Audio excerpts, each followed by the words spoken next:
Good morning, everyone. Welcome to the Trade Ideas Live Trading Room for Monday, July the 11th. My name is Barry Anderson, moderator of your trading room. A couple of yeses to let me know that you can hear me and see my screen. Thank you, Roger.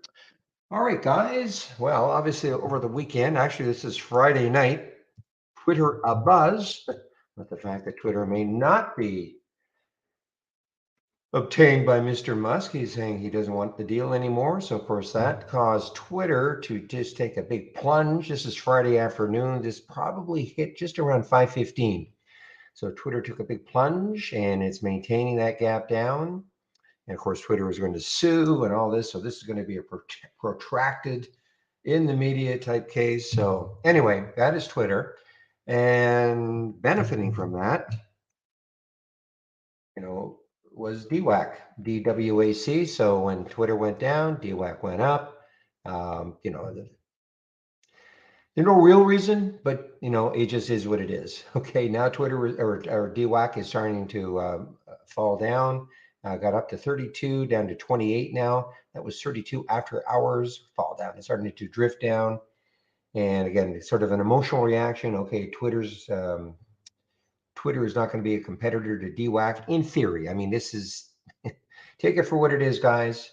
But my guess is that DWAC is probably just going to drip back down. Anyway, and on the heels of DWAC moving up was also PHUN. They kind of usually trade hand in hand, but it is drifting down also.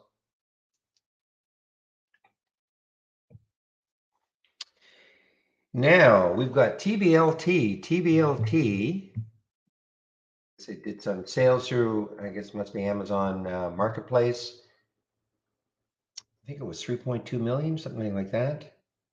Yeah, 3.56 million. So that was the big pop for TBLT. Very, very low float, 1 million in the float. But it is drifting down now too. It hit a high 313 down to 270.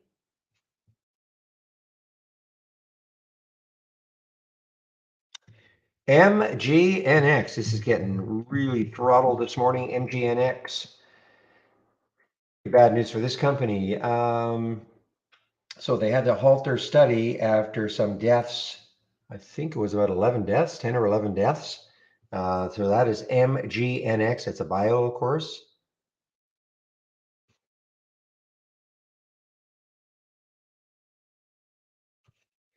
This is one I'm not too familiar with. I don't know if I've seen this one before. NYXH.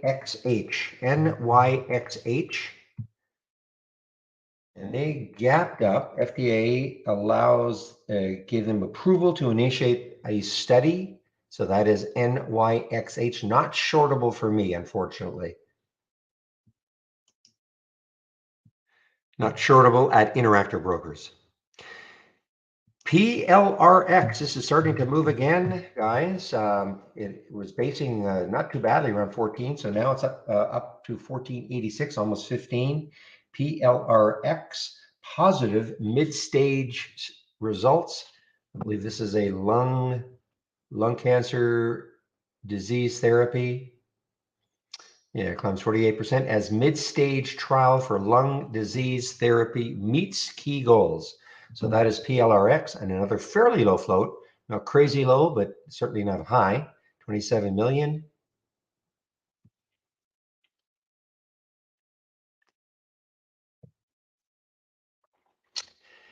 And Bitcoin. So all I read about it was this little Canadian company, BITF. I think they sold something like 3,500 Bitcoins.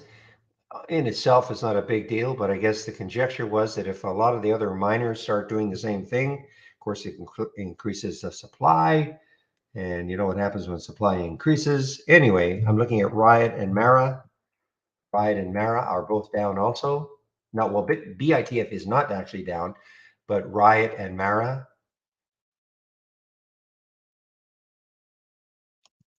are down. And somebody asked me if I thought that Mara would be a good swing on Friday, and I never like to offer any recommendations like that. But, these are two emotional plays, in my opinion.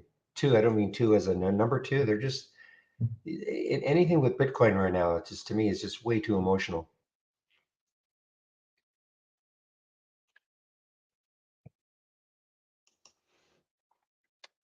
And yeah, you're mentioning MULN. So what did I read about them? Something like 600 vehicles. They signed a binding agreement with Dell Pack Logistics, an Amazon delivery services partner, to purchase up to 600 MULN Class 2 EV cargo vans over the next 18 months. So that's your news for MULN.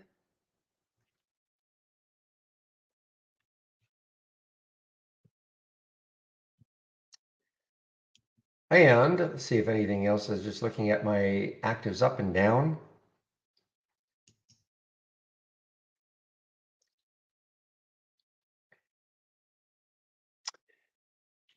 Yeah, I should have mentioned this one also. CFRX. CFRX is gapping down almost a lifetime low.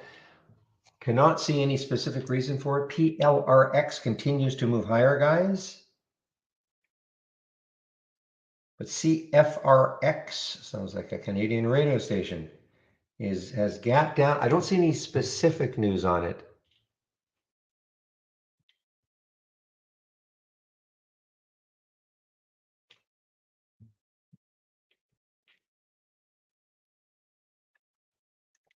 Pretty decent volume too, 129,000 shares. And the reason I even was interested in this one, this is shortable for me at Interactive Brokers. In fact, there are a ton of shorts, 2.28 million shorts available, CFRX. I just don't see any news on it. Obviously, I had some news on Friday. I just don't see the headline. Maybe I'll check ours.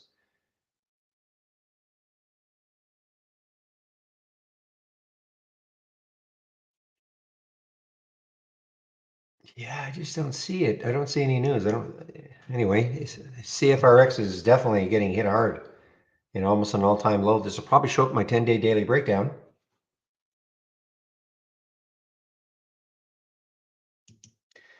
Remember Bed Bath and Beyond, guys? Remember them? Remember when all sorts of interest because a bunch of insiders buying got it up almost to $6.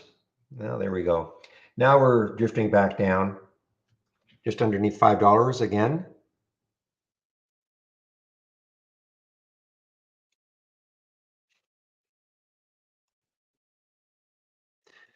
And the trade of the week is TAN, T-A-N. It's the solar ETF, okay? So considered live at 77.01. So again, what that means is if it hits 77.01, then, it's up to you, of course, if you want to take the trade or not.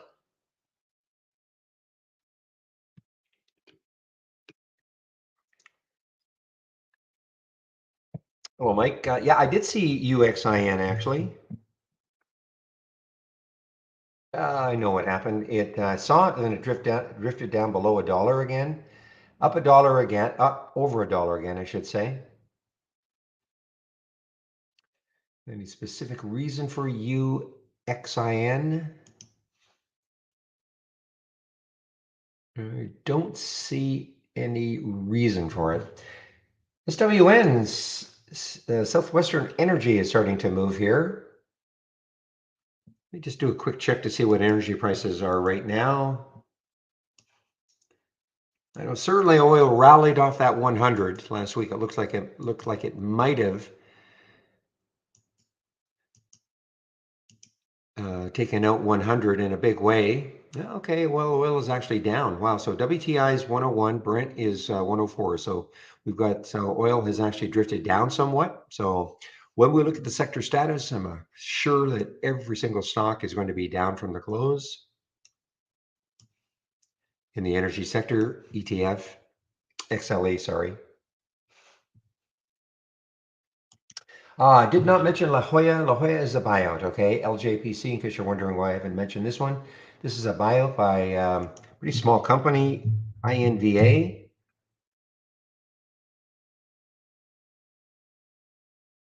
I'm sorry, I don't think I'm right. Yeah, I am right. Inva. Yeah, InnovaVida. So InnovaVida, INVA, is buying LJPC.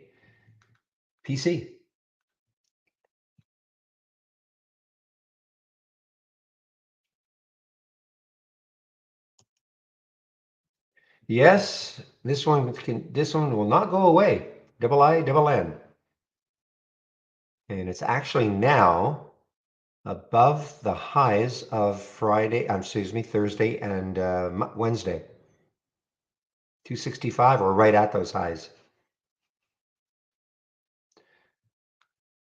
And there is news. Well, there's a headline. Okay. So there's the headline for it right now. Reveals the next generation LIBY trademark, ECMO.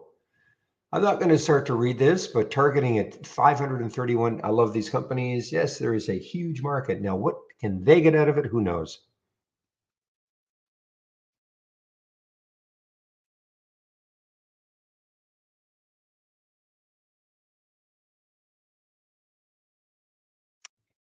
Weren't these the guys? I can't remember anymore. You know, there's so many of these little companies. Weren't these the guys who were saying they had a non-invasive blood testing? Wasn't that them, or is that somebody else? So now this is something else completely.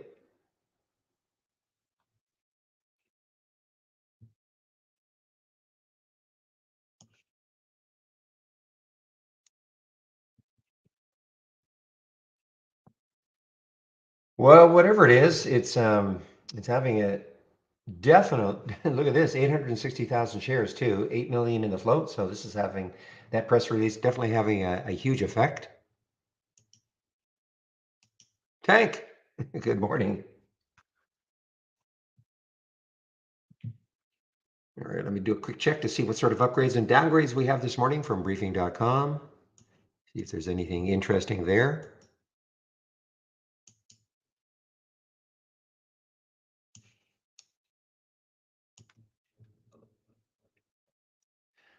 Whoa! Well, we have a few upgrades, but we have a ton of downgrades this morning. I don't know if I probably will not be able to post them all, but let me get a few of them in anyway. Get the upgrades in first, but we've got a lot of downgrades.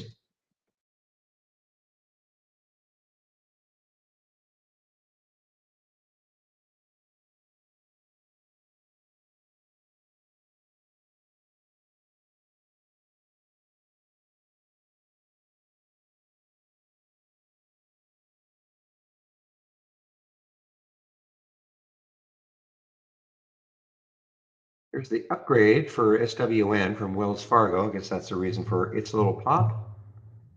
Mattel is upgraded by Goldman. I'm going to type in MAT and see what's happening there. MAT, upgrade by Goldman.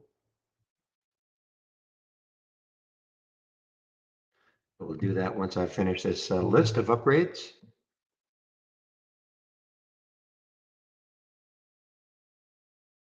All right, there are the grades from briefing.com. Let's take and type in Mattel, see what's happening. Anything?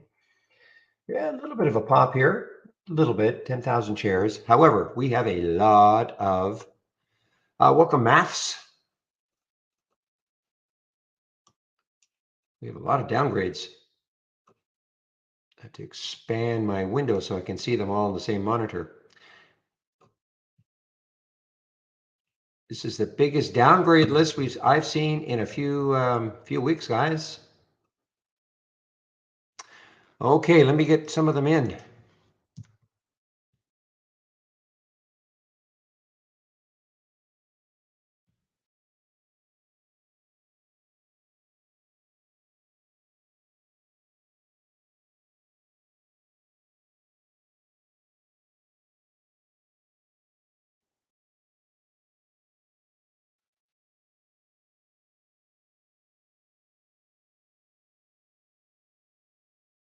UPST is downgraded again by Goldman. UPST.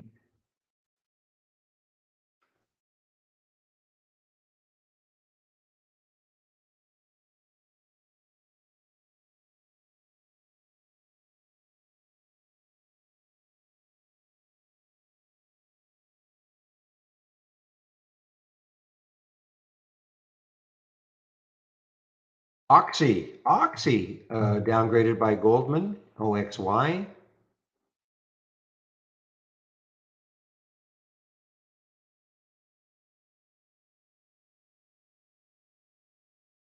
Wow, this is, as I say, guys, this is the biggest downgrade list I've seen in a long time.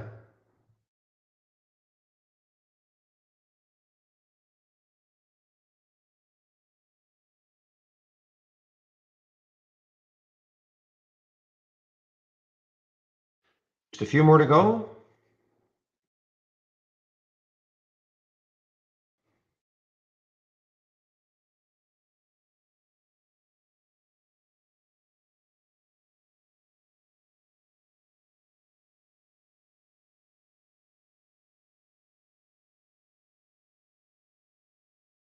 All right, there is a huge list of upgrades and downgrades, but well, especially the downgrades. Pretty big upgrade list, but huge list of downgrades.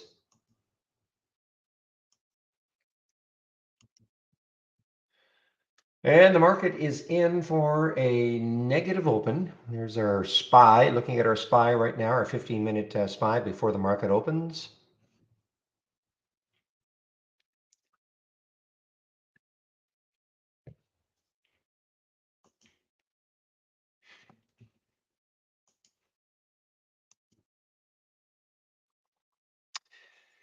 Well, no, yeah, I mean, Buffett's been all over Oxy for a while, but for whatever reason, Goldman decided to downgrade it today.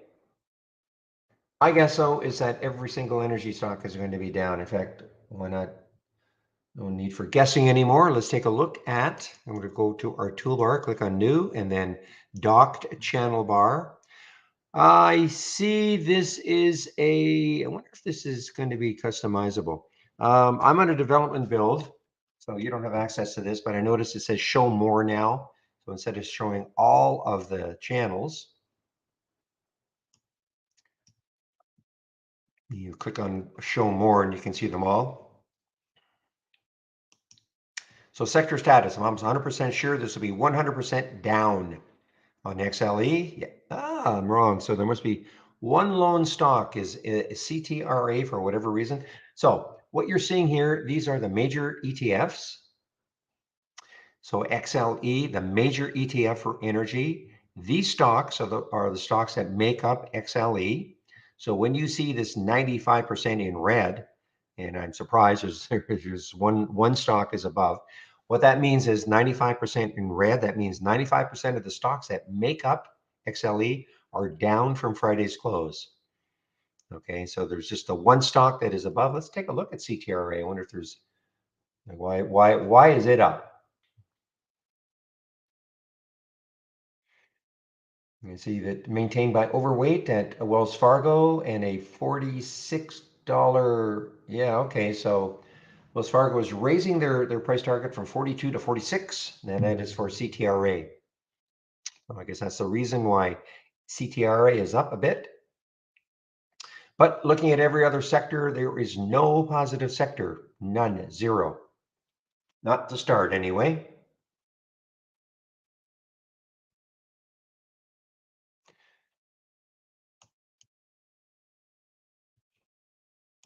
Meanwhile, PLRX continues its run here, guys.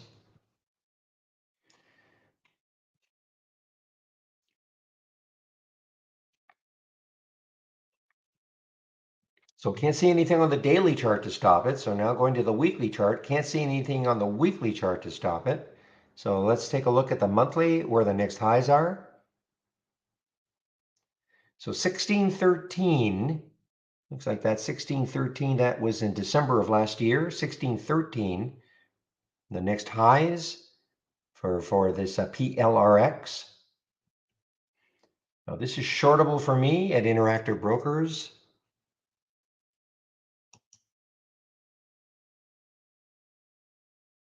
Yeah, they do. They're aware of it. I think it's in the latest version I've got. I think it's okay. They're aware of it, Shady.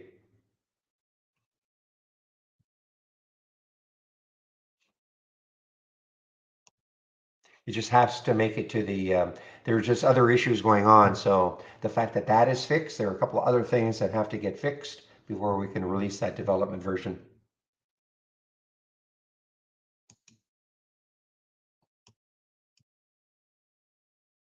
But I actually did.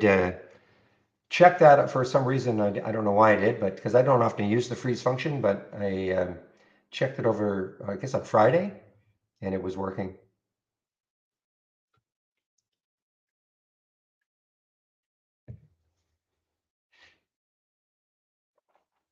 Yeah, I'm checking right now. I have frozen this one. And I can see it's not moving at all.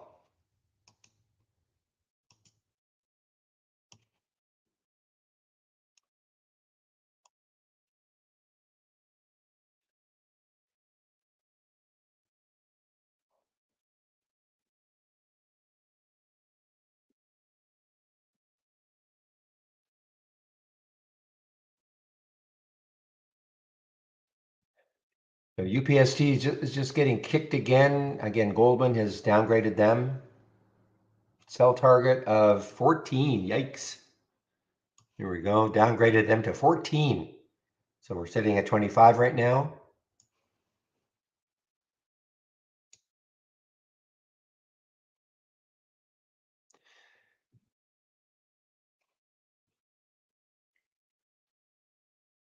You probably have to have at least, so the question in our YouTube room, how can we show the price and percentage moves in the racing? I don't have it up and running yet, but if you're not on the latest beta, he probably is on the latest beta. So if you're not on the latest beta, and so if you go to our website homepage and download the latest beta, I'm pretty sure that, it's there. There's no option. Okay, it just is. So as long as you download the latest beta, you'll see the percentage and the price.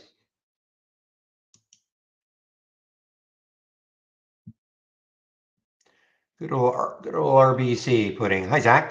Good morning, Zach.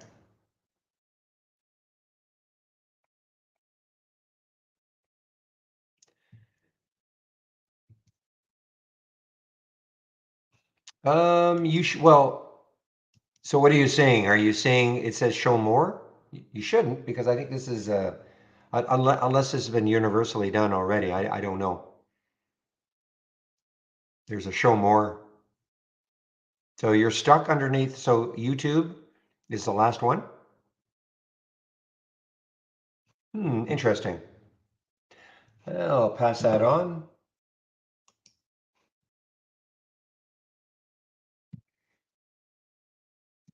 And it's for sure, because if you shrink this,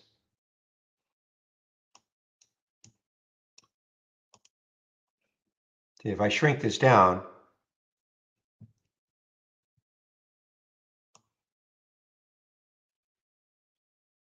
so if you just move it down a little bit more, like grab the bottom and move it down, do you not see the show more?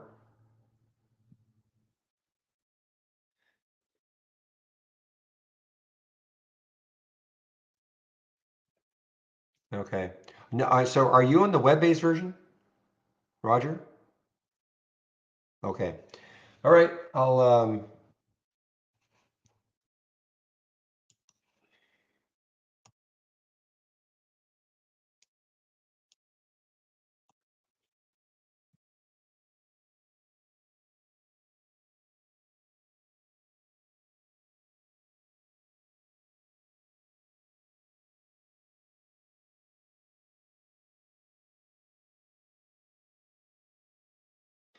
could somebody else check?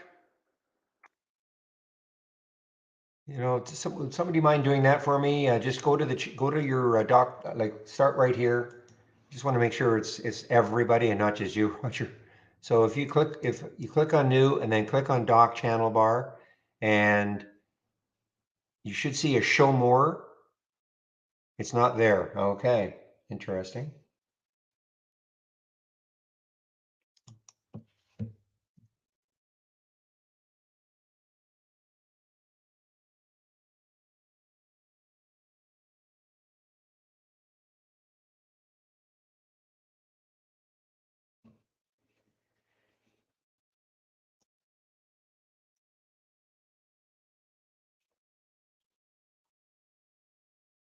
Other thing to do is go to support, and more tickets we get in like that.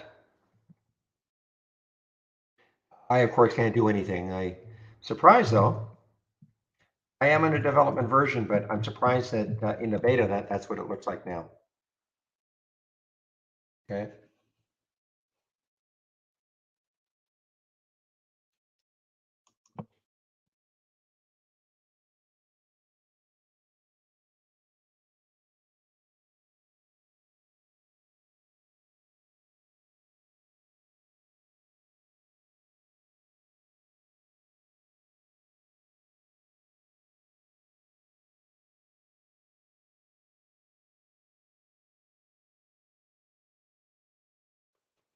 A moment.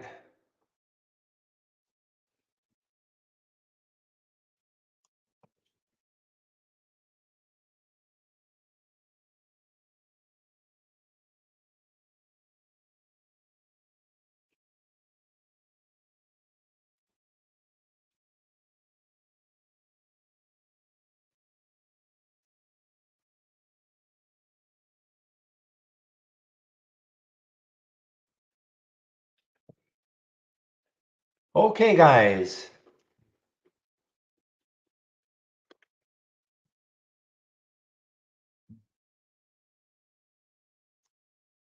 Yeah, let's see. PLRX, there are not very many shorts left for me at Interactive Brokers either. They've been snapped up, only 10,000.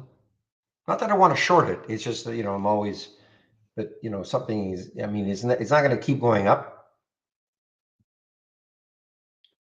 but when it stops, that's the other issue. Morning, PJ.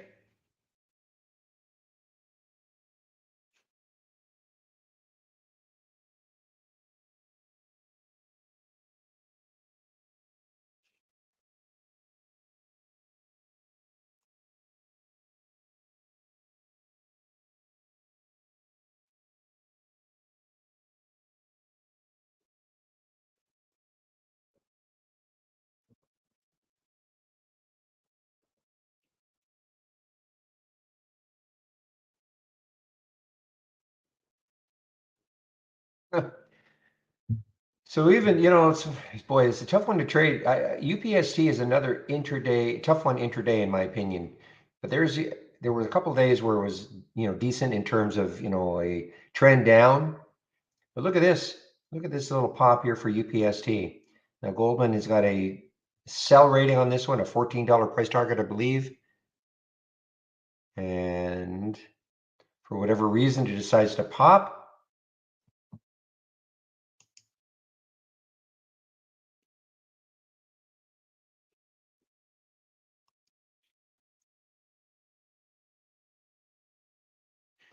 Give me a moment, please.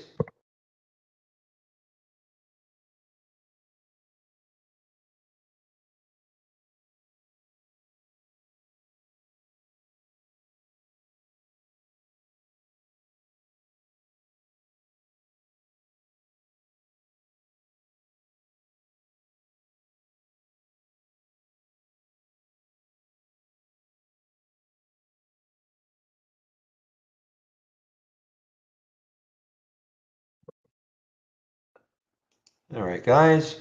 And we're now open. Where the heck is William? Forgot to start my race.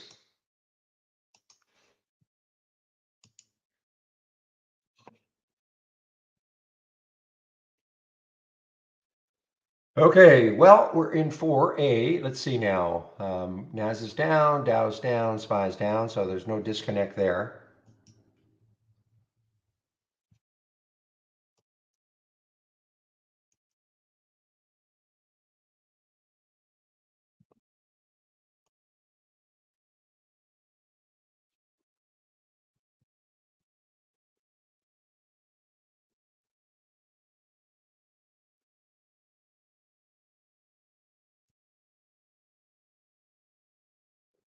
All right, so DWAC is still a little pop here for DWAC, DWAC, little pop.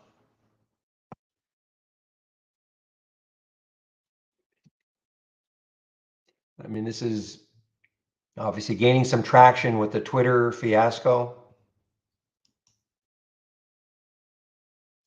TH guys, TH from well, actually Thursday and Friday. TH is on the move here. And PLRX, there's TH is on the move. TH on the move. Look at this. Just almost popping through 8. So the high on Friday was around 797. And wow, TH on the move early.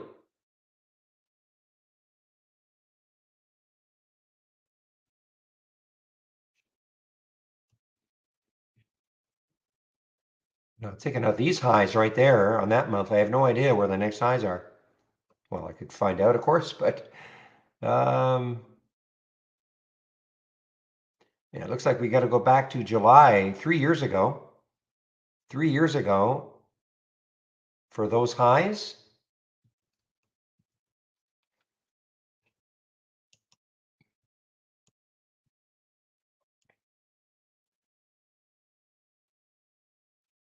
And PLRX, yes, just got halted. So yeah, that's why I was saying I wondered. Well, in fact, the shares there were 10,000 shares. Now there are 15. So obviously, people who started shorting this right here have covered at Interactive Brokers.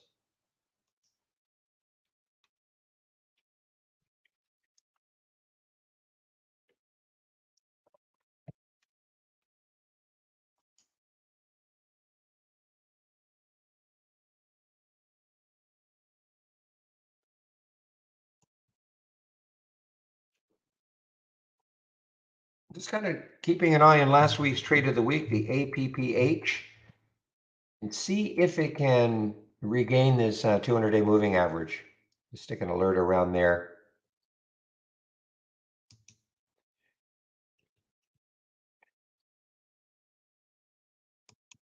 There was no stop out yet. If you took this one, I think the trigger was around 380, and it did not get stopped out. Certainly, remember these are designed for longer term holds.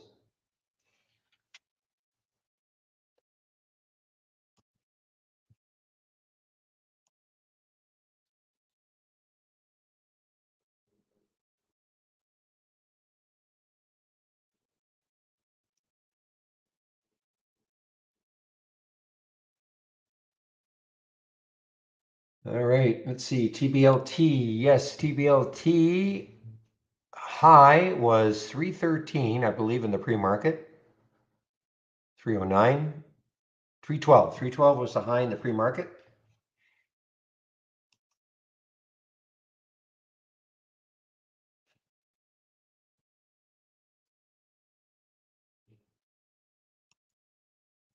Now, I typically do not trade in the first 15 minutes. I like to see things settle down just a little bit.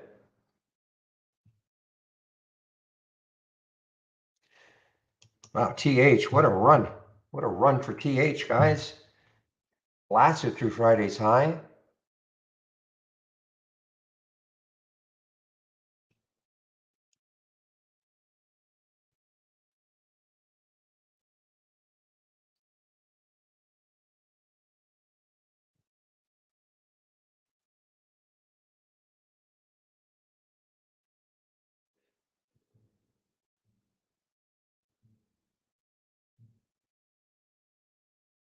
WBD, wow, remember WBD?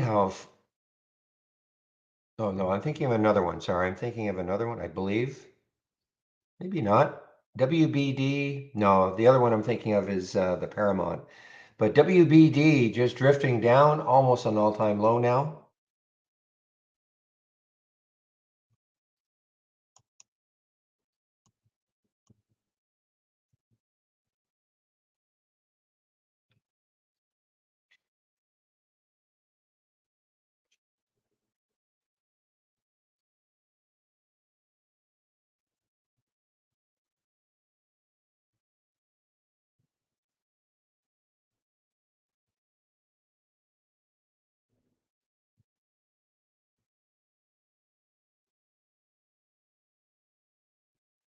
All right, this one is just starting out. This RDHL just over $1. Got up to $1.16 in the pre-market. What's the high over here at $1.17? That kind of stalled it.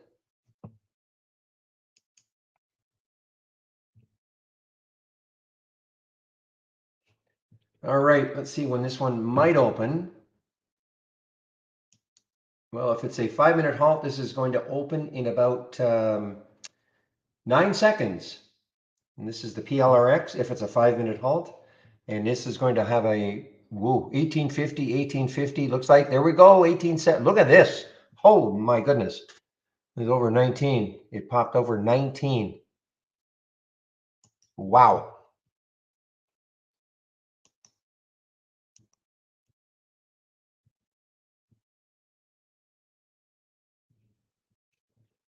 That is one big wow, guys. Now it's starting to fade off that big pop.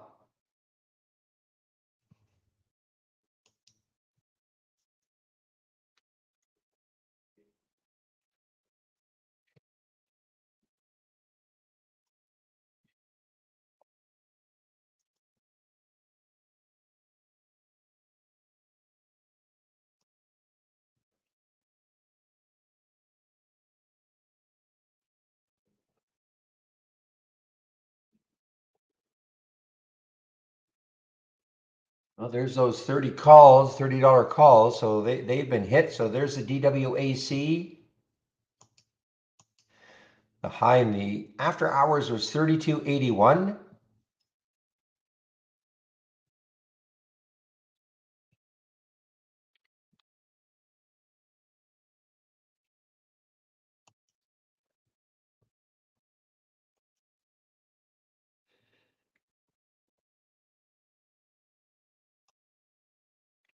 Okay, now look at this giant red, well, not giant, but a red candle to start on the SPY. So we had a gap down, and now we're starting to gap down further. So this is your definition of an alpha stock. Doesn't care what the market's doing. Talking about PLRX.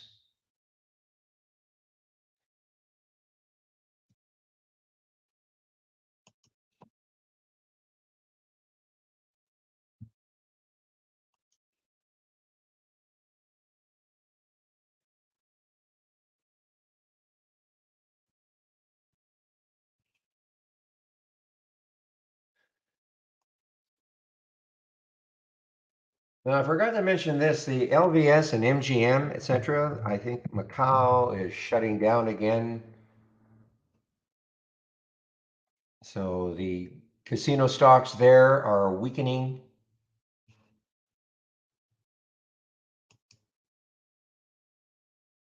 Yeah, I saw it. I saw EDU this morning also, Zach, China stock, of course, that has been kind of trading completely on its own for the last while, but it's succumbing to it also.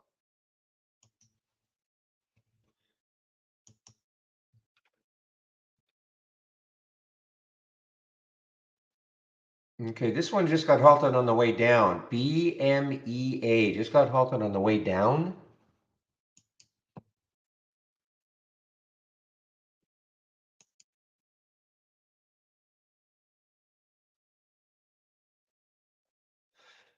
So this PLRX is still alive here. This is not, I mean, yes, if you got, lucky enough to take that short around underneath 20, but still pretty risky.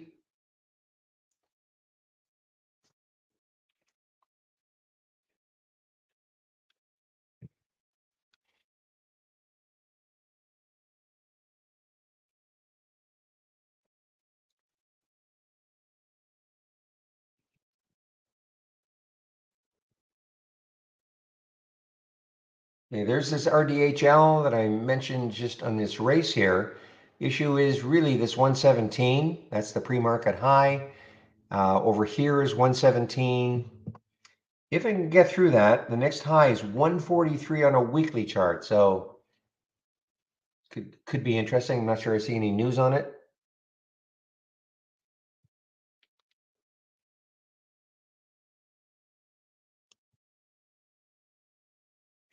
Aha, ASRT. Haven't seen this one for a bit, but this one is starting to move. ASRT. And the next high looking left, so it's above that on the daily chart. And looking left on the weekly chart, 352. So 352, probably a pretty key area for it to try to take out. And it's at 353 right now. If there's any news on it, no news that I can see.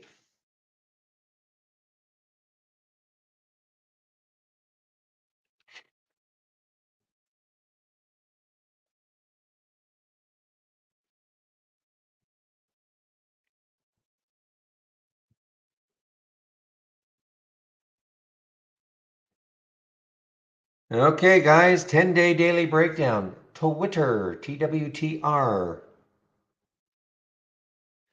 Not an all-time low, but man. And look at this market. Look at this market, guys. Big red candle to start on the 15-minute chart.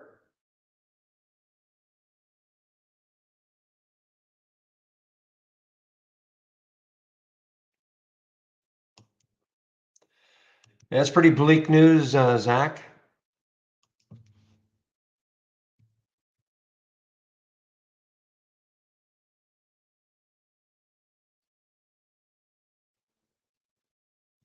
Almost an all-time low for RDFN.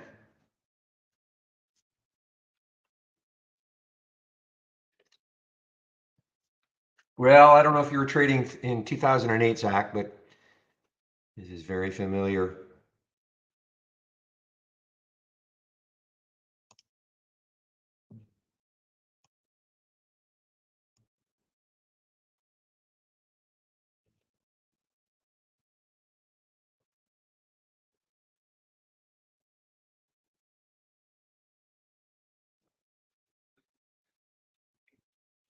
Okay, has that trade of the week? My guess is that 10 is not triggered. Yeah, so this may not trigger this week, guys. The trigger is 77.01, and with the market doing what it's doing today anyway, this may not trigger.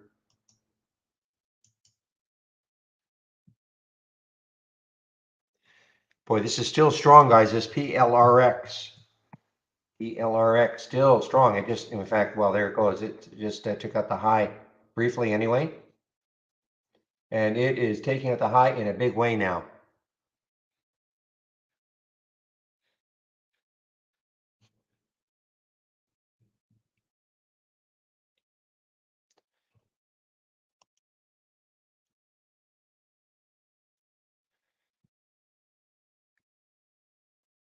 Another one that's from last week is Grove, Grov.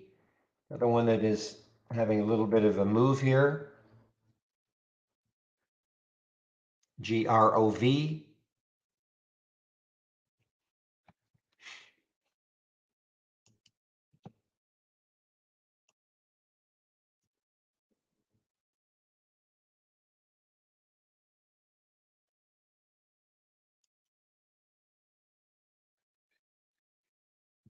All right, now here's the deal here on the PLRX. Now we've got a couple of topping tails on the 5-minute chart anyway.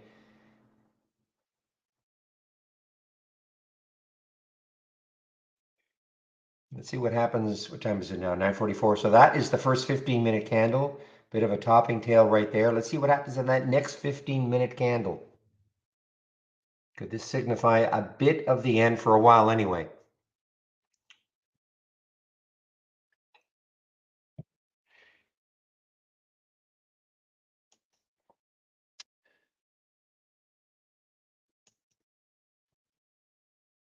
This one from Friday, MYMD, guys. MYMD above the high of Friday, way above it. This was a big mover on Friday. You can see right there. There's that green daily candle.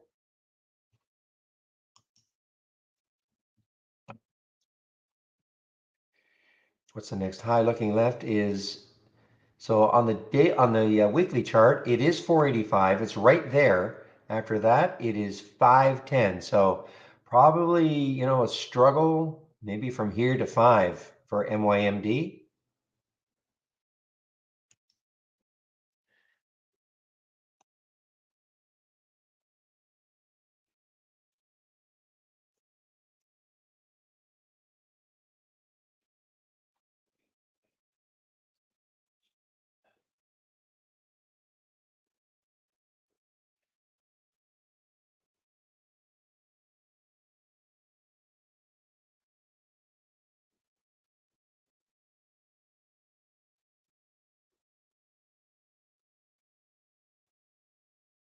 All right, just kind of watching some of my thumbnail charts to see TH is TH still very active. 2-year high. What I'm going to do, I'm going to get rid of some of my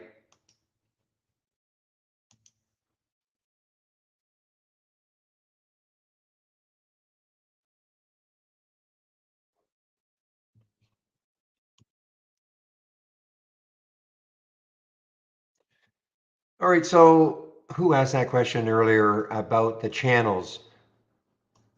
So are you saying, because what I'm hearing is that you should see all the channels, you just don't see the show more, but you should see all the channels. Are you saying it stops at YouTube though? And you don't see anything underneath?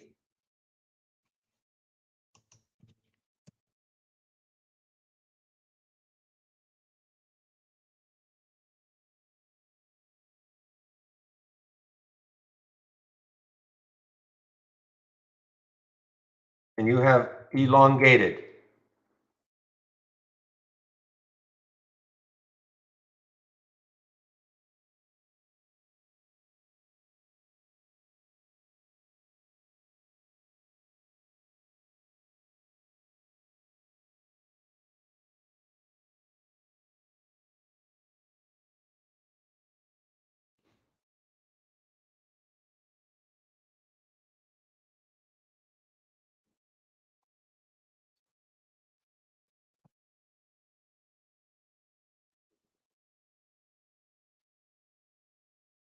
Wow, look at PLRX. Holy smokes.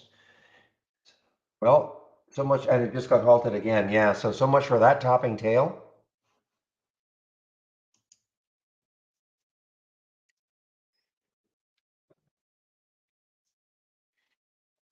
Well, the float is certainly low enough, 27 million.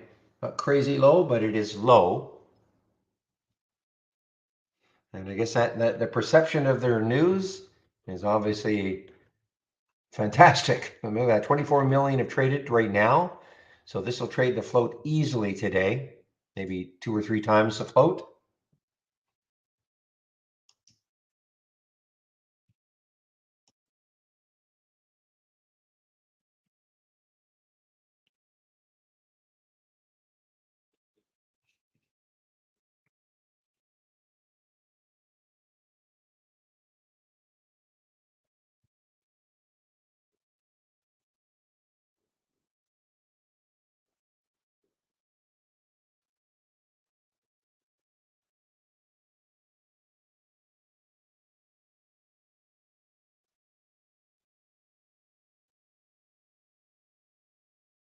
Keep an eye on the APPH, guys, just in case it takes, this is last week's trade of the week, just in case it gets through that 200-day moving average.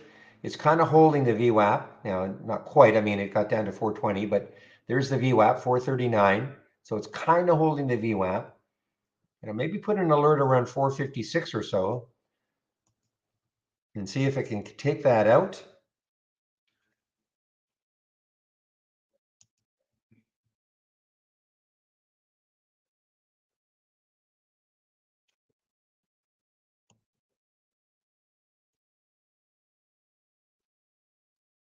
Okay, guys, I'm sorry to do this again. What you guys are saying is that when you click on the channel bar, this is what you see. And the last channel down here is YouTube, and you don't have a show more, so you can see. Like it's kind of funny that YouTube is the last channel here, in both cases.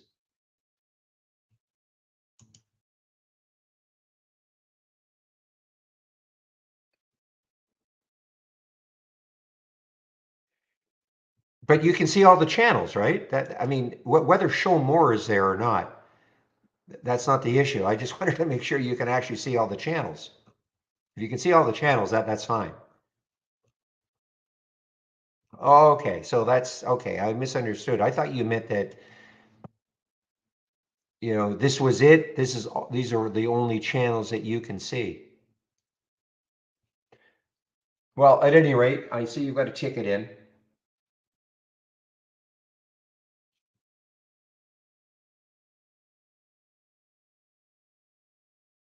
Oh, but don't, if you're talking about this, if you're talking about the channel bar, forget about it. I'm only talking about the dock channel bar, okay, Roger? The channel bar, I wish they would get rid of. Yeah, okay, Roger, okay. I see what you're saying. Yeah, I wish I'd get rid of the channel bar. This is too confusing. So again, just to reiterate, the dock channel bar, you can see all the channels, so you just don't see this show more.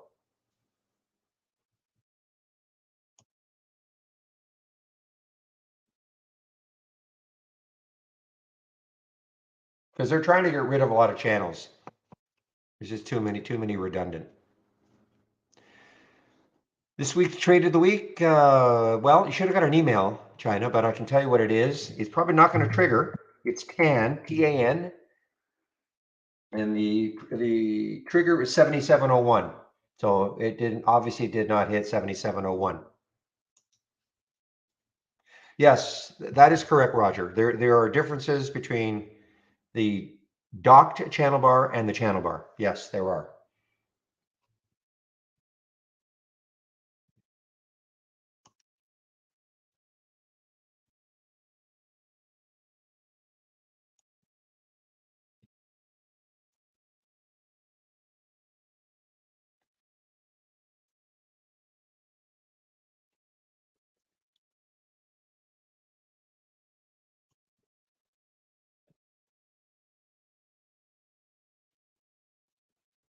Checking some of the things that are moved. Viru, guys, Viru, this has room. $15 last week.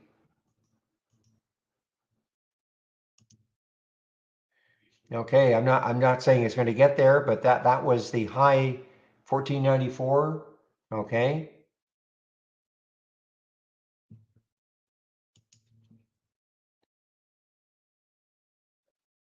Okay, guys, APPH, just keep an eye on it, okay? APPH, keep an eye on the Viru. Longer holds over 14. It's got a little bit of room to go. 2 days ago, the high was almost 15.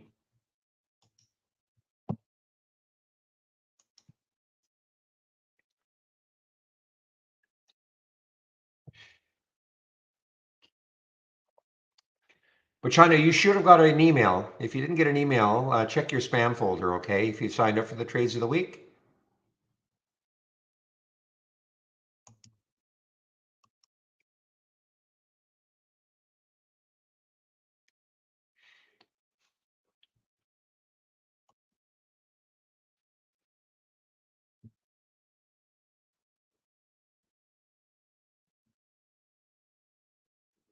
Twitter continues down here, guys. This just showed up. I'm sorry, VLCN. VLCN is what I'm hearing. VLCN. So this has got room.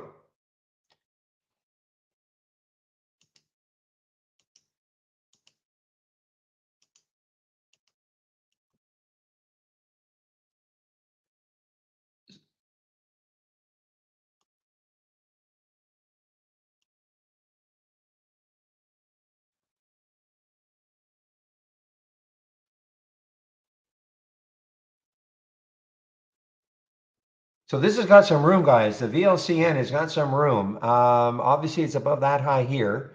Looking at the weekly chart, the next high is about 215. It's broken through that, though. 310 is the next high. So this has got some good room. And we're talking about the VLCN winning a race up here. See if there's any news on this one. Thousands of pre-orders for its first stag.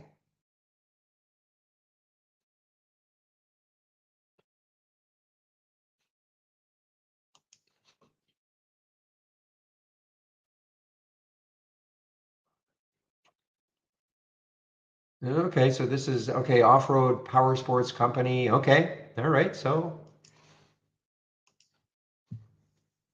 I guess some positive news for VLCN.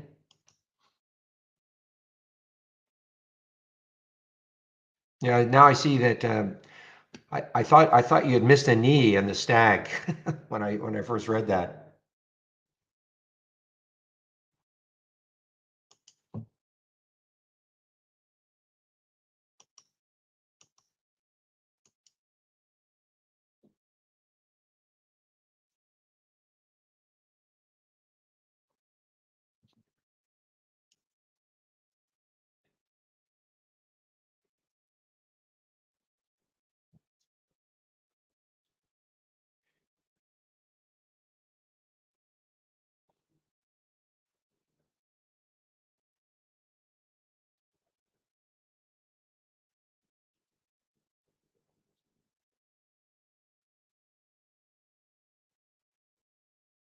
Another EV play, but that's really pulled back a lot. This MULN 142 back down to 130.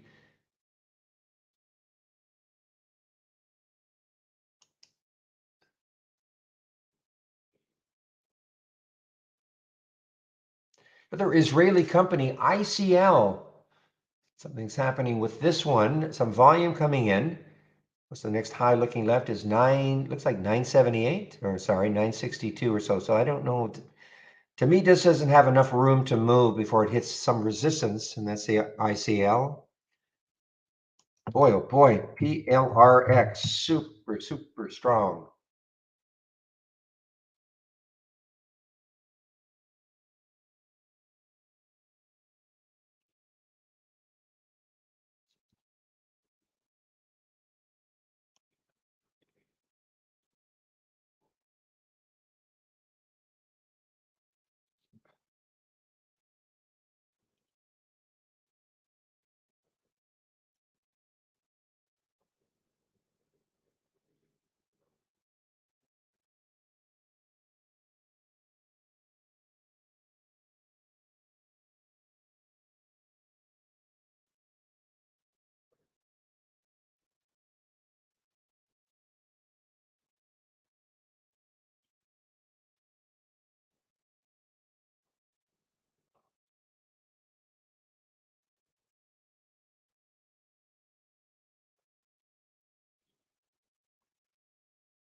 Okay, guys, I'm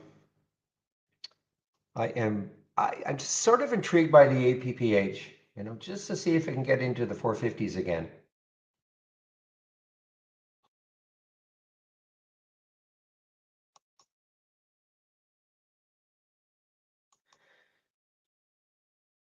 Okay, now this Viru actually is looking more like a short. I'm looking at these two topping tails on the 15-minute chart.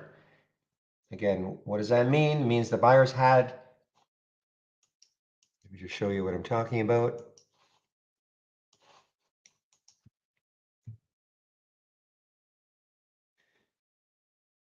So remember, these are 15-minute candles. So the buyers had it up here at 1.1406. Sellers came in and closed it at 1375. The buyers tried again, got it up to 1410. Sellers closed it down here at 1383. Again, it's always this battle between buyers and sellers all day long. You can pick any stock, and that's what happens. Eventually, we'll have to see what happens on this candle. I mean, the buyers may just give up for a while. That's why I'm saying it's maybe turning into a potential short.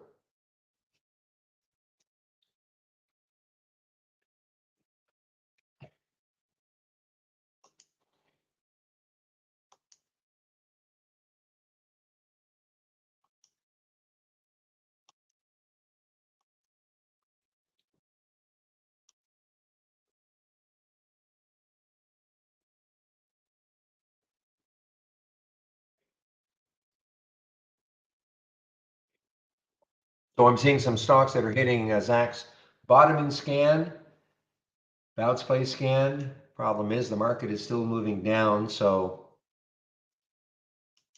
Peloton, wow, there it is, under single digits now. Peloton, PTON. Wow.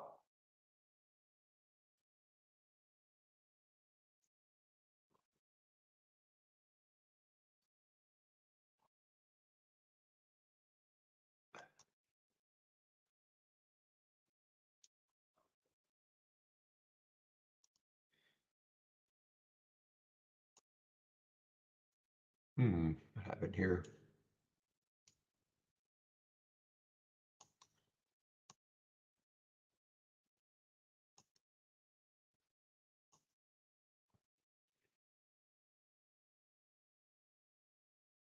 Oh, I see what happened. Okay. Just give me a moment here after you make an adjustment.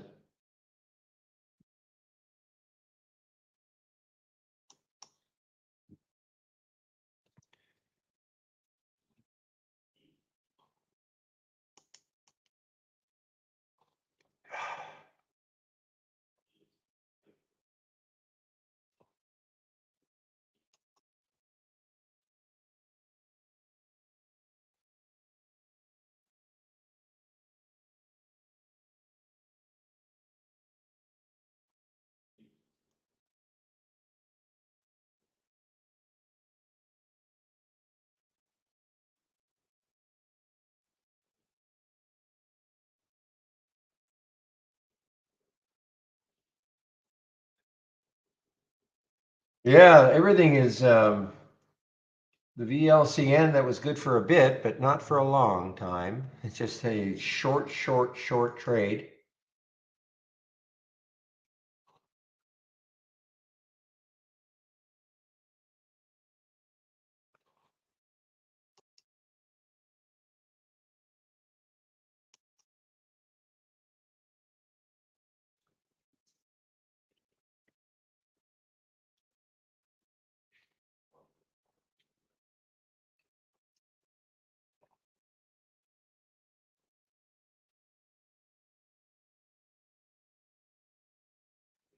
Yeah, pretty tough to commit to anything long right now, guys. So the VLCN is still kind of interesting. It had the pullback, got down to almost $2, but it is still looking interesting. What did we see when we looked left again? What was the next high? Yeah, I think it was 310 on the weekly charts. I mean, it's got room. The LCN definitely has some room.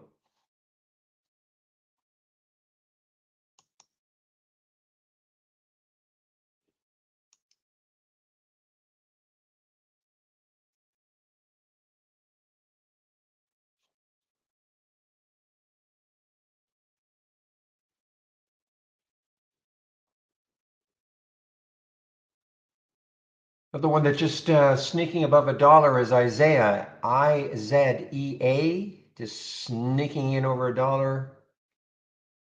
So the DWAC fell off that 31 area.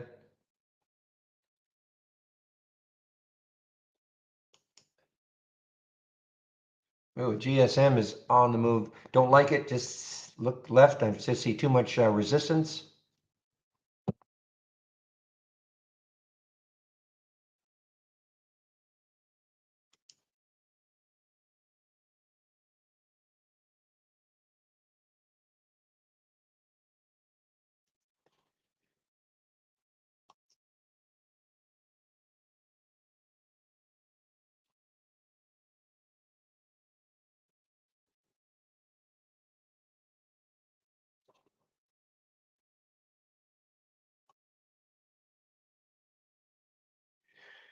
Another one, you just look at some of these CYRN. I mean, it's popping. It's sort of making its way up the leaderboard. But the problem is that there's just, in my opinion anyway, just too much resistance. You look at a daily chart, just look left, a lot to get through. If all this weren't here, if the next high looking left were, up at 320, it'd be awesome. But it just isn't the case.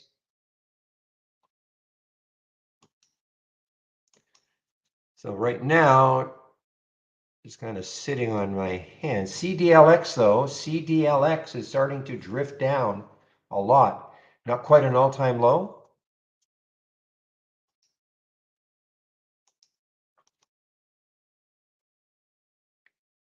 And that's showing up in the 10-day daily breakdown and my 10-day daily breakdown scan. Right here. 1668 is the kind of the trigger.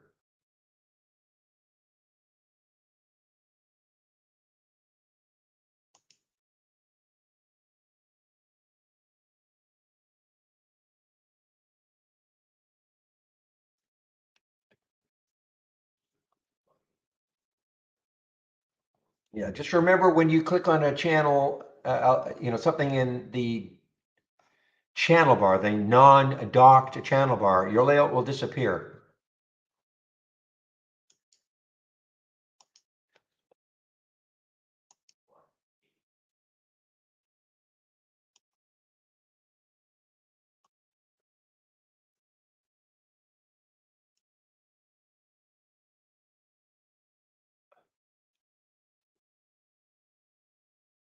All right, let's see what CDLX has got on the way down here. If it has anything.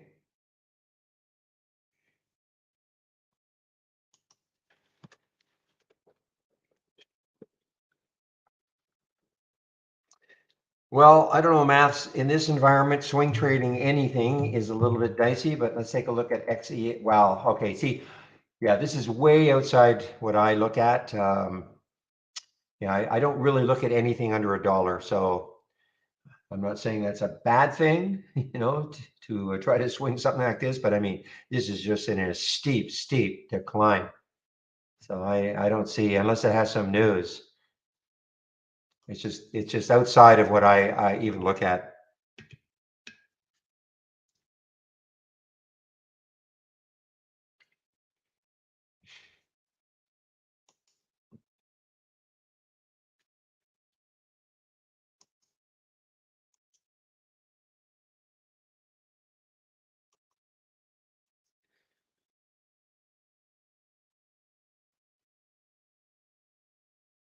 All right, just keeping an eye on the CDLX. I want to see if it falls off that 17 again.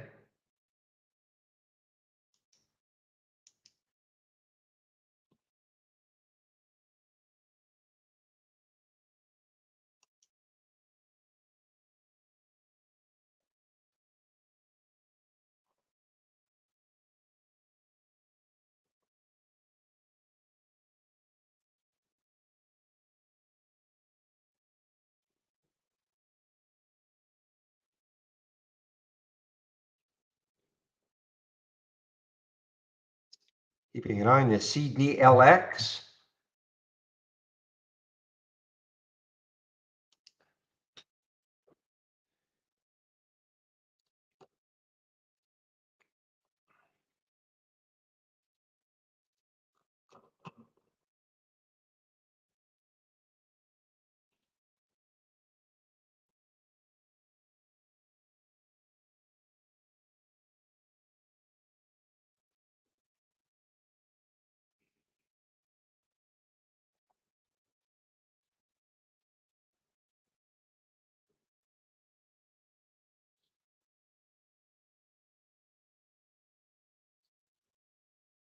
Yeah, the PLRX guys looks like it may be running out of steam finally. I mean, it's still dicey, but you've got now definitely two topping tails, the 15-minute chart. And I can see right off the bat that there's been quite a bit of short covering at Interactive Brokers anyway. Last time I looked, there were 10,000 shares available. Now there are 52,000. So there was some short covering, I'm sure, on the way up. But now,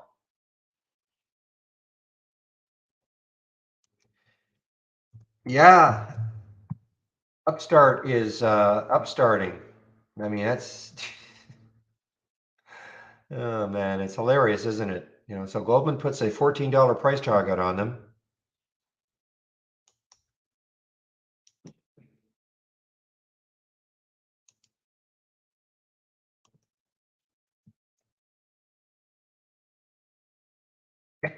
I knew it was going to be way under a dollar.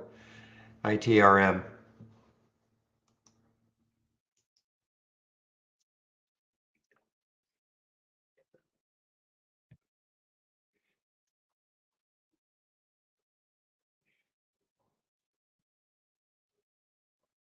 Well, guys, I'm just keeping an eye on the CDLX. Because it showed up in my 10-day daily breakdown, it has popped up to the 17 level. Just want to see how well that holds, because I'm looking to try to short this one, but it just may not happen.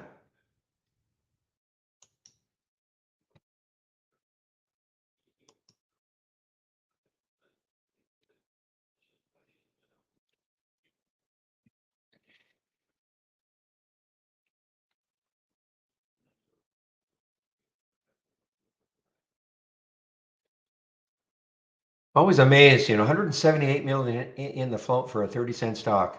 Amazing.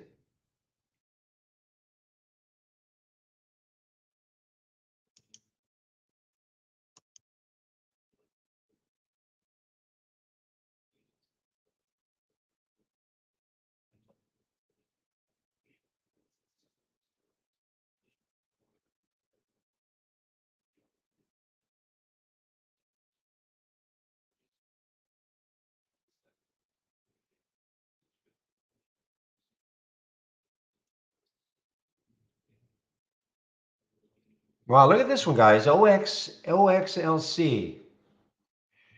What sort of room does this have? Yeah, maybe not enough. I just wish there weren't all this. I mean, if it had a shot up to that 7 level from 620, a cleaner shot.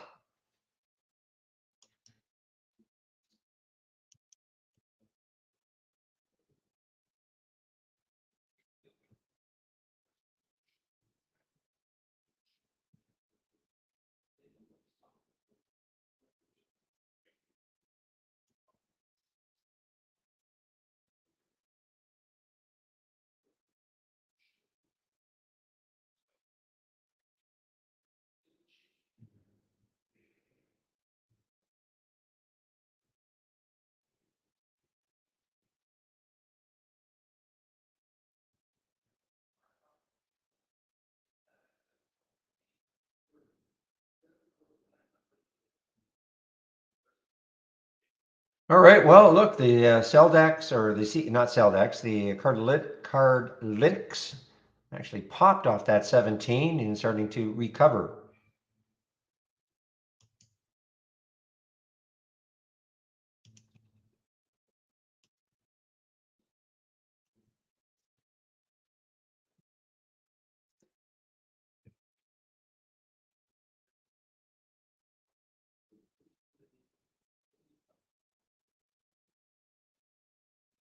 GSMG. What are you doing? This is okay. I don't know what the heck is going on with this one. Enters in a definitive agreement to be acquired, $1.55 a share.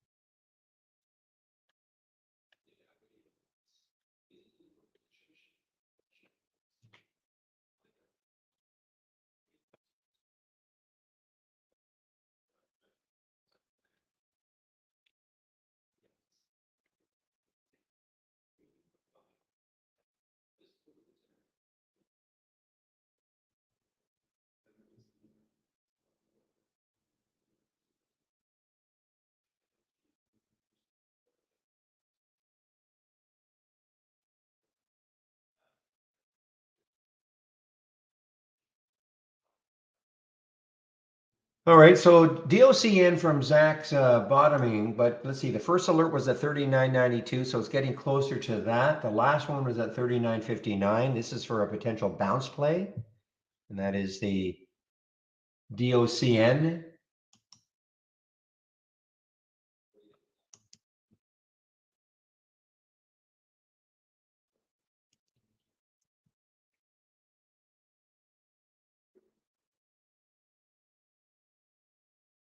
Now, still a ways to go out to that VWAP, but 1737 for PLRX.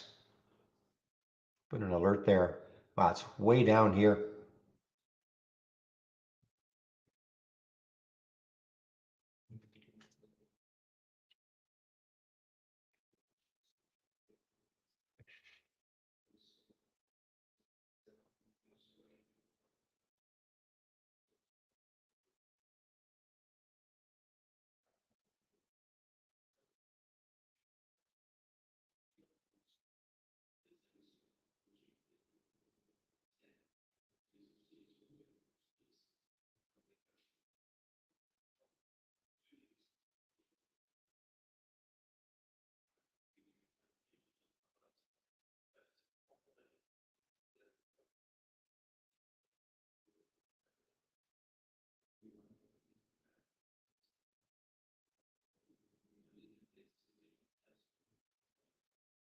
All right, guys, is this it for the PLRX? It really starting to drift here. Even under, I know Zach's saying the VWAP, but boy, there's another big area that's 19.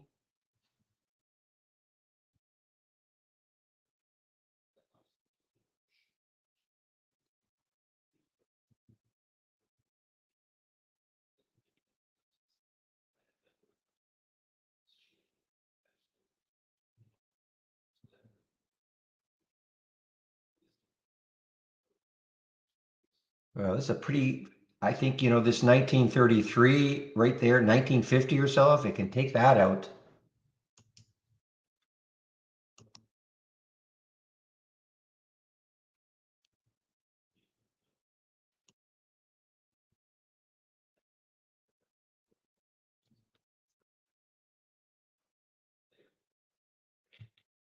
There it goes, guys. PLRX. Now, if you're short this one, just be careful because it's still got it's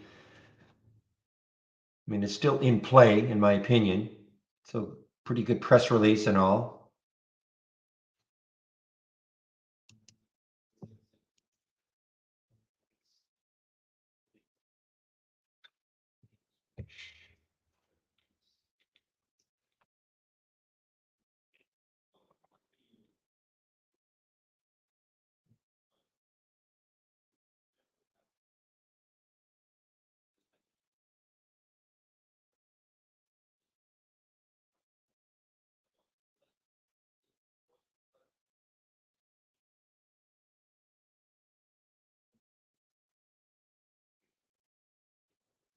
Oh boy, this could be the mini collapse anyway for the PLRX.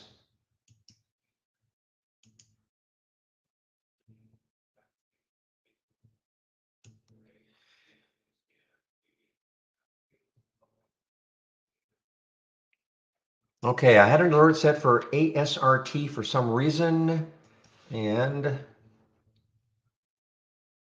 I guess it was this high over here, 352. So far now, look at the SPY, guys. Very choppy now. We've got some bottoming tails on the SPY, some topping tails. So direction a little bit unknown, except for the PLRX, which looks down now.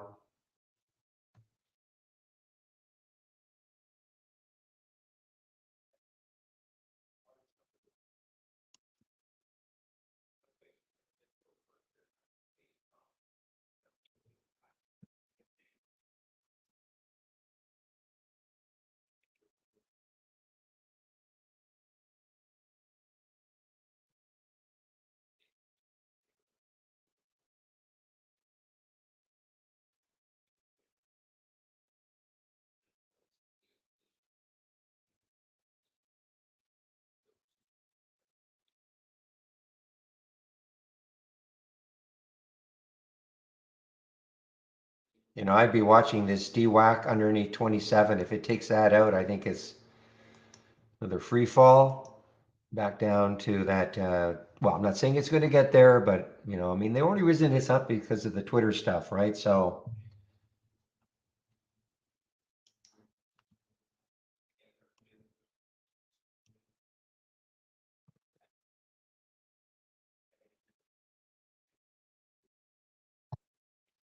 all right. Well, there's another red candle now forming on the SPY.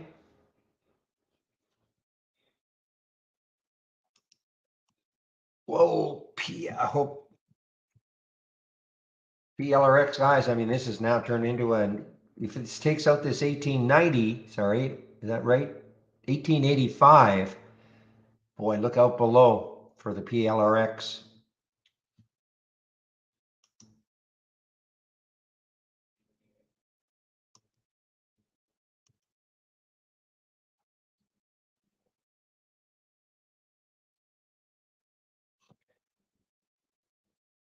I must be looking at the wrong VWAP then. I have 1747 for the VWAP, Zach. What do you guys have for VWAP for PLRX?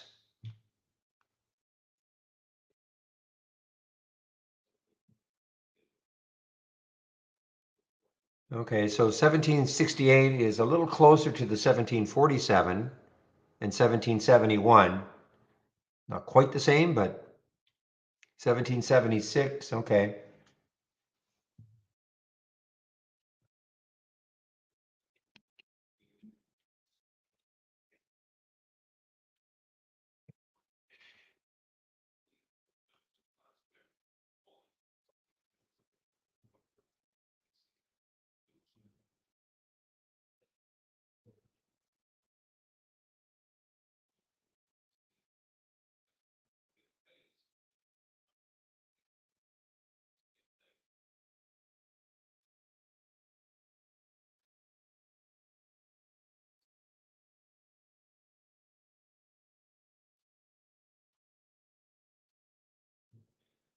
Okay, so TBLT trying to make a little bit of a move here, a little bit of a move. This is more of a pullback play, I guess.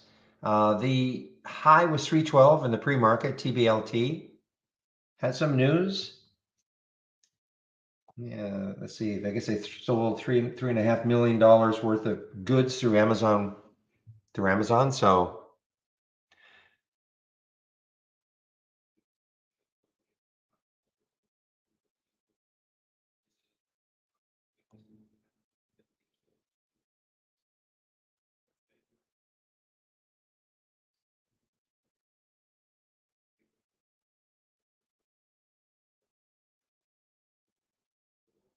yeah, that's way out.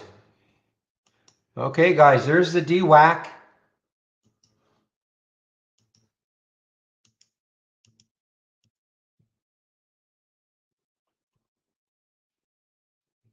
Wow. No shorts available now for me at Interactive Brokers.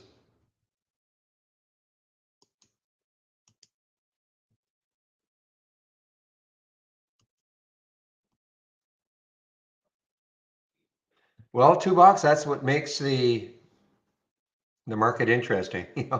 We watch the same stocks, yet we have very different opinions about it. And that's what makes the market. Buyers and sellers, constant tussle.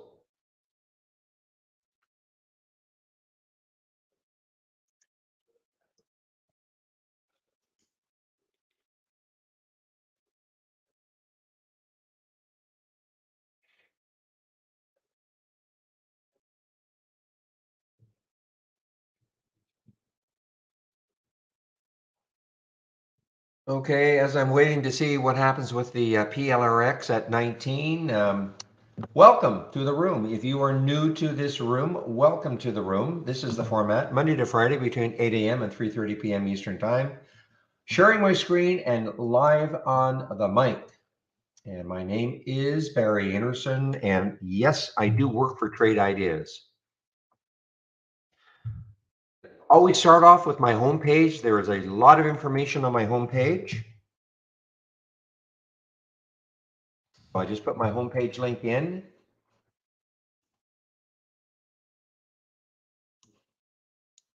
So when you click on my homepage link,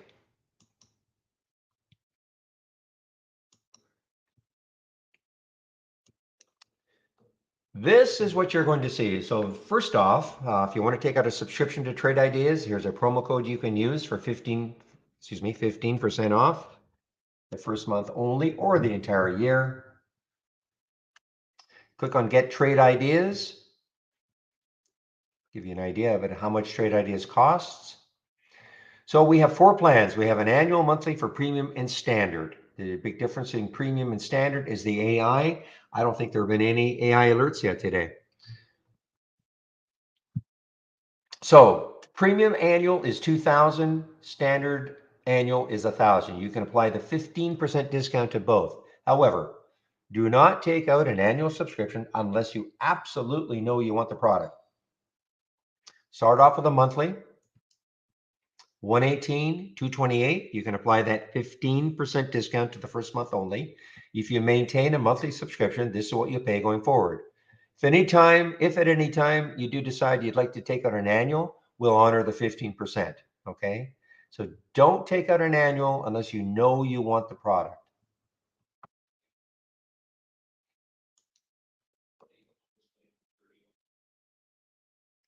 If you do take out a subscription, it is mandatory that you do this. The getting started with Trade Ideas. Let's get started. 10 short videos starting off with the download and installation, your first startup and login. Please take the 30 minutes to at least familiarize yourself with the product. I do a stock of the day video at noon. That is free. Trade of the week is sent to you before the market opens every Monday morning. This week's probably is not going to trigger. It is TAN, T-A-N, considered live at 7701. I don't, we don't know what the rest of the weeks are going to be like, but right now it is way underneath 7701, but it never hit there, so that it never triggered. Last week's was excellent. The APPH It was trigger was 380, and I think it got all the way up to almost $5. Education is here. I have an education section on my homepage. We have a great user guide. Click on that user guide. Once you've done the getting started, you should know at least what an alert window is, what a top list window is, what the differences are, probably what a single stock window is, and also I would really look at what our stock prices are all about. I'm going to talk about that a little more in length a little bit later. Okay, so don't get overwhelmed by what we have in our user guide. You don't have to learn everything all at once, but I would say, key in what an alert window is and what a top list window is, and probably the stock races. Okay.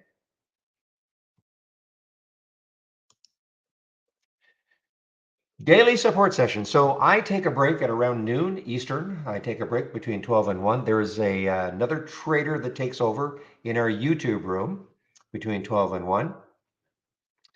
Today is Monday, so it should be Chris Varley. Chris Varley is also in our YouTube room Monday to Friday between 3:30 and 4:30. Okay, I shut down the main room at 3:30, and Chris takes over in our YouTube room between 3:30 and 4:30. Lots and lots of support. Daily webinars. Let's see. This is the week we're on the Tuesday, Thursday rotation. Next week it's Monday, Wednesday, but you can sign up for them all right here. Back to basics. If you're brand new to trading or just looking for a bit of a refresher, this is a great series. Michael Noss at Trade Ideas. This is not third party. Michael Noss at Trade Ideas put this together, and it starts off with what is a stock? Okay. Then if you want my scans, the ones that I am sharing, here's the scan section on my homepage. This is the race mode that you see over here.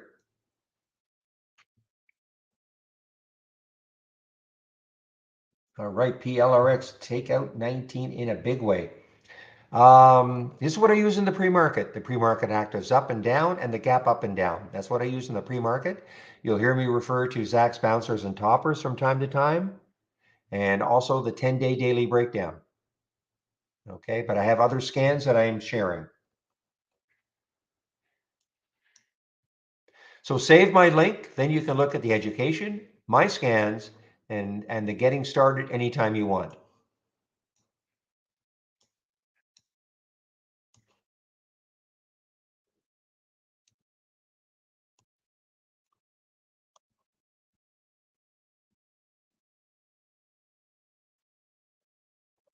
I don't know what a week pass is, Mass. We don't, so this must be something special. I don't know. When you say what do I expect, well, it's hard to say. I mean, if you're brand new to trading, trading is not easy. So, I mean, if you're brand new to trading, I would probably take a look. If you go to my homepage and go to the education section and then go to the back to basics that Michael Noss put on, I'd probably start there. Trade is that we're a scanner. Let me now talk about a little bit what we're a scanner. Okay, that's what we do. We scan the US stock market. Doesn't matter where you live in the world or who your broker is, you can use trade ideas. But in this room, you're not, if you're expecting me or other people to tell you what to buy or sell, no, that's not going to happen.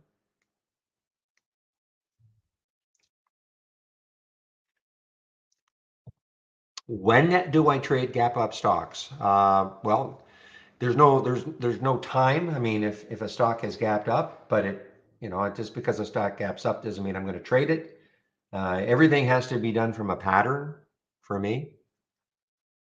I do not give tickers. No. You hear me talk about stocks like the PLRX. I was sort of emphatically saying, guys, if this, with the topping tails, if you're new to trading, Maths, I would absolutely take a look at the Back to Basics. Okay, it's a series that was done just to get yourself oriented to what trading is all about. This is not, though, me telling you what to buy or sell. The only thing that in theory does it is the AI you can see right now. And it's not telling you, these are all suggestions, but there's nothing happening.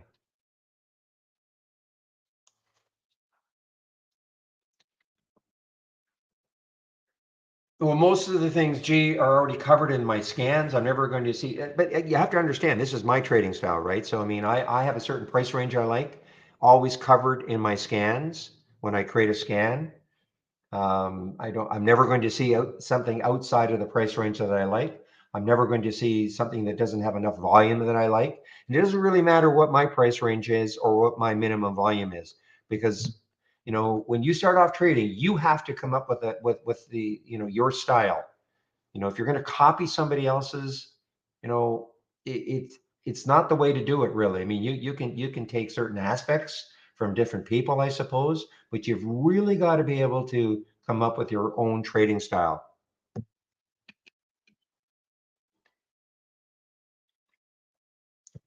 Because what happens is, I have a trading style, yes, but I can tinker with it along the way. And if you just follow it blindly, then it's just not the right way to go. Well, I always keep it simple. Look at my charts. Hardly any indicators.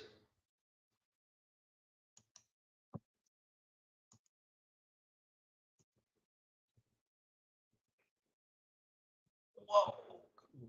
Go, PLRX, guys. That is, well, I don't know what VMAP you had, Zach, but whatever it was, it was okay.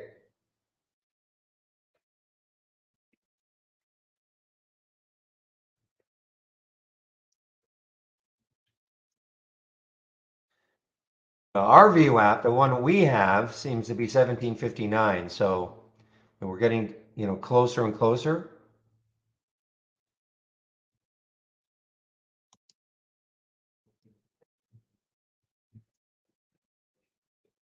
Okay, so again, we are a scanner. We scan the US stock market. And doesn't matter where you live in the world, doesn't matter who your broker is, you can use trade ideas. So I showed you that I am sharing a lot of my scans. We are sharing a lot of scans up here. Also, up here meaning our toolbar. If you click on new from our toolbar, click on new and then docked channel bar. These are all theme-based channels. Okay, these are all theme-based channels. The explosive winners, this is what my racing is based on. Okay, this is what this race is based on.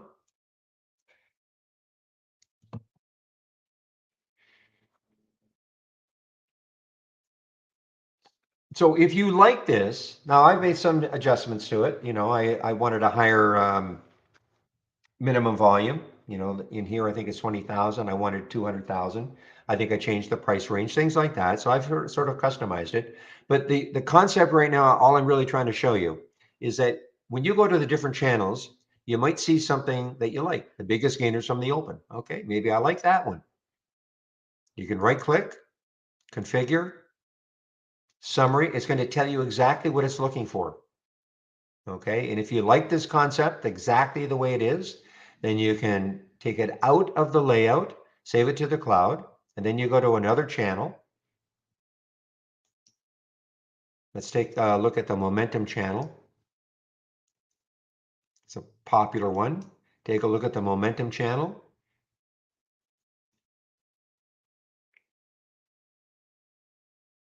Okay, so here's a momentum scanner.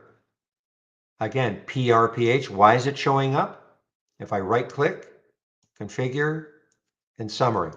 So this is a scan. This is what this scanner is looking for. Stocks between $1 and $50. The current volume is at least 3, meaning it's trading 3 times normal up to this time of the day. Minimum 100,000 shares, etc. So the concept is this. You start off with filters. All of these are ands. In other words, the stock.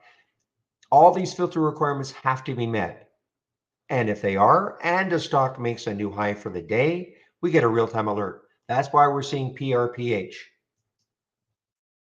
Okay, that's why we're seeing PRPH right now. You can see exactly what's happening with it.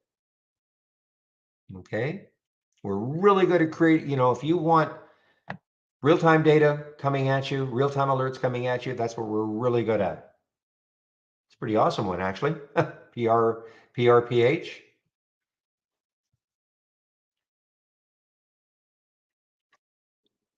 So again, if you like this scan the way it is, then you just right click, you duplicate into a free floating window. This showed up on another monitor. So what I've done is I've taken this scan and now it's free floating, okay? And then I save it to the cloud, right click, save or share to cloud. And by the way, guys, I'm not trying to teach people how to use trade ideas. This is an overview, okay? You've got to go to the guide. You've got to, learn some things on your own. I'm just sort of giving you a bit of an overview. And then you save it. Now it's in your cloud. Now, if you looked at this and you thought, you know what, I love the concept, but I'd rather have a different price range, then again, you right click, configure, summary, and I'm looking at the price range as 1 in 50. So if I wanted to make a change to 10 and 100, click on the summary, you see how it is now changed 10 and 100. So you can take the scan the way we've designed it, or you can customize it a little bit to how what your style is. In other words, a different price range, maybe a different minimum volume, things like that, and then save it to the cloud. Okay, so really all I'm really trying to show you is you can go to the different channels and you can start looking at them. You can start extracting scans that might make sense to you, saving them to the cloud.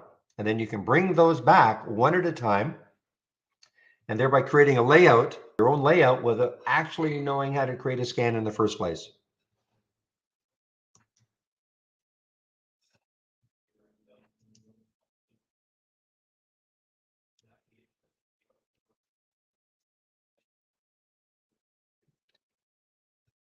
Now, excuse me. Of course, if you want to build your own scans, of course you can. So if I right click on an alert window and click on configure, so instead of clicking on summary this time, I'm going to click on search. When you see these icons, these are the real-time alert icons. We've got new high, new low. I mean, there's so many of them, okay? And I'll explain why we have a lot of them. And if I keep scrolling down until I see these icons, these are our filter icons. So when the company started in 2003, they decided that, they felt anyway, that most people would not want to have to learn a programming language in order to create their scans. So what they tried to do was create enough alerts and filters that for the thousands of customers that we have, all sorts of different trading styles, they could combine them to give them the type of scan they're looking for. Don't get hung up and think, man, this is way too complicated. How am I going to learn all these? You don't have to. I mean, it's just, we have a lot because there are so many different trading styles out there, but you don't have to learn them all. I probably use, I don't know. I should one day, I know I keep saying it every day, I might use 1% of them, 0.5% of them. I don't know.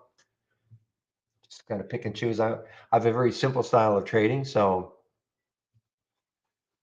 but, we have them here. So again, if you want to get a little more complicated in the type of scan you're creating, usually we have an alert or a filter that you would like.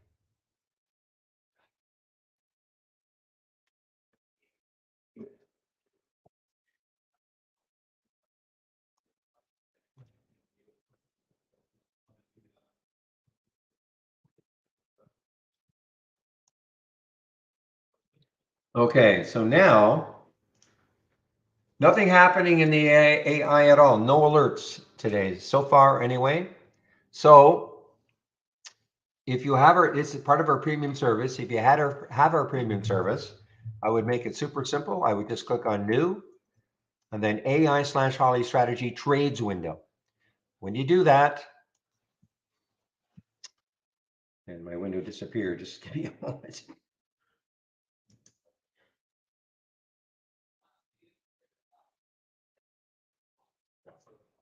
Must have accidentally clicked on it. Just give me a moment.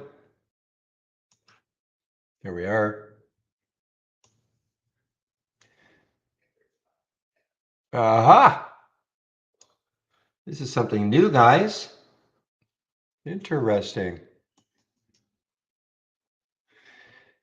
So the long-term strategy trades window, okay, you don't have access to this. This is something that they're trying to develop.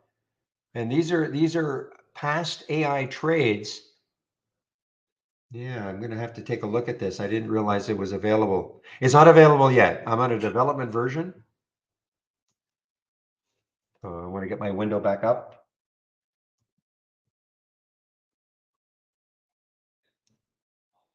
Oh, I see. There were some alerts, but they all got stopped out. You see, I just soared on the profitable. And as we speak, there are no profitable AI alerts.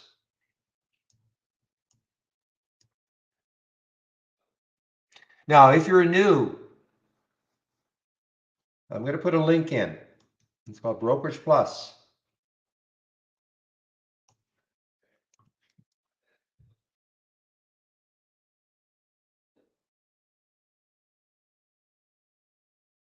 When I say new, I mean new to trading.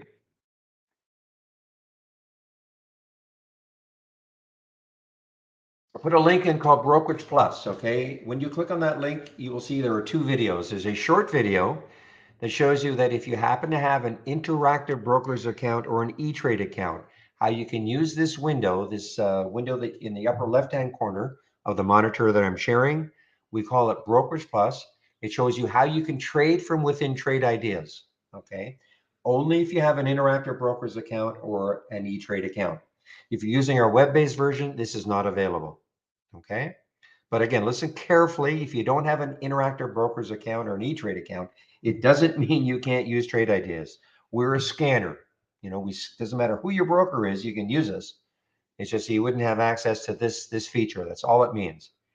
The second video goes into a lot more detail about how you can use this window. And how I like to demonstrate its use is as a simulator. A lot of new traders, you know, and I know they think they can, I mean, you want to just be able to start trading immediately. Trading is difficult. So that's why we have a simulator. So you'll notice there are two options underneath the Brokerage Plus tab. One says live, which is if you have an IB or E-Trade account, or simulation. So I'm going to click on sim, and that is going to change to account, and then I'm going to click on simulated trading default. Now what you're seeing here, these are some in the simulator, some things that I did last week, okay, and I didn't get rid of them, so you can practice swing trading. But our simulator uses our real-time data, so you don't need a broker. In other words, if you're just starting out and you want to practice trading, but you don't have a broker yet because you just haven't decided who your broker is going to be, no problem. You need all you need is our standard service, and then you're a way to go. You know, you just click on an alert, and the symbol shows up. You pick how many shares you want to trade. You pick the price you want to get in at. Click the buy button. You sort of size it up and then send it. Okay, so you can practice trading in our simulator. Can't emphasize it enough. You know, practice trading before you commit money to the market.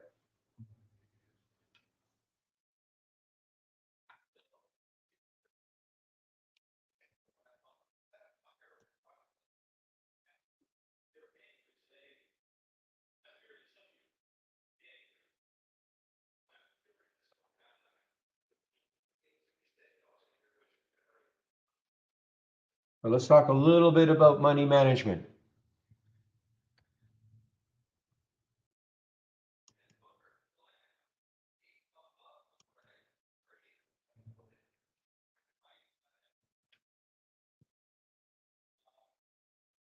I wish the spread were just a little bit better. Okay, I just want to demonstrate, you know, what I'm talking about when talking about money management. See if we can find something with the spread just a little bit better.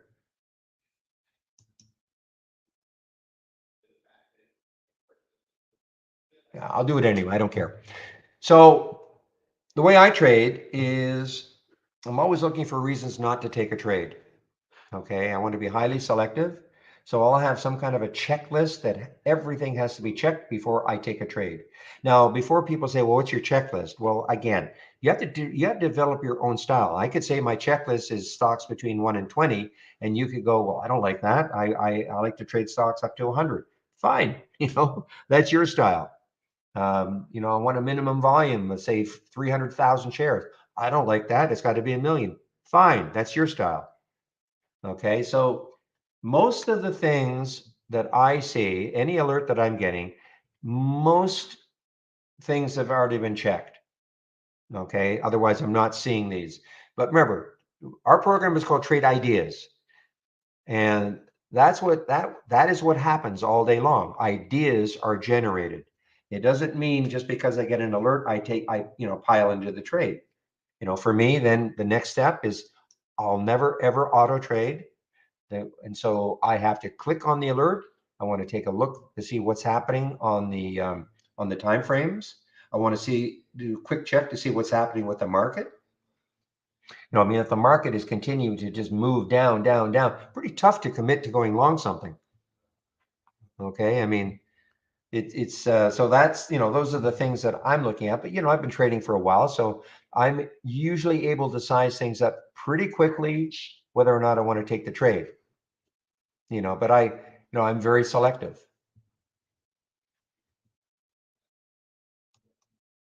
So, for instance, on the CFRX, it just doesn't. I don't like that spread.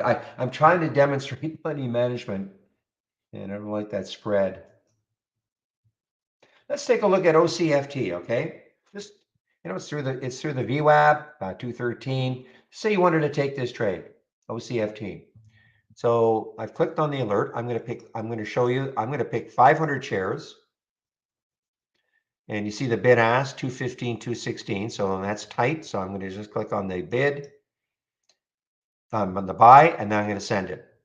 Okay, so now it's sent the order. And it will appear here. Okay, there's the OCFT. Boy, look at TH go. TH is on the run here. So there's my order. There it is, 500 shares. The entry was 222. I'm going to put a stop at 202. So what do I mean by a stop? Well, just because I think the trade, again, this is in the simulator, okay?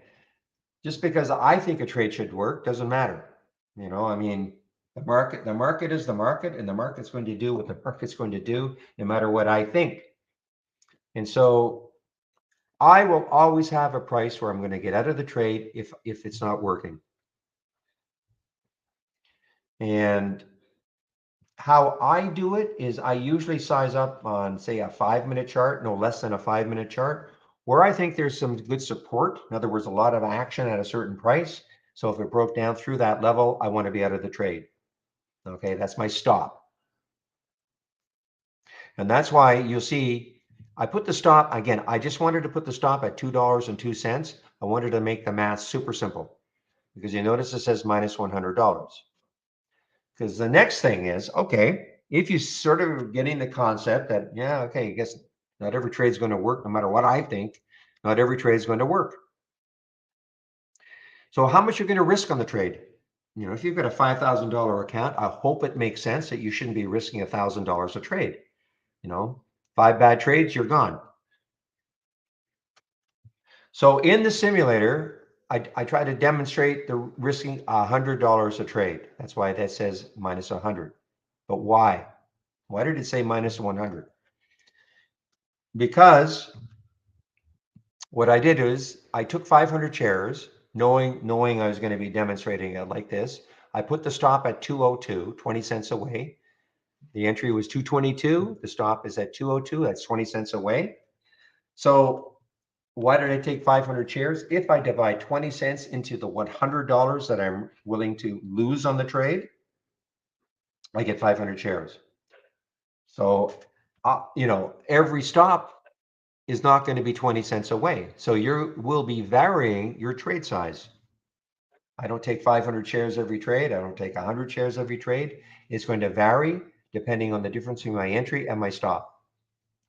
Now you can set up an Excel spreadsheet, based on, say, risking $100 a trade or $50 a trade or whatever that number is going to be. And you would just have to type in your entry and your stop, and it'll automatically calculate how many shares you should take. That's why you've got to practice.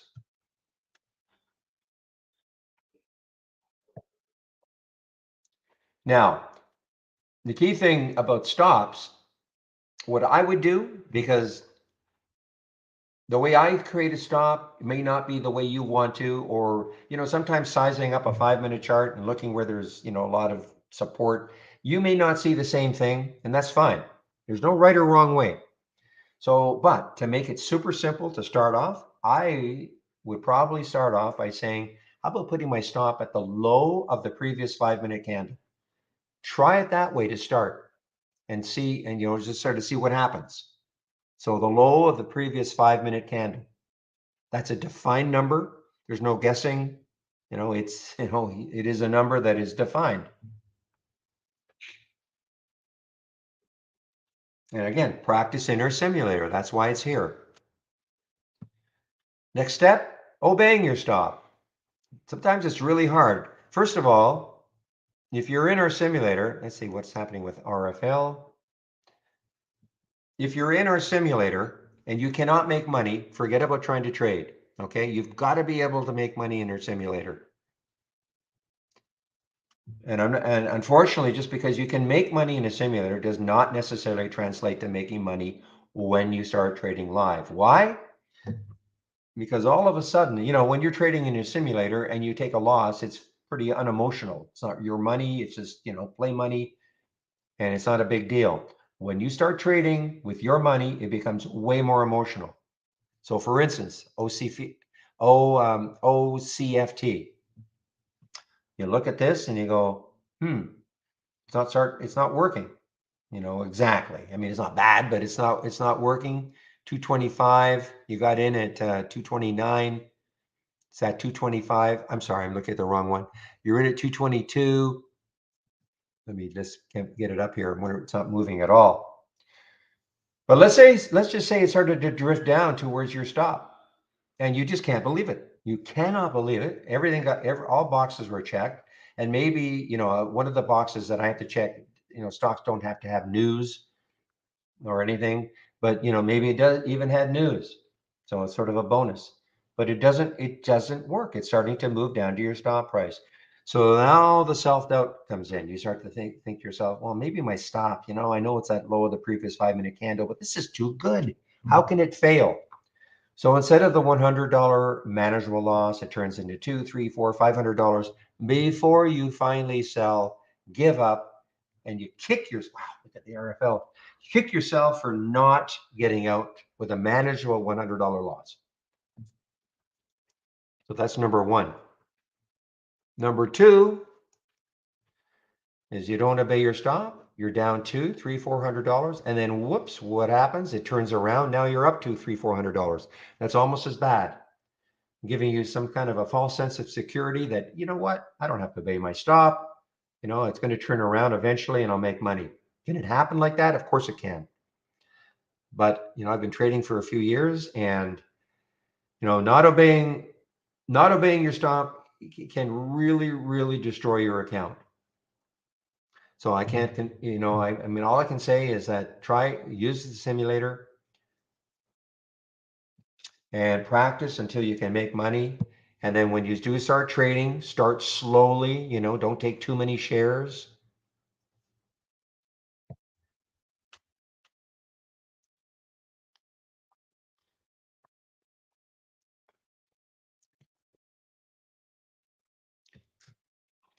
And that's it, guys. Off my soapbox.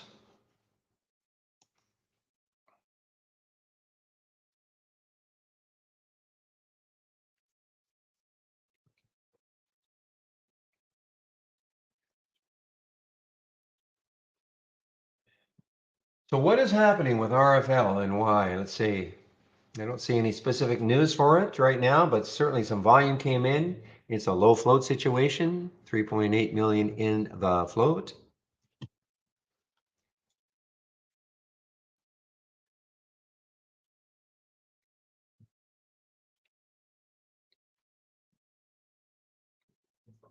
So let me talk a little bit about the races that I really concentrate on now. I'll start looking at it a little bit more now that I'm sort of off my spiel. So what the races are, we have top lists. This is an example of a top list, the biggest gainers from the open percent. And I have sorted it on the change. I'll do it right now. The change from the open. Okay. So there's CFRX. The change from the open is 26.4%. This is ranked. You can see descending. And of course, with the market the way it is right now, you're not going to find too many that are going to have big changes from the open. But anyway, looking at this top list though, this is somewhat static. I can't really tell right now if CFRX is moving. I can see it's at the top here, but I can't really tell if it's moving. I can't really tell if TOL is moving. It's just, unless I really stared at this percentage, but that'd be crazy. Okay, so what a race does is in my case, I start a race every 4 minutes. So every 4 minutes, once this race is over in 29 seconds, a new race will begin. What does that mean? That means every single stock is sort of starting at the same position at the starting line. Gun goes off. Now, who is starting to lead? Who is starting to lead the race? It could be a stock way down here that I would not even see, and it's starting to move. And that's why you see, you're going to see stocks that start to move up, up, up, up. And so VLCN is starting to, move up a bit as an example. Yeah, but the race just stopped. And now another race will begin. Okay. So it's a way in which you can it's sort of the best of both worlds. These are all real-time alerts. Okay. Like this OCFT, it is at 222. And so it's real time. So it's sort of like combining an alert window and a top list window, sort of the best of both worlds. Top list window is great for ranking things. You want to see stocks that are up the most from the open, or stocks that are near the high of the day, up from the close, things like that. But again, it's more or less a static list. You cannot really tell what's moving on this list. And that's where a race comes in. So I would really encourage you, when you go to the user guide, to click on TI Stock Racing. It has a great overview, some videos, and some text to explain, what the racing is all about, how you start a race. In this column on the right-hand side here, what'll happen is in the number one position, VLCN, that means it won a race 4 times. It might be hard for you to see, but but you can have a column. So at the end of the day, you can see, wow, man, maybe some stock won 20 races. Probably is a good idea to maybe watch it tomorrow and just see what happens.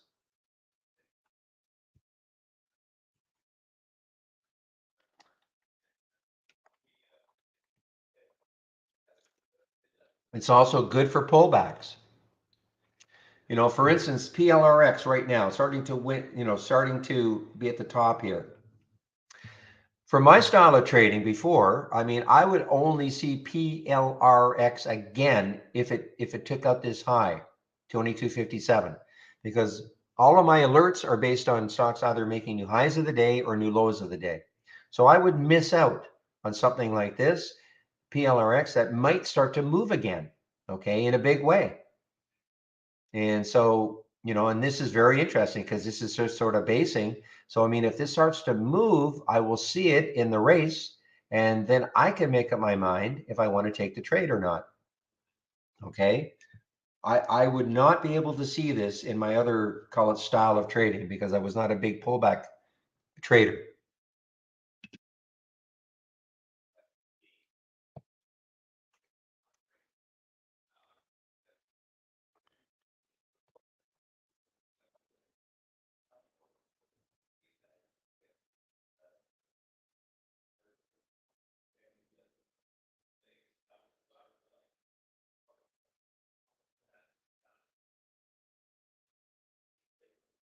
But I reiterate, and especially if you're here tomorrow and you go to our YouTube room between 12 and 1, you'll hear Michael Noss constantly talking about a trading plan. You have to have some kind of a trading plan.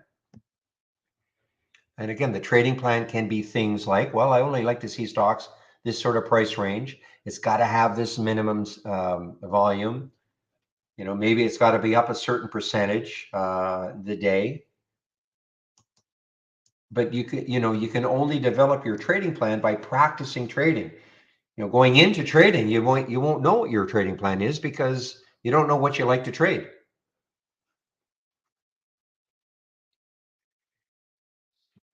I didn't start off by thinking I want to be a momentum trader. I only want to see stocks near the high or the low of the day. It evolved into that, okay, but I didn't know at the beginning.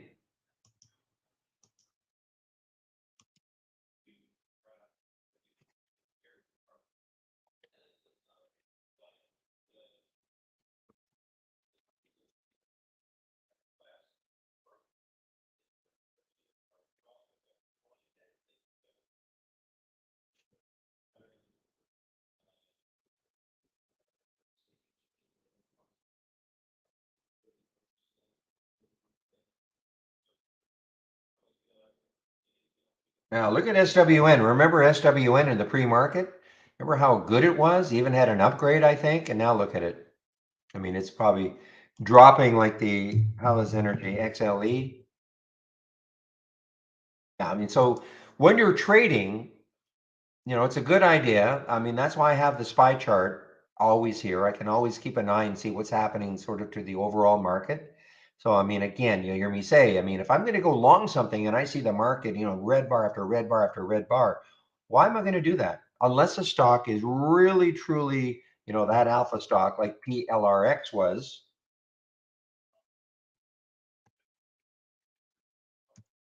At the beginning, and to a certain extent still, look what it was doing when the market was doing this.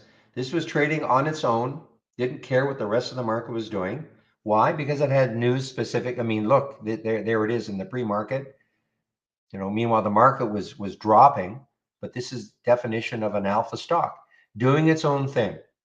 Doesn't care what the rest of the market's doing. It had some news. News was perceived, really good.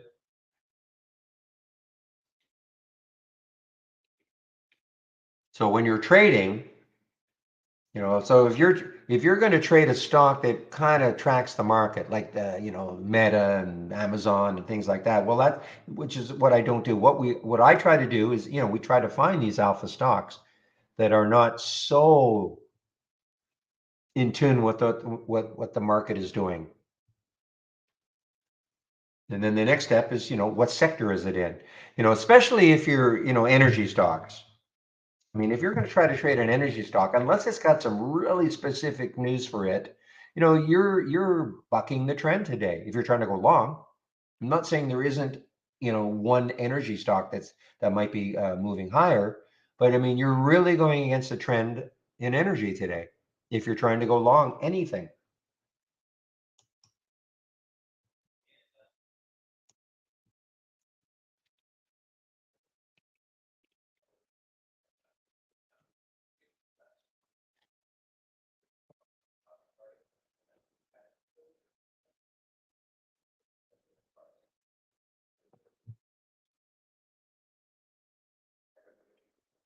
All right, the CDLX, which I was waiting for a long time to see if it would break down through 17.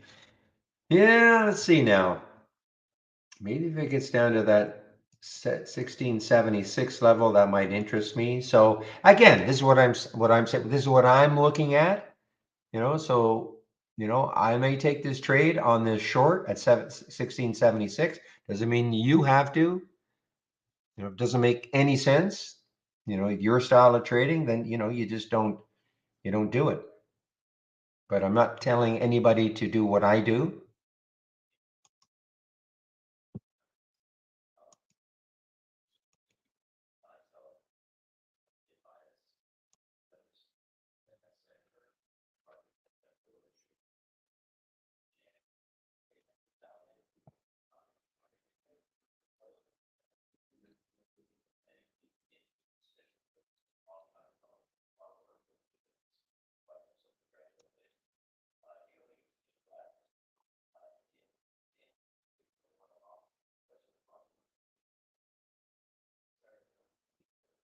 And you always hear me talking, saying looking left, looking left. A lot of the things that I see are near the highs of the day, or if I want to short, near the lows of the day. So I'm always saying, well, look left on a daily chart to check to see, well, where is the next high? So if I wanted to take this trade right now, frequency FREQ, and I'm saying, okay, it's sort of interesting. Maybe it's over that whole number of 2. I look left and I see 221 is the next high. So now I look at that and go, is that too close to 203? I mean, I know it's 10% away, which isn't bad if it got there. If I took the trade right here and it got right up there, that would that'd be of course great, 10% move. But for me, I look at that and go, I don't know if that's if you can get there. I mean, I just don't know. I'd rather not see that. I'd rather see the next high being say 240, 250, like lots and lots of room. If I didn't see anything on the daily chart, if I look left and I can't see anything on the daily chart, and when I say anything, if that weren't there, if I'm looking at the current price, if everything that I'm seeing on the candles were underneath, then I've got to look at the weekly chart to check to see where the next high is. And again, if everything on the weekly chart is underneath the current price, then I'm looking at the monthly chart. Okay, so I mean, there's some sizing up to do, but if you do this long enough, I mean, it becomes just second nature, and you can very quickly figure out, yeah, I think that stock's got some room.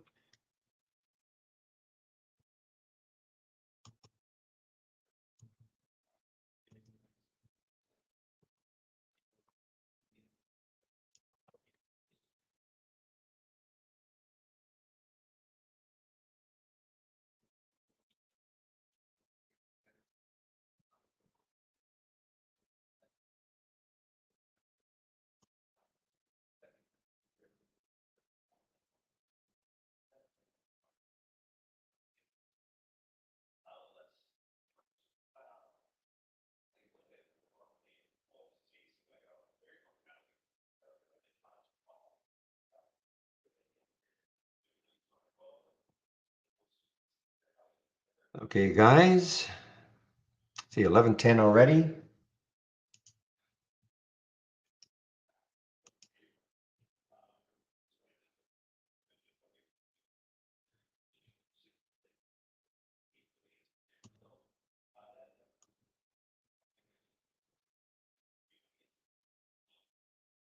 All right, guys, PLRX is, I mean, it's nice base here. Nice base. You can see one way or the other. I mean, it's not going to stay here. We know it's not going to stay here for the rest of the day at 1890. One way or the other, it's either going to pop up a bit or it's going to drop. It is just not going to stay here. Look at that volume, 46 million. Probably trade the float about 3 times today when the day's over, at least. And if you don't know what I'm talking about in terms of the float, that's the available number of shares that can be traded. So 26 million. So typically what you do is you take the number of shares that have been issued, and then you start subtracting all the shares that insiders, the C-suiters, maybe some mutual funds own, especially in the bigger stocks. And that's the available number of shares that can be traded on a given day. So for me, anything under 20 million is what I consider a low float. 26 million is not a high float, but anything under 20 million, I consider a low float. That is a supply of stock. So the lower that number, you get some situations where, you get 5 or 4 million in the float. The lower that number, and if there is demand, and obviously today there's a high demand for PLRX because of the news. So you can see 46 million shares are traded, only 26 in the float. That's not quite double the float is traded. No, I never, no, I don't do that 1320 Wolf. No. Question, do I ever look at a 10-minute chart to look for pivots? I don't. Doesn't mean it's not a good thing to do. I just don't.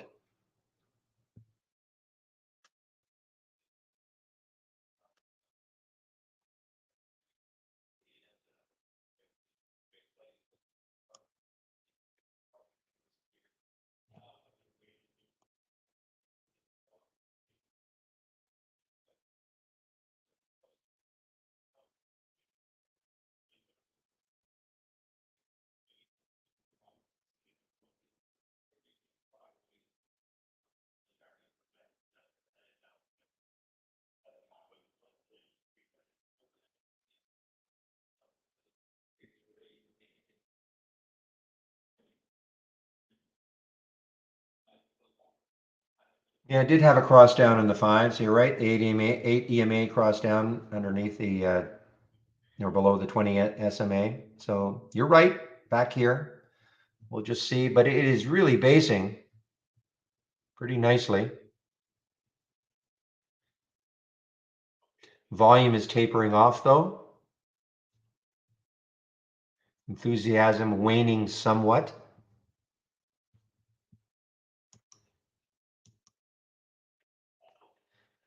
All right. Tax in is 11 a.m. Well, yeah, we're getting a little bit of a pop here.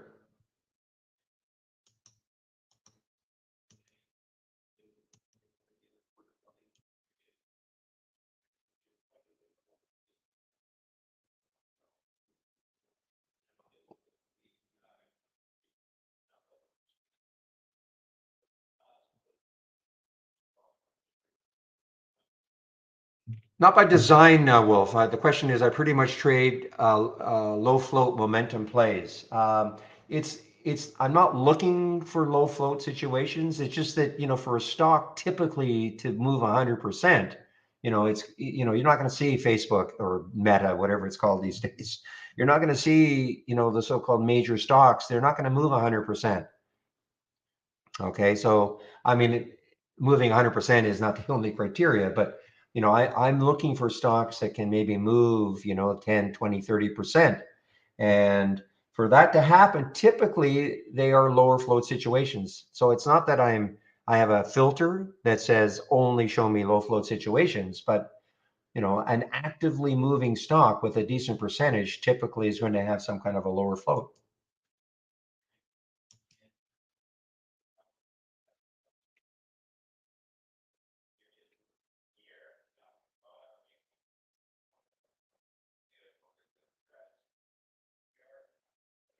I don't know what you mean by that. It gives me more leeway. I don't know. I'm just looking for, as an intraday trader, I'm looking for stocks that have got some, movement in them.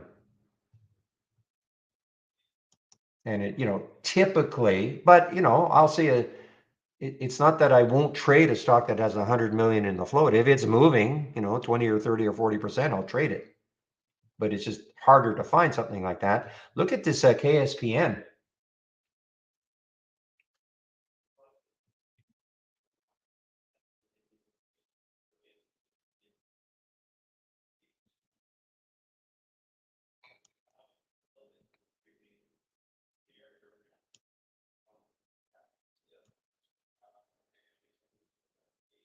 Wow, KSPN, something's happening here. Take flight on idiopathic pulmonary fibrosis study. I don't know when that happened. Cowan and RBC put some coverage on them also.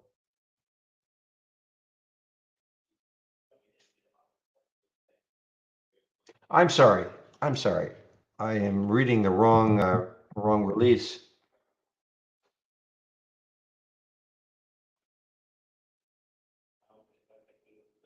That was the PLRX.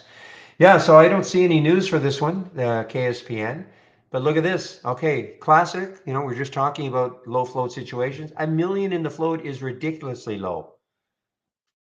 But that's how a stock can be up 60%. Okay, I mean, find me a big name stock that's up 60%. I mean, I remember when Facebook had its big drop. I don't even know it was 60% that day, but on earnings a few months ago.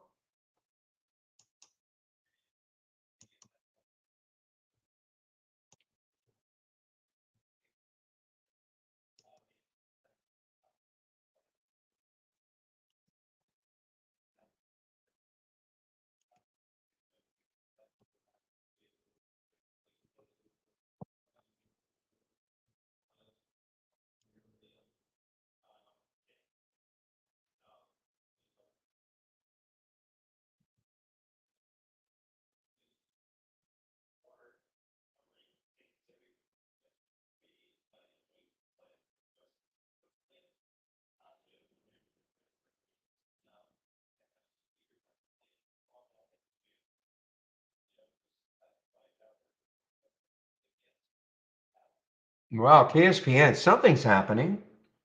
A lot of volume coming in. I just don't see any news. The next high looking left, I think it's broken through that. And 372, that's a high there. 413, it's broken through that. 430.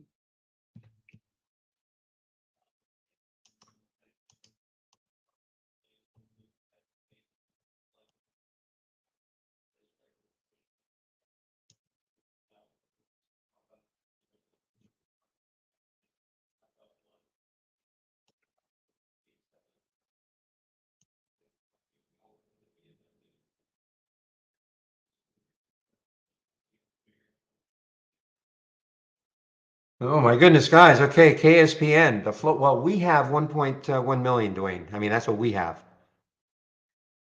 Okay, and now I do know, you know what I'm going to say.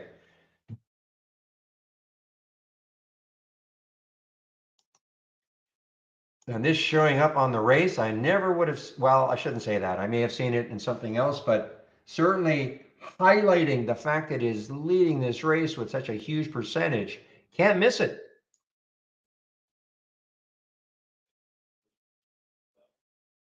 Cannot miss it.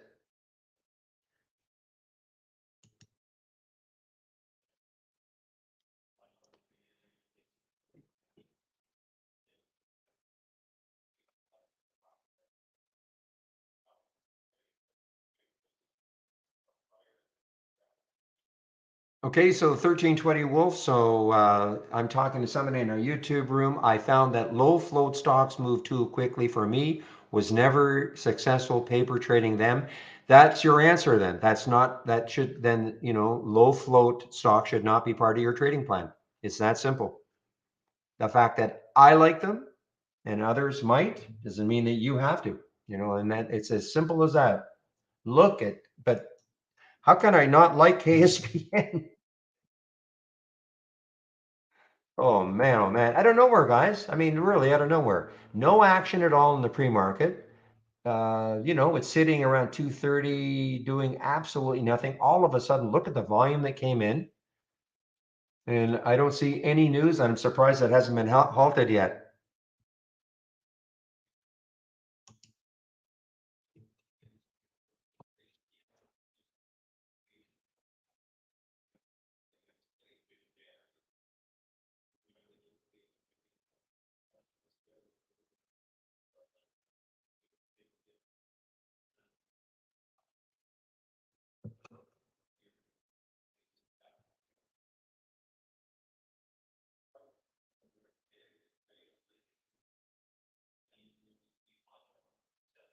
Oh boy, well, it hit the five.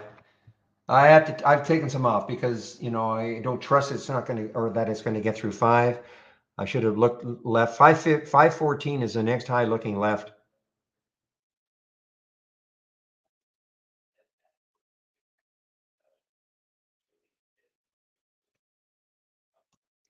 This is not shortable, which is another good thing. Not shortable for me anyway, at Interactive Brokers. William, you said you were short that. I hope you got out.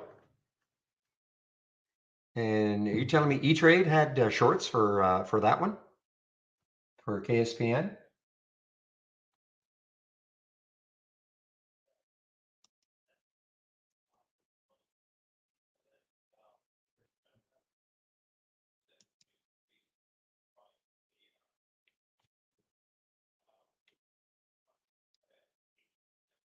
Yeah, I'm all out now, guys. Yeah, that five is a very psychological number, and it did get through it, but the only way. What is high? What's the next high after that? 610, 537. Yeah.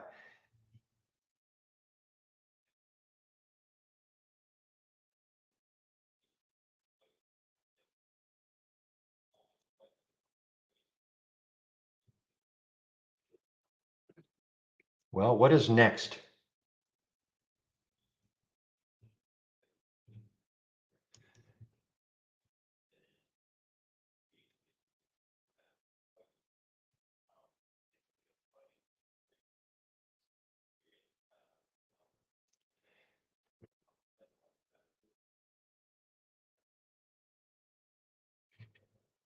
Yeah, I mean, I suppose you could, James, you could call that a bit of a chase. I mean, but for me, the break of the whole number was critical. The four was critical. I'm always a big proponent of stocks that when they take out a whole number, they can really run. And obviously, there was something happening, and that's why even though it did get over five briefly, I'm so reluctant to not take most of it out, or when it got close to five. Five is a very big psychological number.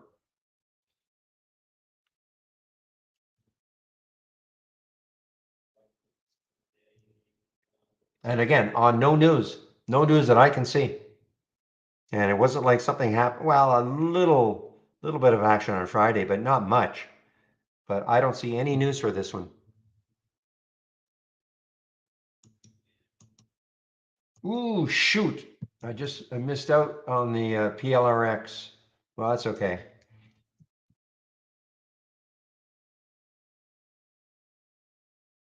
Oh, I'm glad I missed out. Wow. No, that was oof, I'm glad I missed out. Look at that. I mean, it got up to 20 and right back down to 19, just like that. That's pretty that's bad. Okay, guys, give me a moment. I'll be right back.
So guys, this is what I'm trying to say. I mean, we can see KSPN is right at the top here on the change from the open, but I guarantee when it started, it was way down here. We wouldn't have seen it, and then all of a sudden you're watching some kind of a race and you see the symbol moving higher and higher and higher and higher and higher. You never would see it if you're just looking at a somewhat static list of symbols. Okay, and that's the beauty of it. Who knows? Something else down here could just start to move and that it'll catch it.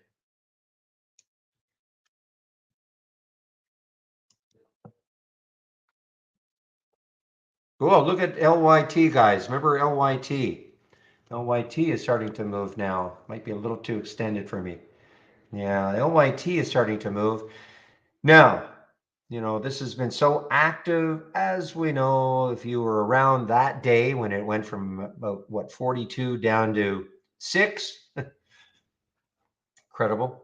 It was an IPO, but it has had a lot of activity.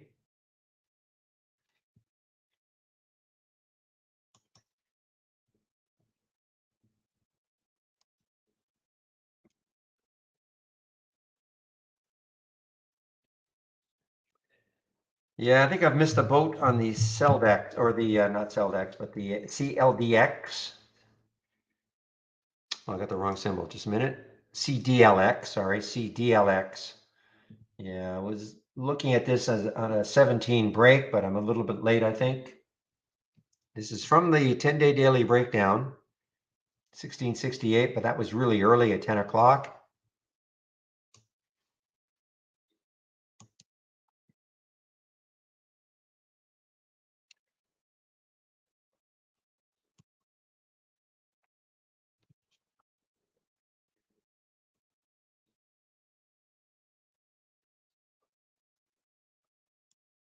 Well, this PLRX is a tough one, though. I'm not. I don't know. I mean, that's a pretty big topping tail. Got up to $20 and it just got stopped. Next candle just wiped it out. The one thing I can see is that, if you look at this 2-minute chart here, you can see that there was really not like startling volume that did this. Look at the 15-minute chart. The volume has been dwindling.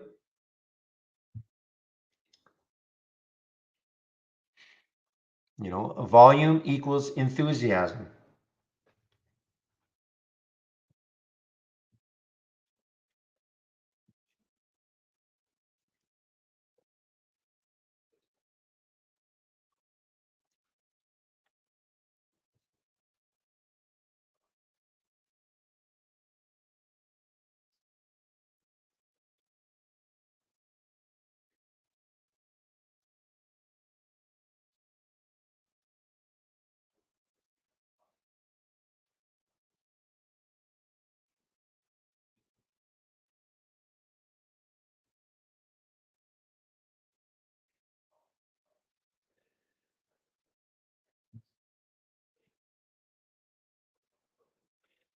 Boy, this is really teasing both the longs and the shorts. This PLRX right around that 19 level.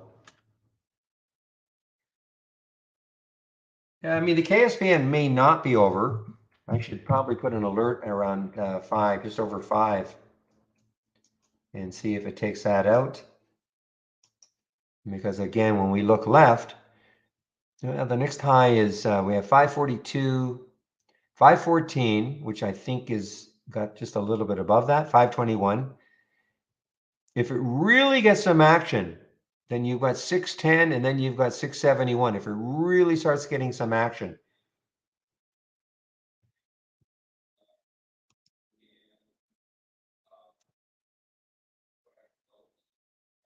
Yeah, I guess I could do a sector check before about half an hour, I'll be taking my break. So let's see if there's any dramatic difference. So now, again, if you're with me in the pre-market, I take a look at the sectors about 10 minutes before the market opens. And of course, we're looking at the change from the close of yesterday, which is Friday. Now what we're doing is we're looking at the change from the open. Again, the open is that very first trade of the day. So energy is still weak.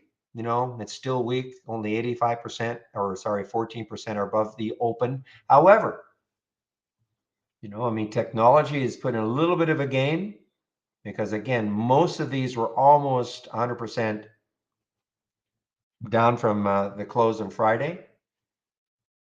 So you can see that technology has had a bit of a gain. 40% of them are now above the open of today. Materials, nice comeback. So if you're in any sort of material type stock, 70% are above the open today.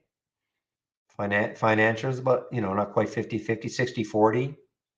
So it's a very different look because when we saw this in the pre-market, virtually all of these were not, almost like 100% of them of the stocks were down from Friday's close. So there's been a bit of a rally.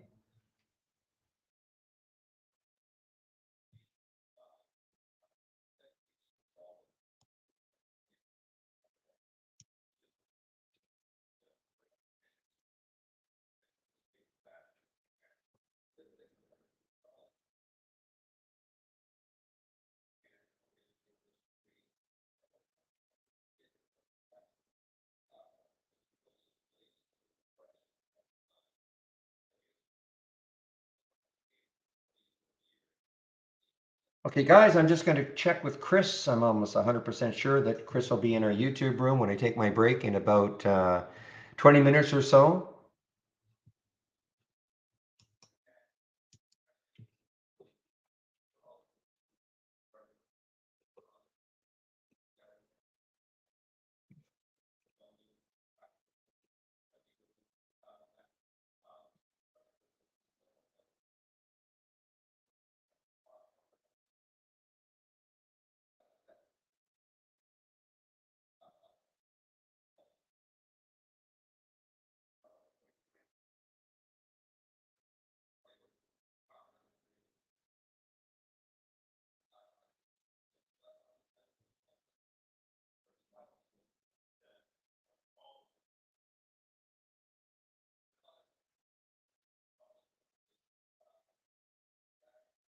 Okay, so James, the question in our YouTube room is how did I switch back to my default layout so quickly? Um, well, of course, my default layout is here as you see it, but the other layout came from the docked channel bar, and that's why we created the docked channel bar. If I click on new and then docked channel bar, not that original channel bar, I wish they just get rid of it, but anyway, the docked channel bar, you can go through these different channels and you don't have to worry about your layout disappearing. It'll always be behind it. Okay. So I can go to the different channels and cycle through them. Okay. And my layout still remains behind it. So it's not that I switched. All I did was just shut down the channel bar, but it's the docked channel bar. And that's the whole, and that's the, I mean, that's why we created the dock channel bar because before, before, I mean, it's still there. I wish it were gone. Again, I know I'm beating this to death, but when you would click on channel bar and then click on, well, I can do it, but if I clicked on one of these channels now, my layout underneath would disappear. So it was really, people weren't probably using the channel bar too much because why would you want your layout to disappear? Now, there was a way in which you could, when I say disappeared, I don't mean forever, but you'd have to bring it back from the cloud, et cetera, et cetera.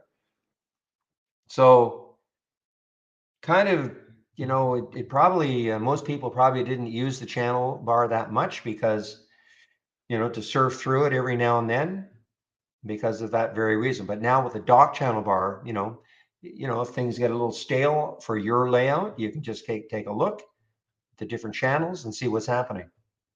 Surf through them. So it's the docked channel bar, yes.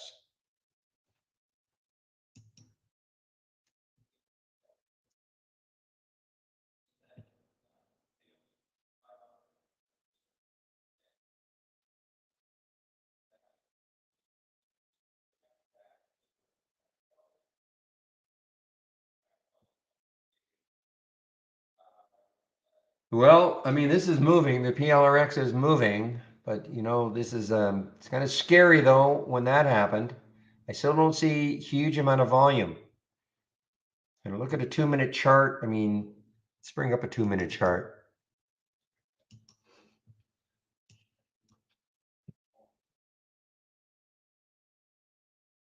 Bring up a 2-minute chart.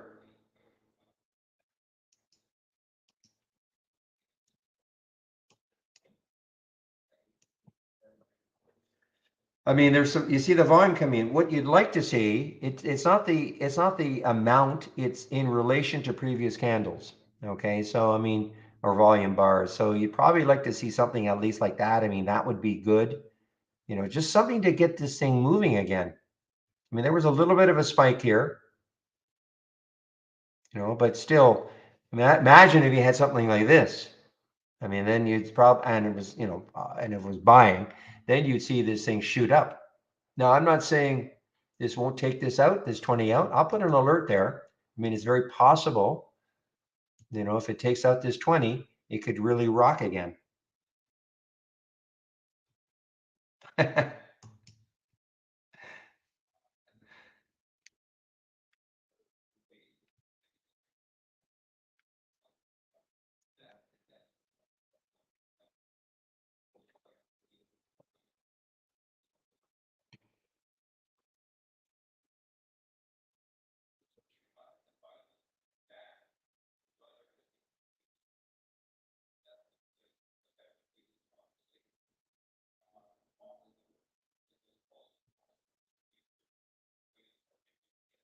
And yes, it is Chris in our YouTube room when I take my break.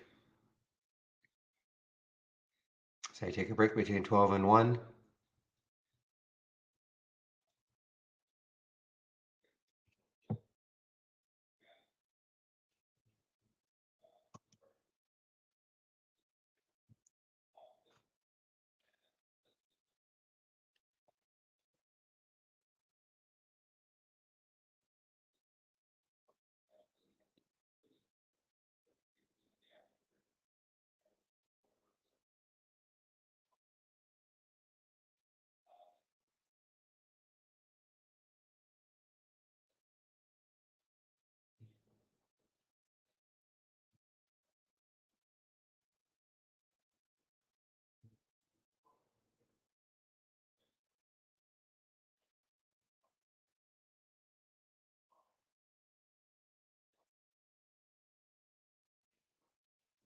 This one's alive again, guys. It's FFIE. A lot of action the last few days for FFIE. High on Friday was 621, so it's got some room.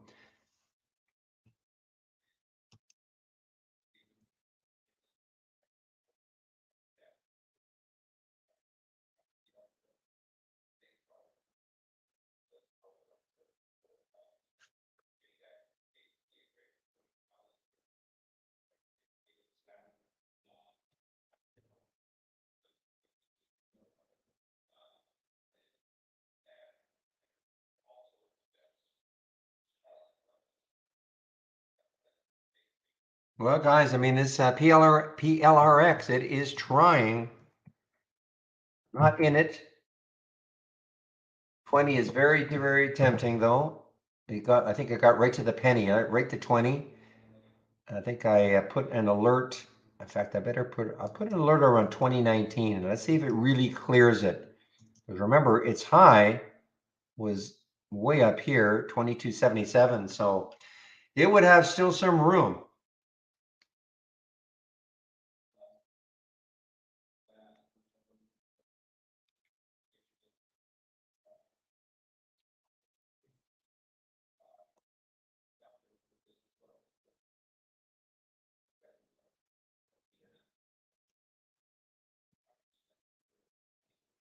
I agree, A-Trade.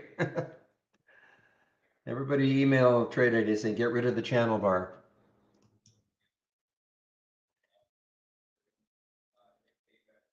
I mean, I know the Trader's Vault is a popular one, but all a person would have to do is say, "Hey, I went to, where's the Trader's Vault? I don't see it," and they would give it to you.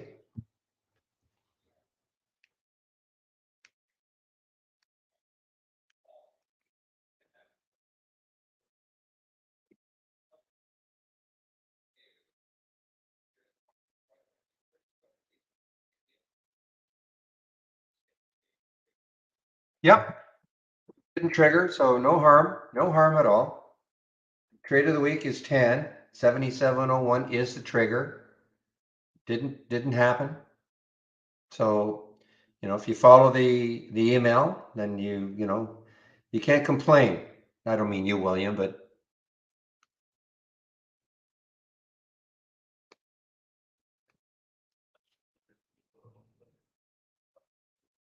all right, good for you, Dak, and your VLCN.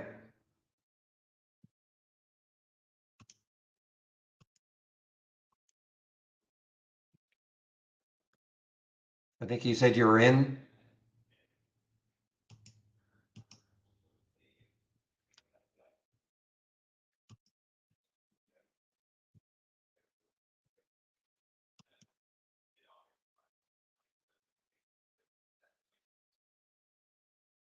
Lots of volume came in, guys. Look at that. Look at that big volume bar. This could, what time is it now? 11:42. I mean, in theory, this could turn out to be the biggest volume bar of the day. I mean, there it is over here, the 10 o'clock, but we still have another, 2 minutes for this one. And it's definitely going to be the second biggest. So there's the enthusiasm coming right back into VLCN.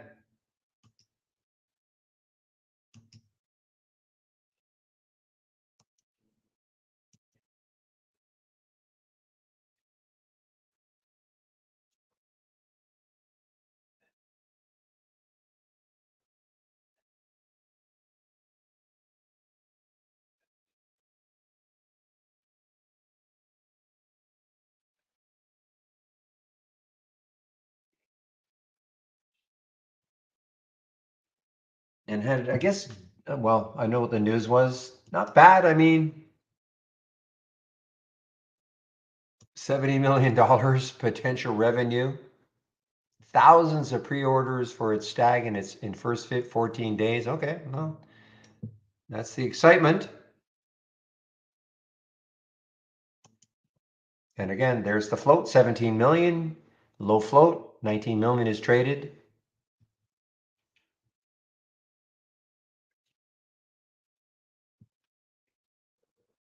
Let's back this out a little bit. Where do we see on the weekly chart?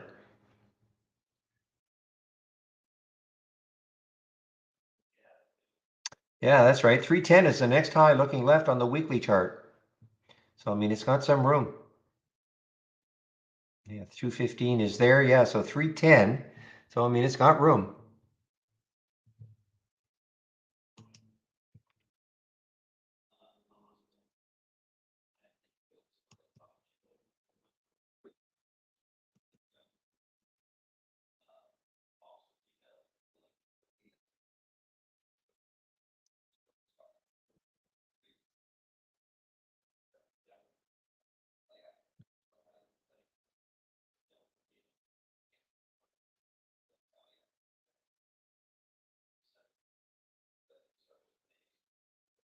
Is DWAC popping again?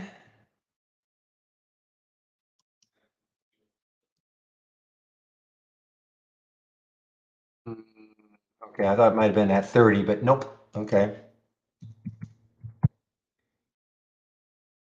What are you seeing here? I don't see anything really with DWAC that, I mean, it has come off the bottom there, yes, but other than that, yeah, PHUN is sympathy play, yes. So is it moving on its own? Is it moving? Yeah, so what are you saying, Ori? Oh, short sell, short sell. I'm sorry, yes. Sorry, I thought you were saying this was popping.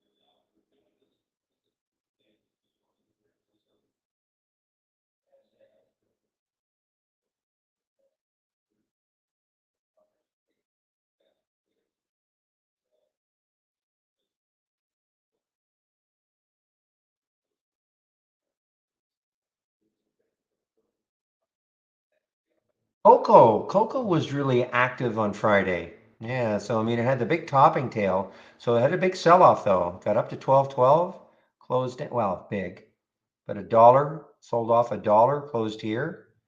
And so you can kind of see if it can take out Friday's high. It may not do it, but I'm going to stick an alert there because then the next high looking left on the daily is 13. So, from 12 to 13, that'd be a nice little move if it did it.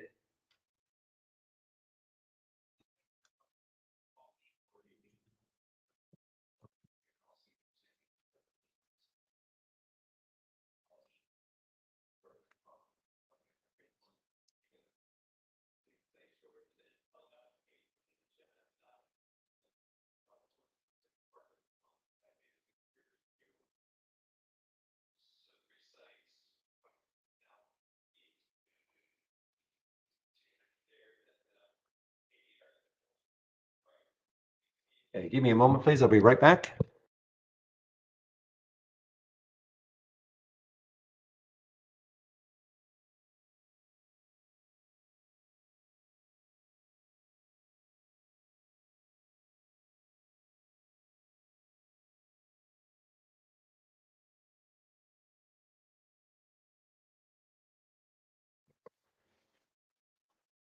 All right, VLCN, another little move here, guys.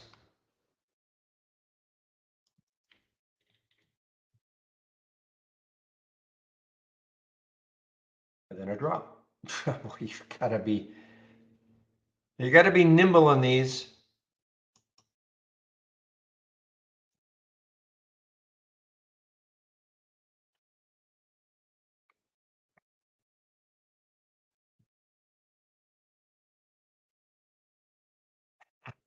He's still around, Ashton Kutcher,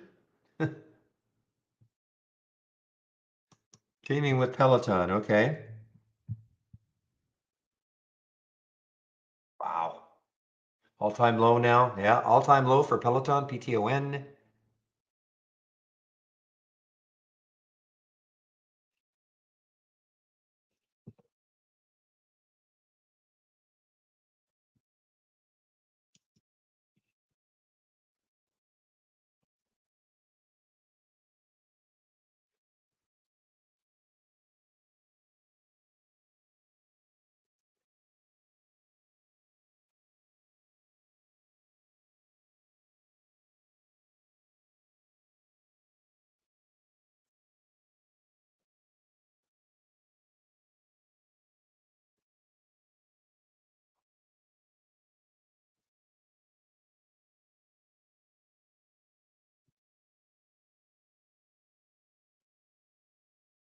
Yeah, Twitter keeps, inching its way down. TWTR, of course.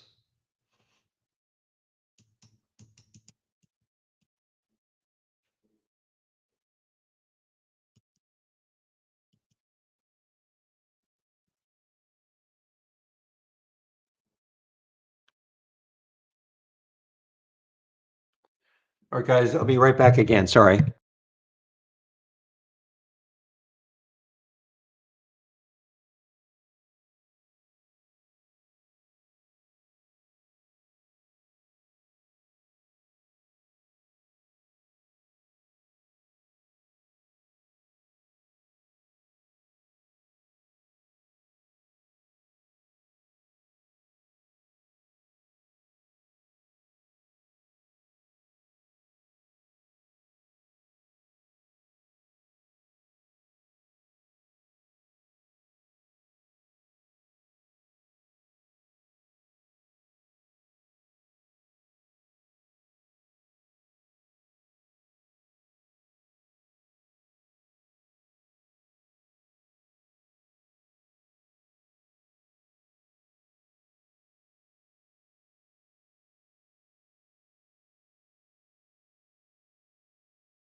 All right, guys, I'm back. So what I'm going to do right now, what time is it? 11:52. So Chris should be showing up in about 5 or 7 minutes or so. So I will put the YouTube link in to the main room in case you want to head over there and listen to Chris between 12 and 1.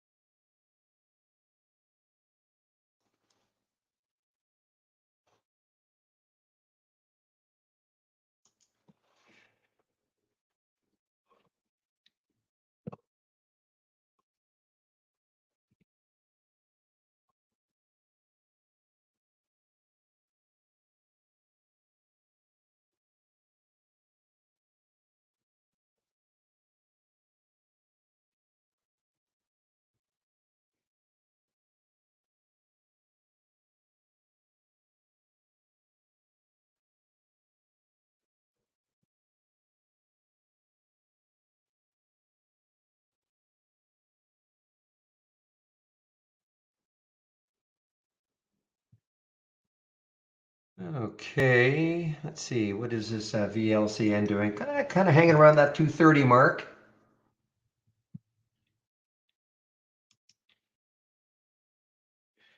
All right. Wow. Codex is sort of not Kodak. CODX is a nice little break on the daily chart here. Does it have room though? Let's take a look. 632, 674. So, I mean, it's got a little bit of room on the weekly chart, and the stock is sitting at 647. The next high looking left on the weekly chart is 674. So, I mean, it's got some room, not a ton of room though. I mean, it looks like there's a lot of resistance right around there. I mean, if we knew, taking the trade right here that it would get up there, fine, but we don't know that, obviously. If all this weren't here, if the next high looking left were more like at 894, this would be awesome, but it's just not.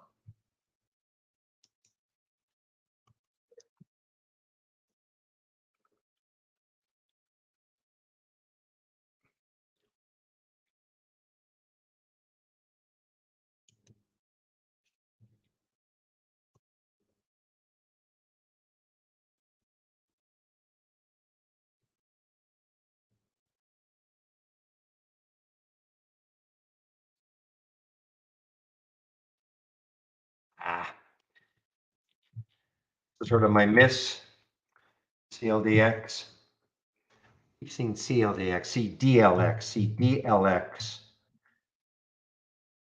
I was really interested in this one under 17. But c'est la vie. Comms pop. What are you guys doing? But you're right. This is a super cheap one. A lot of volume coming in. I mean, I remember this one when it was $11 stock.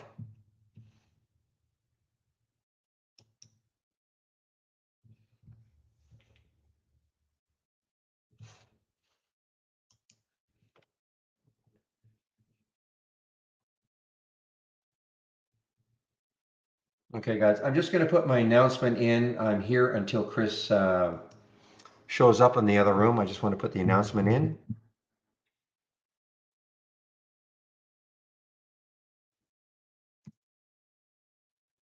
In fact, I just heard him. You did indeed. Chris, greetings and salutations. Just give me one moment. Sure. A little early. I thought I'd get you out a couple of minutes early. You're a good man. I try. I'll make the screen swap if you like now.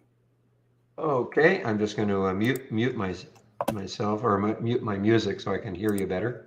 Alrighty. There we go. Okay. Alrighty, I made the swap for you, so okay. you're off into the wild blue until you're ready. Okay, thanks, Chris. Have a good break there. We'll see you in a little bit. Okay, bye-bye.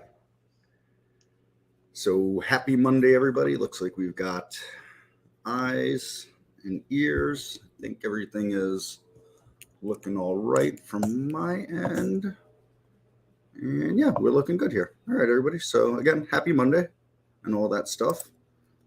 We're back to a full week of trading, and for the next month and a half, we're at full weeks of trading up until we run to Labor Day. So bear market still, as we can obviously see. SPY with a gap down and moved a little bit lower than that gap down. Tried to find some footing around that 385 level on the SPY. Let me bring up a chart of that. That'd probably be a good idea while I'm talking about it. Try to find a little footing here around that 385 level, poking its head above it. Couldn't really do it. Also kind of bouncing off this 384 level here. It's pierced it a few times. So, well, we'll see. I mean, happened to draw a trend line on the SPY the other day. This downtrend line, and I believe I did that during our Friday 3:30, if I remember correctly. And I said, this little move up here is reminiscent of that one, and that one, and that one. And while I gained nothing from a bear market, I'd much rather a bull market. I just don't think we have any prayer of a bull market until we get a meaningful move to break that kind of downtrend. And it doesn't have to be perfect to this trend line. That trend line isn't the obviously end all be all of what we're doing here for looking for a reversal on the overall market. But I think it's a good guide for now anyways, off this level up here in the 460 level or so. So that's that. I did not have my chat up. So Wolf, Mike C, Jim, Iris, Raj, how are you, everybody? Happy Monday. Let's see, Tan. Yeah, Tan right at the 20. So I think Steve put that out as the trade of the week. However, I highly doubt it. Yeah, there's no way that triggered. And so that's that. We just remain in this bear market, and it's tough as heck. Although I got to say that symmetrical triangle look from it does actually look really nice here. What else did I want to comment on? Let's see. We talked about the last couple of weeks, XBI And the IBB, kind of the only sort of might be a little bit of bright spots.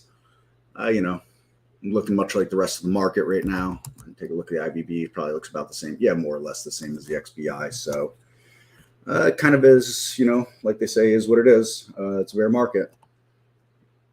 It was my hope that, the XIB, the XBI, the IBB might be the quote unquote bright spot sector that's not getting its tail whooped all over the place like the rest of the market is for maybe a month, 2 months, whatever it is, we'll see. I mean, one day does not make a trend, and we can see, we do have this short-term uptrend anyways for right now, and a temporary double bottom, we can call that anyways. So like I said, we'll just see how that all plays out. I think there's some numbers coming out this week. I think someone I saw said something about CPI on Wednesday, if I'm not mistaken. So I think you're going to find what there are of the quote unquote big players for the summer, waiting for those numbers. I'm not a sell in May, go away person, but there is obviously less volume in the summer than there is during, let's say, after you get past the Jewish holidays in September and, through the rest of the year. So with that said, obviously, we're finding things that are very active all the time here, scanning with the software, but the overall market itself, I think, is taking a tick down. Pivot levels in the SPY, noticeable ones. Yeah, I think there's a few that we can dissect here. I think this is pretty big deal right there, that 420 level. And then I think this 390, I don't know, 2, 3, somewhere in that level. I think that's big. And always, 400, it won't be as big as it used to be. The first times we're dancing on 400, I don't think it'll be quite the same. I think it'll still be some sort of level that shows some dancing around, but not like when you're coming through 400 the first time. I think these are the two big ones right now. Getting through that, which would mean a piercing of this downtrend, essentially, that 390, 392, 393-ish level, which, as I went over the last couple of weeks, as we were moving up towards, I said, I really, 390, 391, maybe we'd see 392. I said on that short rally that we had for the last week and a half, I said, I don't think there's any way we see 393, and we never did it. So, and like I said, I have nothing I'd be happy to be wrong. I have nothing to gain by being right with any of that. It's just that I'm going to conduct my trading in the sense of when I'm up a little bit in a trade and that looks at all wobbly to me, I don't care if I'm up $5 or $500. As soon as it looks wobbly, I'm closing things right away.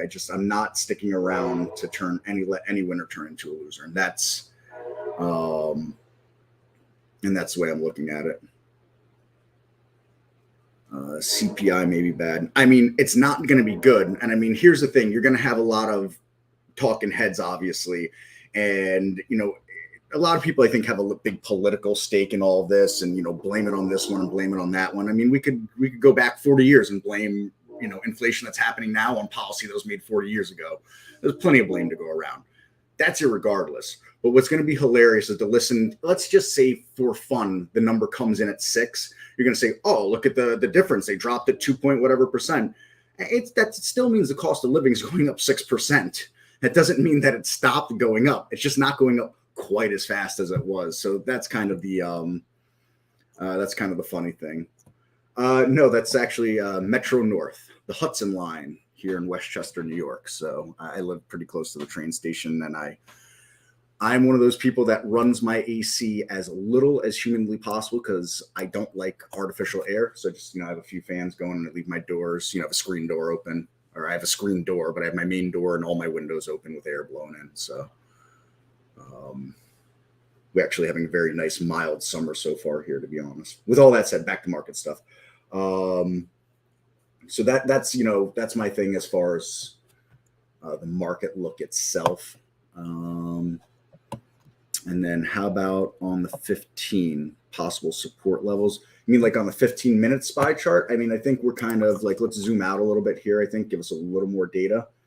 And like I always say, just draw a line and see how right or wrong that line looks. This looks like a big deal, that level right there. And yeah, so I think, we take a look at this level and we can see that there and here and dancing it here again and then here again.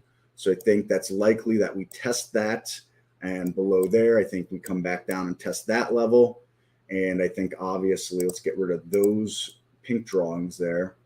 And again, I think, we're squashing ourselves in, but this seems to be pretty significant rate in here too. So this is a range that I would say if we got above this range, then maybe we make an assault back on 390 again, and maybe up towards that 393 level that I said is going to be ever so tough. If not, I think again here and then down into this range here before long, I think we're testing that again. So that's what I'd look for in the immediate short term here on the SPY. There's, nothing magic about any of that. I don't think. It's just what my eye happens to be going to. That's all. What I try to do is, I draw a line, or I put a line up and I see where is price touching that line. Someone could argue here as well. I could buy that, 380. But also whole numbers like that are going to be a big deal. 375, 380, 385. Obviously, we can see 385 as being a big deal right now. So, those are things to also always keep in mind too, how those whole numbers are going to affect what we're seeing, what we're doing here. So just kind of my, like I said, just what my eye is going to. And I don't, I could be completely off base and someone else might be looking at this and saying, what the heck is this guy talking about? And I'm more than willing to listen to what they're seeing. I'm sure they have some valid things to throw in there too. So that's kind of that. Codex. This is interesting. I've seen this on and off the scans all day long today. Not really anything special here. I mean, take a look at this. So I just had to comment because I keep seeing it, but not even 700,000 shares traded. It's doing 5 times its normal volume. So we can see this thing has had absolutely no volume the last long time, essentially. A couple of blips. That's it. So just interesting, as they say, how the mighty have fallen.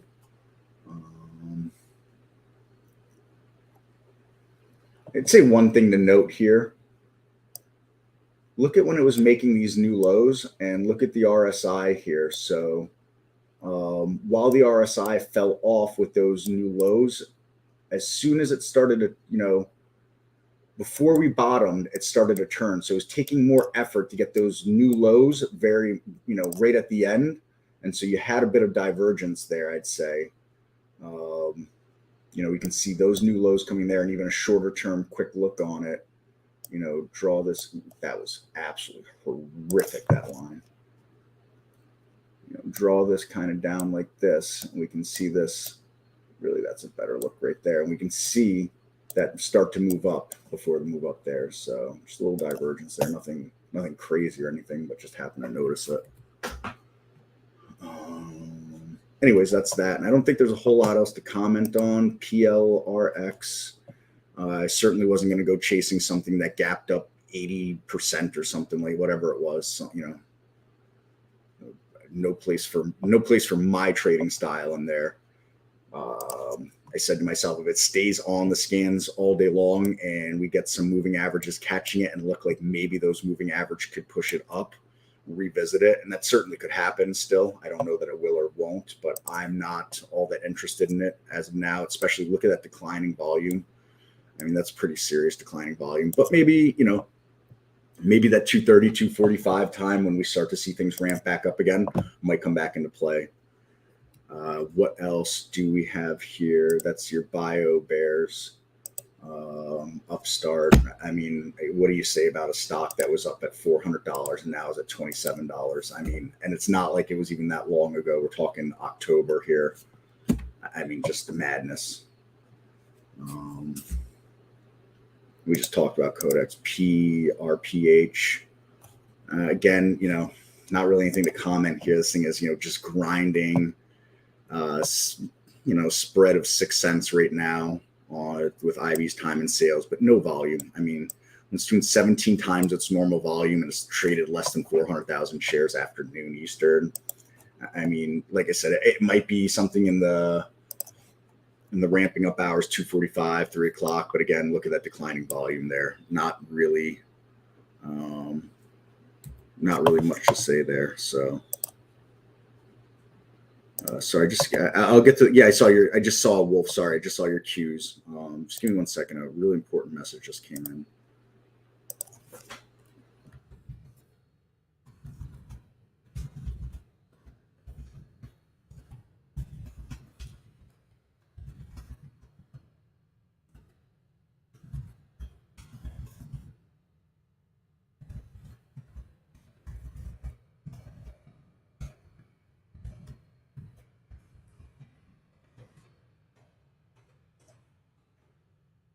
All right. Yeah, I'll take a look at the cues real quick here.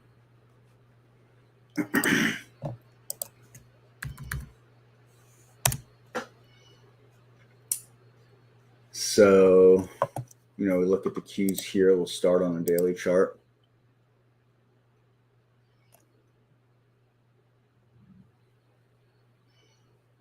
Or we won't, because for some reason that didn't want to work. Let's try that again. There we go.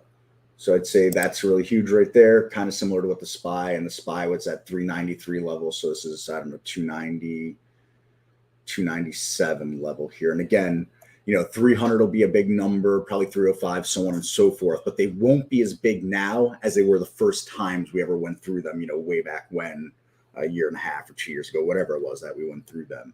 So while I still think those numbers play a role in support and or resistance, not as significant as their first times going through it. So I think we're going to look at more where price is touching. So more recent term, we're going to look at that line there. But I also think, looking here, this seems to be a pretty heavy player as well, this line right in here.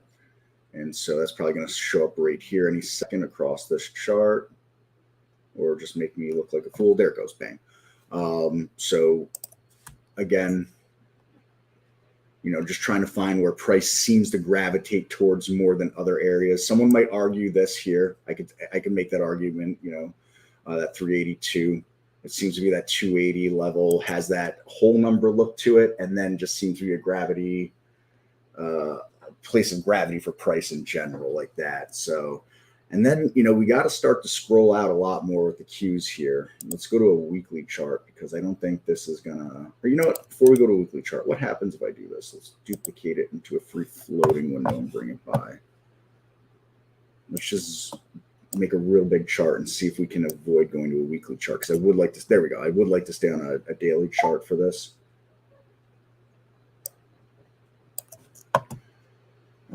And what do you know? I just happened to draw this line, all right? I drew this line right here without any knowledge of what was going to happen back here, and bang, look at that bottoming shadow right there.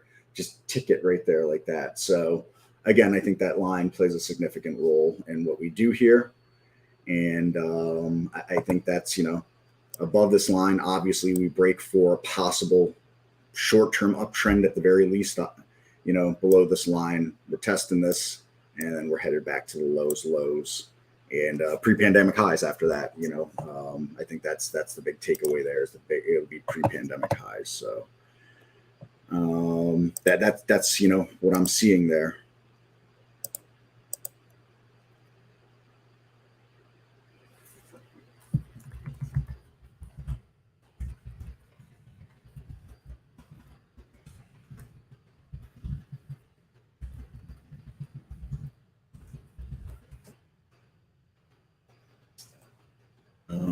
So that's that part of all that with the cues there.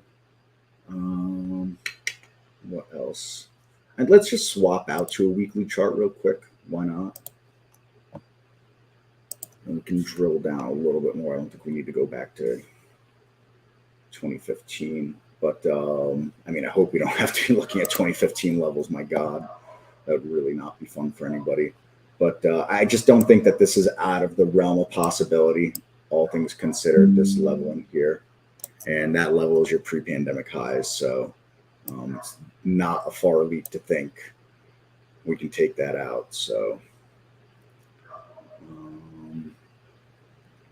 yeah, And I think those are really the big levels. I think we kind of, you know, I won't say we nailed it. I mean, I think looking at support lines, pivot lines, where you want to call them, support and resistance lines, I think those are the big takeaways. There's no voodoo behind it. Might blow right through all of it. May never touch any of it, but that's what we look at as technicians. I think those are some significant levels to consider. Just let's swap back here to daily charts.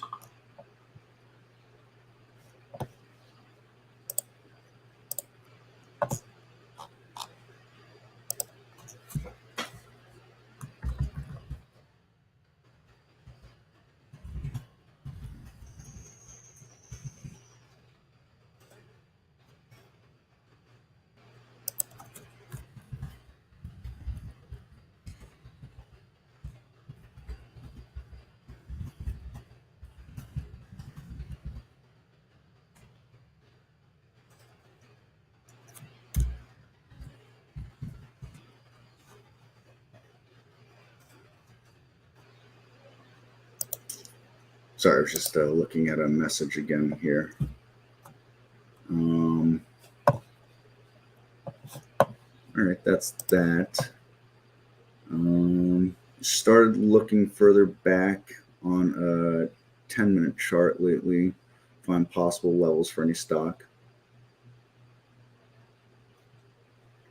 Yeah, and you know, here's the thing. I just happen to gravitate towards the 5 and 15s for my intraday stuff because that was what I quote unquote grew up with when I first started learning. And it was really when I first started learning anything about trading was, you know, a lot of it was from Barry, Jamie, Steve, Andy, Michael, you know, with the webinars and the trading room and all that. So those are the charts that I just gravitated to, and they've, you know, I found my, you know, I found my space with them. I found my comfortability with those. So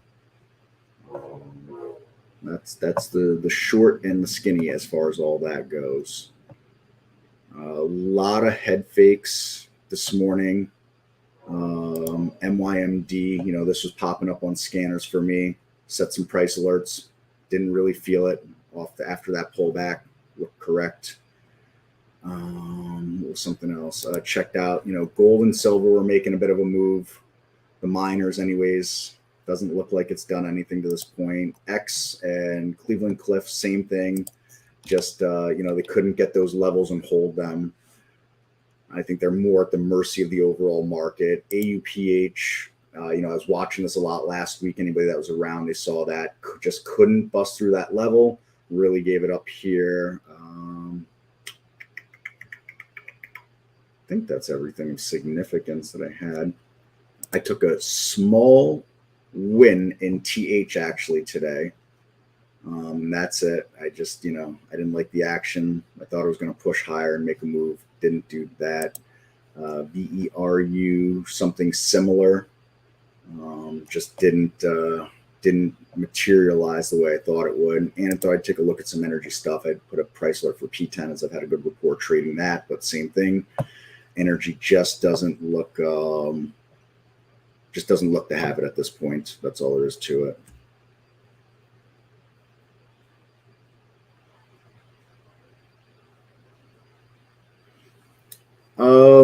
You know, the low float momentum plays are kind of, you know, I don't know. I don't know what to say with those. Sometimes I get them, sometimes I don't. It's just one of those weird things. I got to take a screenshot of something here. Sorry, but there's some weird stuff that's popping up.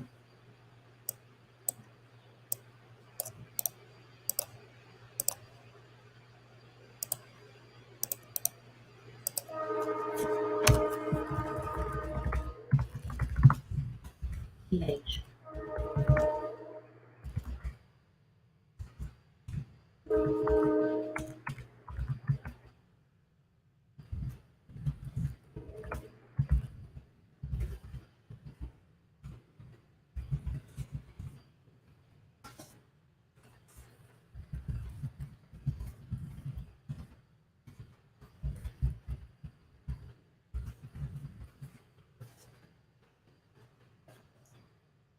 Sorry, I just needed to put something in.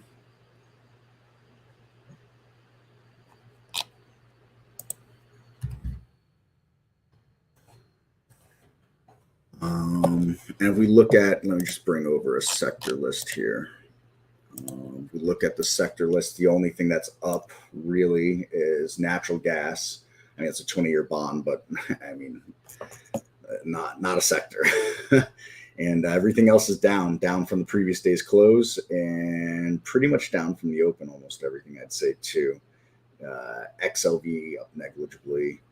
A couple of these are up negligibly, but they're down, all down from the previous day's close. So that means they gapped down and just recovered some from the gap down. So really nothing. KSPN explodes again. Whoa.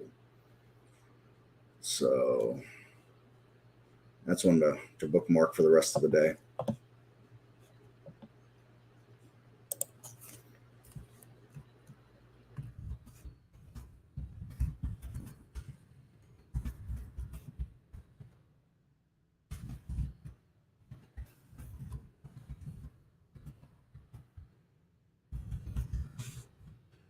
And let's see, sorry, just a whole lot of behind the scenes for me today here. If there's other questions, please fire those away. I mean, it does say there's 30 plus of you in here today, so you know, fire them away, whether it's a chart or some other general question.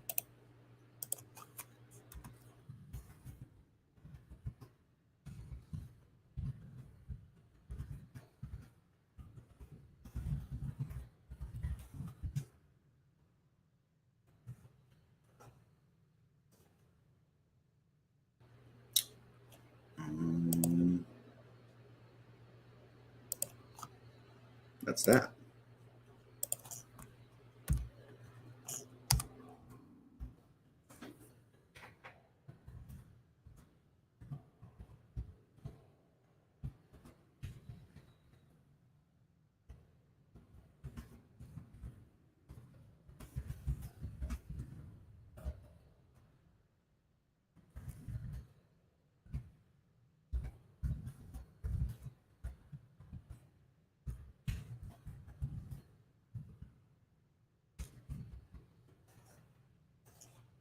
Let's see. Is there any news on KSPN? I'm sure there is, but I never look at news.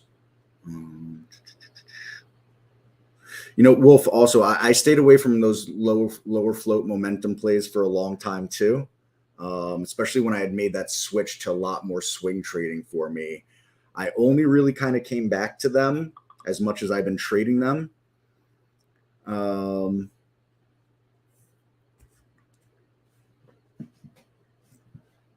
I only come back to them since January when I started using the races a lot more. So, you know, kind of worked like that.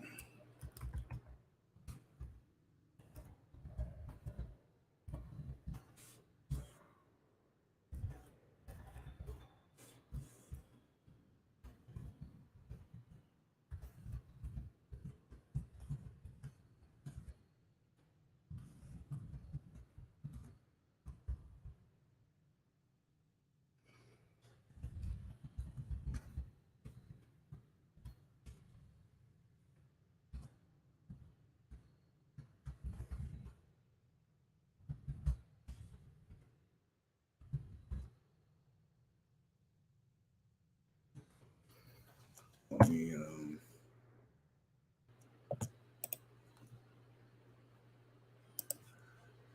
started trying to troubleshoot why some of these stocks are showing really strange volume numbers.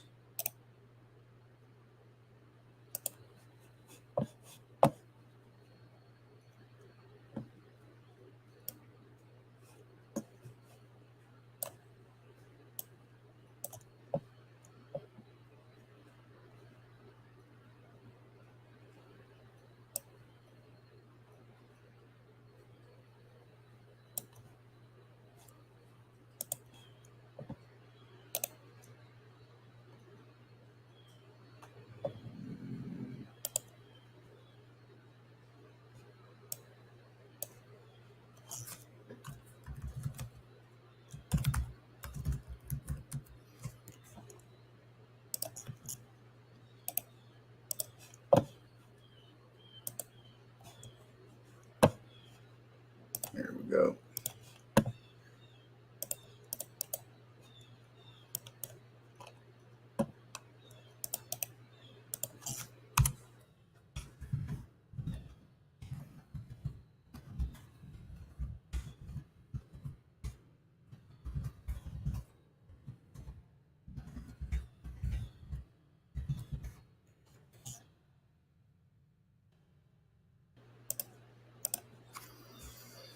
Okay, there we go. That's one of those things too, Wolf. It might come in time. You know, it's not easy. Those low flow things. I mean, they beat me up for a long time. I said, you know, and I just had to stay away from them. Can you create a custom? Not really so much about a mood for creating customs. Aj, it's just that I'm not really that versed in customs. That's where it comes in for me. But what custom are you looking for? And we can see what we could do. ETF racing is not working. I'm not sure what that means. Are you talking about at the channel bar? Doc channels. Bring over ETF.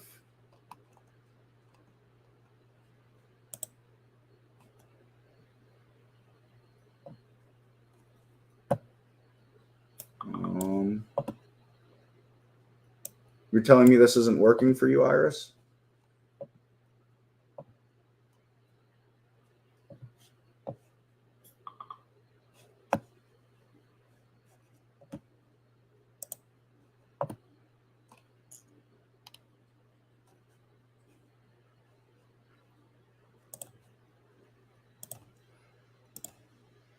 Okay, let me try something here.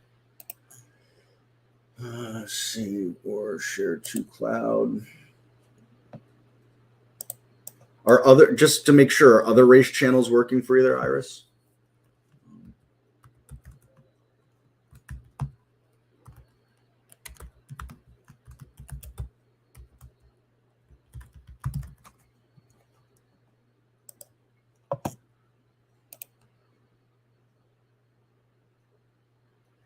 Getting a message, unable to load this item. What if you go to help and you go to about on the menu bar? What version of the software are you on? Go to help and about and tell me what version you're on. You need to be on our latest beta, 5.5.89.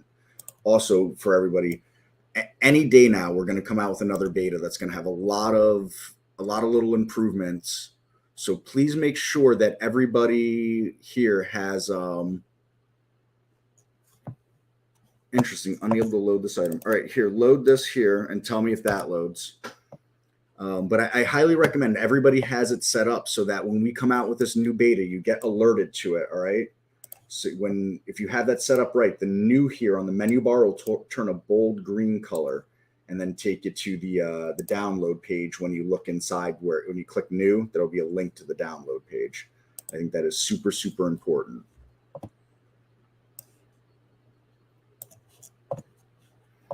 Okay, I think 5.69 has the races. That was our last production version.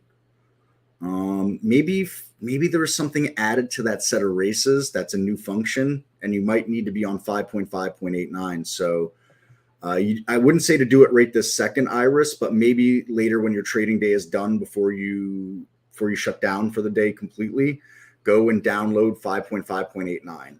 And again, just as an exercise for everybody, if you haven't done this, I really please do this. Follow along with me right now, everybody. Give everybody a second to catch up. But get your menu bar, all right? I'll give everybody a second. Get your menu bar, and we're going to click Tools, all right? Click Tools, everybody. Then go to Options. You're going to have this whole set of options on the side here, and go to Upgrade. And please make sure all releases is checked, all right? I think it's super, super important to have all releases checked. And then whenever we come out with a new beta, all right, and save it after you do that, whenever we come out with a new beta after that, this new right there, if I draw the arrow correct, that would be awesome, right? that new right there will turn a bold green, and when you click on it, all right, you'll see here a link to get you to the web page for downloading. All right. And the latest versions will always be up there. We almost always have a beta and a production. I personally recommend always being on the beta version, but you know, to each their own. All right, but that'll take you to the download page here. All right, and you see TI Pro Beta. All right, you scroll past, download the latest production version. You scroll past that to download the newest public beta. All right. But this will probably restart, right? A machine reboot may be required following the installation of the previous of the version prior to starting the software. So just keep that in mind. That's why I say, you know, wait. You know, if you have other things going on and you don't want your machine restarting, wait till the end of the day. All right.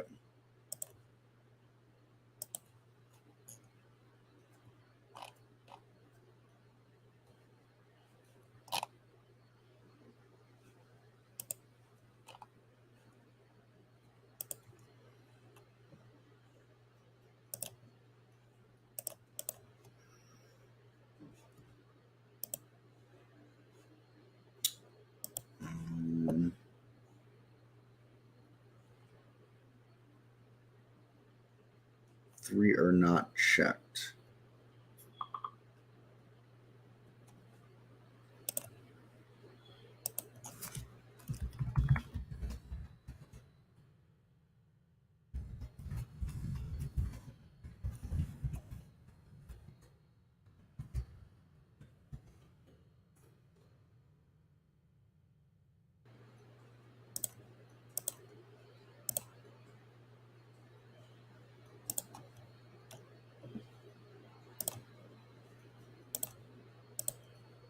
Sorry, just putting together a bug report for that single stock window situation that I ran into.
All right.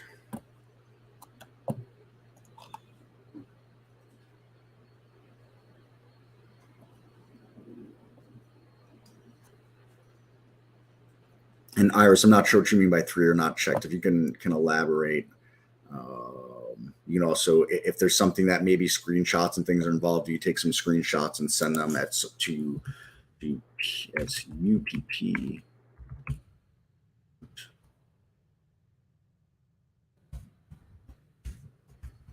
Trade-ideas.com, and you can send them there too. That'll help me illustrate better what's happening, so I can get you set up there.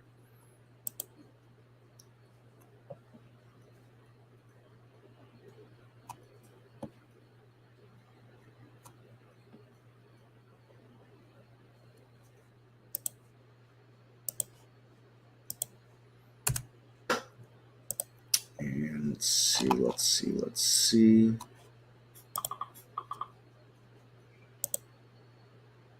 All right. So yeah, MYMD continues just kind of fade. TH that I mentioned earlier, still trying to push up here, but that 830 level seems to be tough for it. So I don't know what they do, but just interesting chart here in the sense that, you know, had this big move up, was trying to hold it. Looked like it was going to give it up, and then big up day, real big up day. Yeah, 8% today. It's nothing to sneeze at for an $8 stock anyways. So just interesting. It says target hospitality, except casino hotels. So I have no idea what that really means. Let's see, profile, what do you tell us? Engaged in rental accommodation, premium catering, value-added hospitality service operates through the following business, blah, blah, blah, blah, blah. Whole bunch of word salad. I don't think it's anything special. And something to note, let me get rid of the sector analysis window here. Look at this window here is looking at stocks 20% above the low of their, or 75% above the low of their 20-day range, 75% above the low of today's range, and traded like around 600,000 shares today. These are the only stocks that are meeting that criteria right now. I'd say that's kind of big, that few stocks. I mean, that's really telling of how bearish the action is just overall. TH alerting again, still trying to push up through that level. Sitting here, here's the spread on it on the time and sales from IB. So I don't, who knows? Thing could maybe push through, do something big.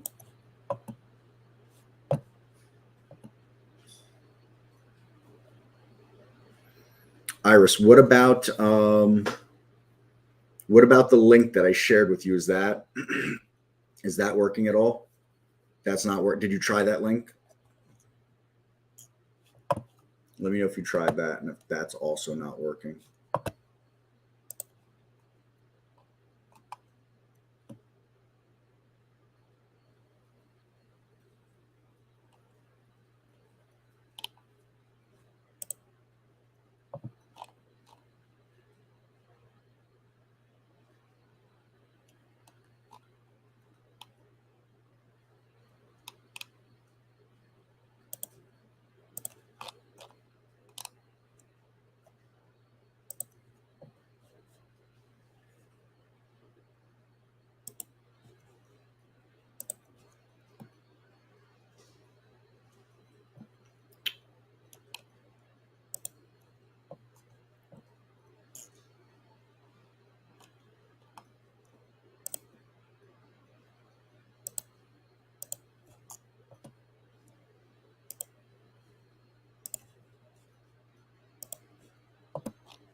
All right, so with all that said, still can't really get through that level.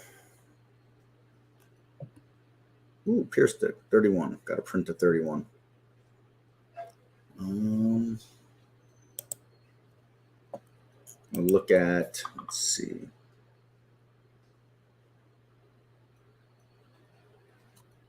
All right, let's see. Duplicating the free floating window. Just gonna bring over the strength alerts here. We'll run them down real quick. So CI, we see here, can't quite get above that high of Friday, but not looking as bad as the overall market looks.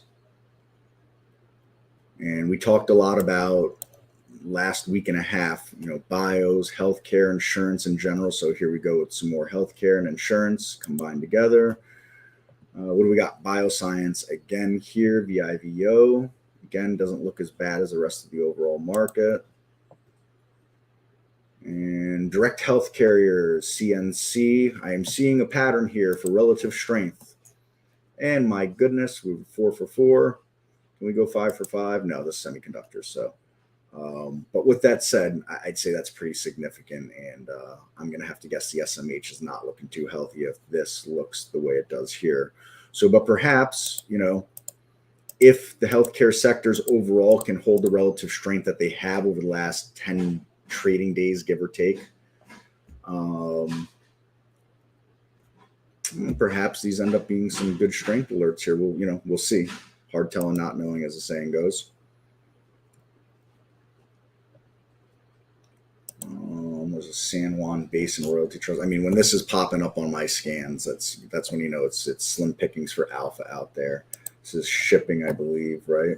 URN, yeah, deep sea freight again. So really nothing. SD is, I think, Oh, I thought this was shipping too. This is energy, oil and gas extraction. So again, not a whole lot to say. And let's take a peek at energy.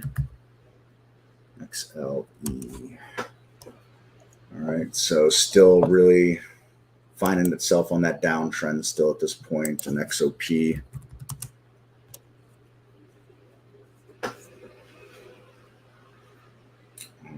Same thing here. So, not a whole lot to say other than these things, again, really look to be on downtrends. I did not look at the price of oil today. I saw last night oil was up a little bit with futures. It was up a couple of bucks or something like that. Let's see, USO. That would give me a good idea what oil's doing. So oil gapped down, tried to get even, and it's kind of sitting there getting even. So I'm guessing oil itself is somewhere flat-ish from Friday. Let's see.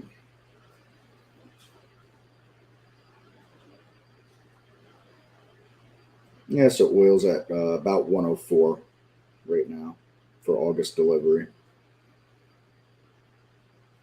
Down slightly.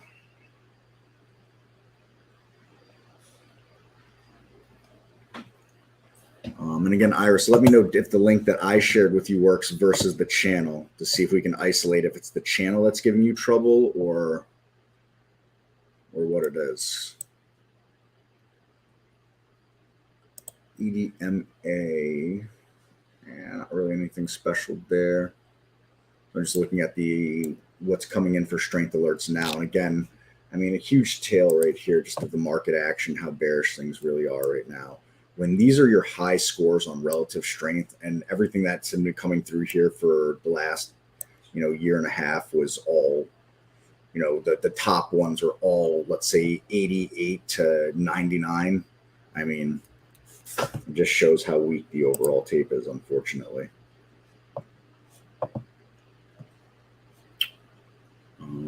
So TH pushed through, trying to push up on that high of the day again here. We'll see. We've got this separation here on that 8 EMA and 20 SMA. So is that going to be able to push like that? With 20 SMA, it'll kind of stay flattish or move that way versus the 8 EMA moving up, showing some momentum. Who knows? Possibly. But at this time of the day, as you full well know, or those that know me well, zero chance of me taking a trade right now, especially on a Monday like this. So let's see, we had a jostling on the scores here of these. So CTIC, that's already, and we're just moving all around here. So CTIC pulls back down again. This is one that I traded a week plus ago and took a small little gain on. We talked about the trends that it's trying to find here. So let's see what that looks like. An okay chart. If it can keep its footing above this level, I'd say it looks like a decent chart to keep an eye on. PGR, Progressive, so or insurance. We can see these are just updating, moving up and down live right now with the price. Go, okay, go. Grocery outlets. This thing's on a very nice uptrend. Very nice uptrend overall. HRB, H&R Block. Looks tired to me. That chart looks very tired.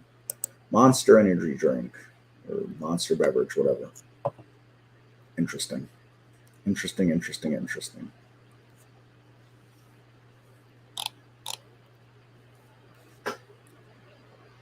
Let's get rid of that for now, I guess. Just covered a few of those. Yeah, I saw Levi is on one of the scanners here too there, Peter. They just reported earnings a couple of days ago, didn't they?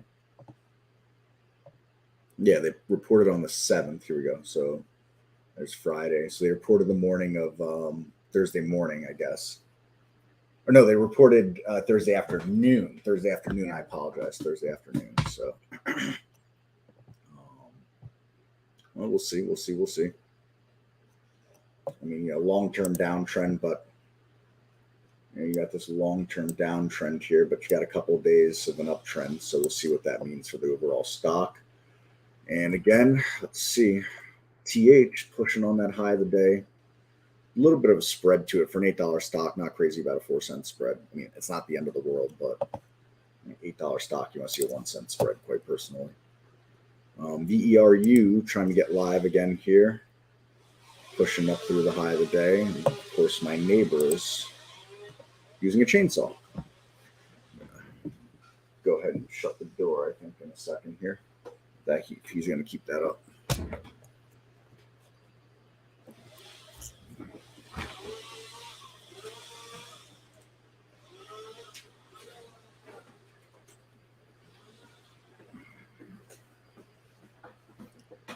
There we go. I shut the door, so that probably means he'll stop.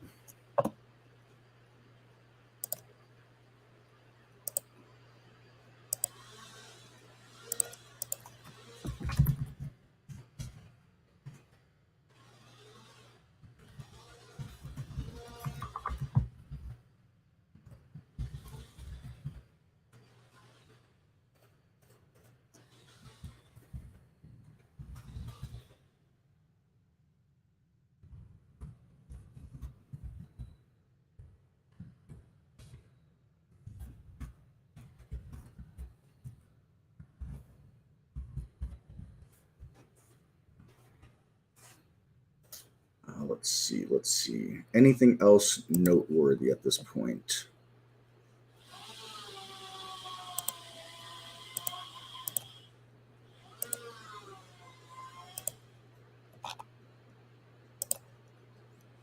I don't know. I think, I just have to say it's lackluster in this sense, but the takeaway consistently at this point is it's a bear market. It's a bear market tape, and we certainly can find alpha and stocks making some good moves.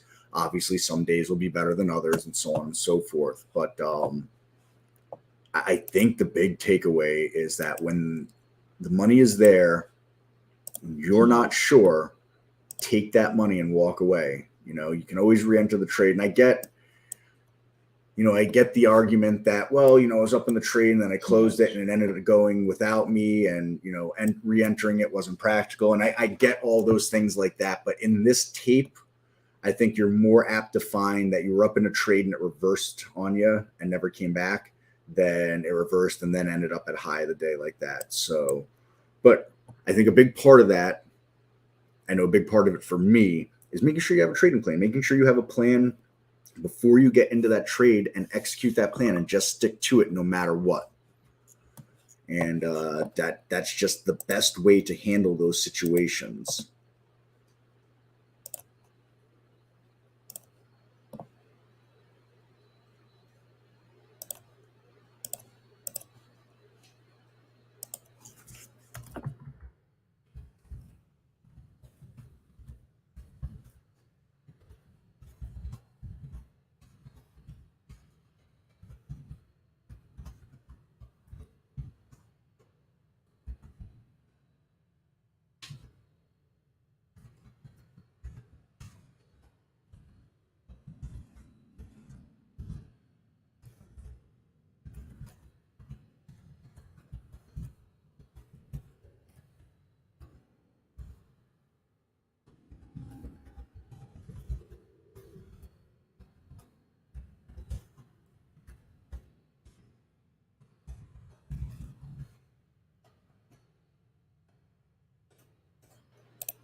I don't actually have a bull scanner like that. I don't think I do. Let me load from cloud.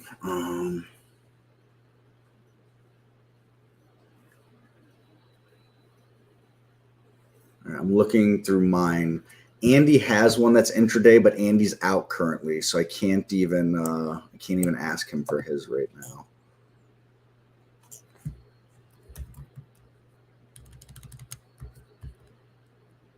Here we go. Intraday pennant. Share. Copy. So here you go, Jathan. This is something that I believe Andy put this together. So you can check that out there. And a whole lot of NADA on there. I'm just going into the configure to check out what was done in the scanner. So position and range, position 5-minute range, price, 2-minute range, and average daily volume. Maybe getting rid of the average daily volume might give you some results.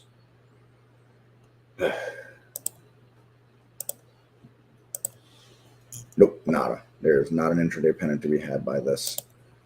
But you can use it as a template. There goes TH. Oh, making a break on me. Doing me dirty. As the market's breaking down a little bit, and this is breaking up, and some massive volume coming into it. Look at this. Look at that volume coming in right there, and options volume. Big time. Here we go.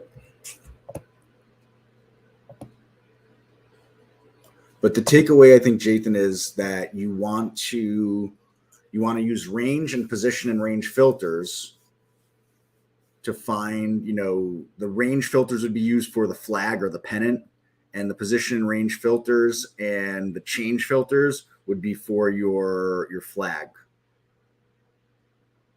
Yeah, of course. Happy to help. Happy to hand that out like that.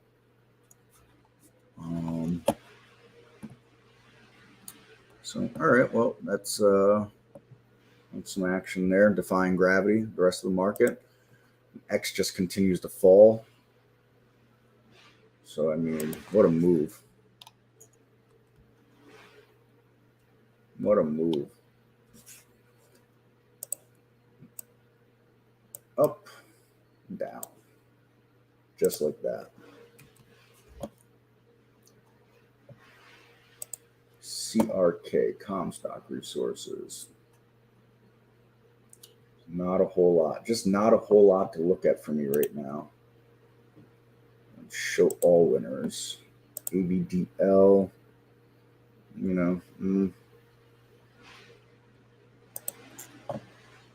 Junior gold miners on the bear side. Oof. ASTS. It's a lot of sloppy charts that I'm finding, unfortunately, on this day.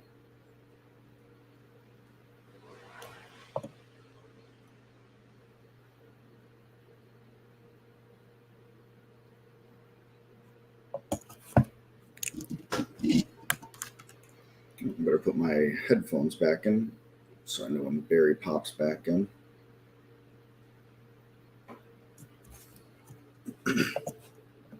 And let's see, was there anything else noteworthy?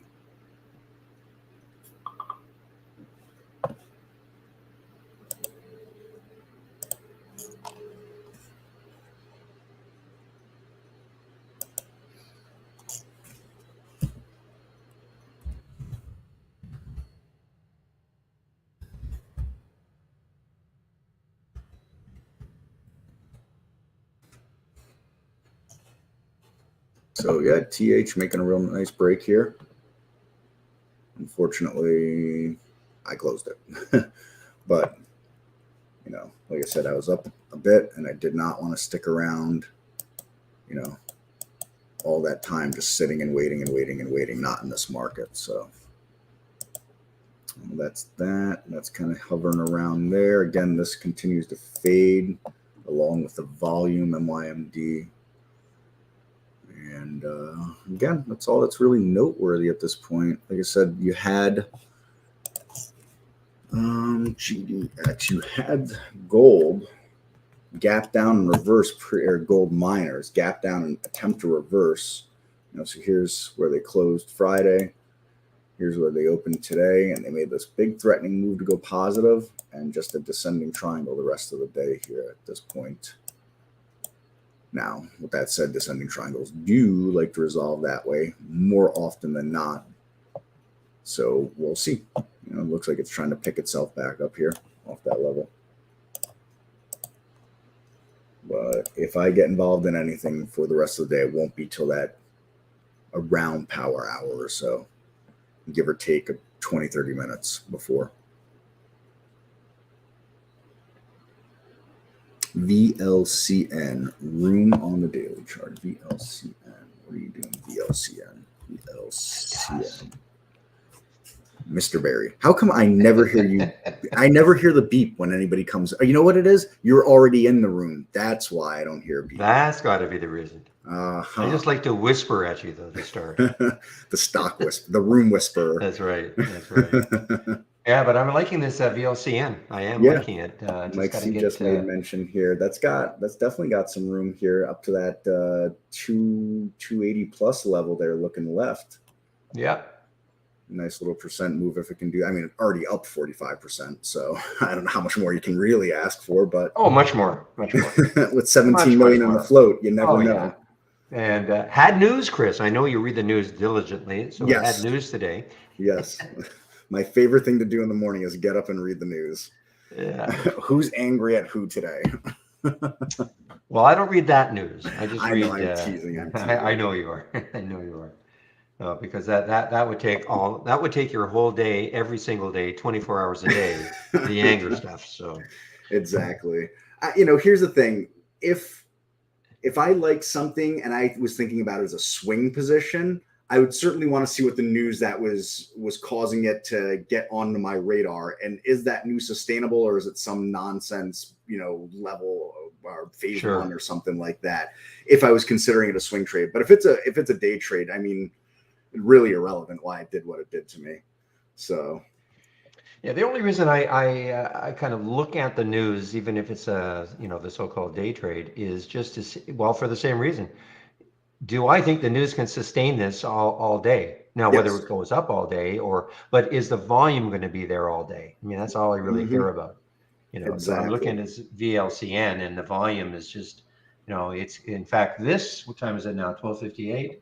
Yeah. So this 15-minute volume bar could turn out to be the biggest one of the day. This last one could turn out to be the biggest one of the day. And 3 consecutive so I mean, the enthusiasm is still there. Yep, exactly. Yeah. So that's still buttons. Yeah. I will. So if you wanted, sorry. Yeah, I was gonna say I'll turn it back over to you if you're ready. All right. Let me just get the old stream going. There we are. I think I'm up and running. Back in the driver's seat. Okay, Chris, so I'll turn it over to you at 3:30 as always. Sounds good, my friend, and I'll see you then. Have a great couple hours and kill this VLCN trade. I will. Okay. Talk to you later. Bye, everybody. Okay, bye-bye. All right, guys, I should be in both rooms now. I am in both rooms now. Music is going. All's good. So yeah, keep an eye on this VLCN, guys. We were just talking about this. I mean, it's, I think if it can get into the 240s, it could have maybe another little bit of a run in it. When I look left, I see 310. I see 310 as the next high looking left on the weekly chart. So certainly has some more room, even though it's already up 45%. The low float, 17 million on the float. So, it's just a matter of seeing if it can take out this area. I mean, it got down to 210 and it really rebounded off that. So, and I was just saying to Chris just before we closed I took over the YouTube room again. This volume bar right there on the 15-minute is almost the biggest one of the day. There's another 15 seconds to close. So the enthusiasm is still there.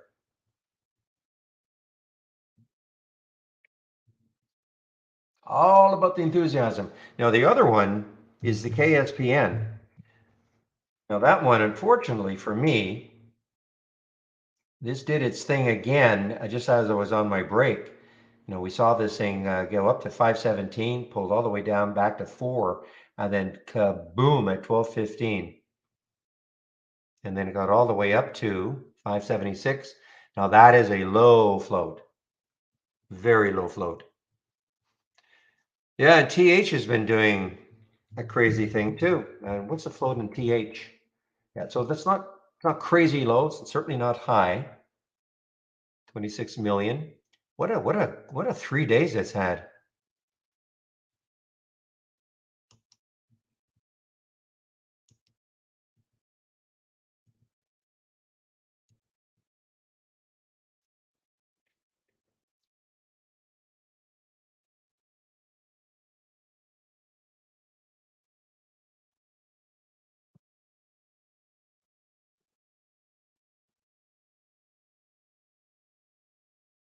And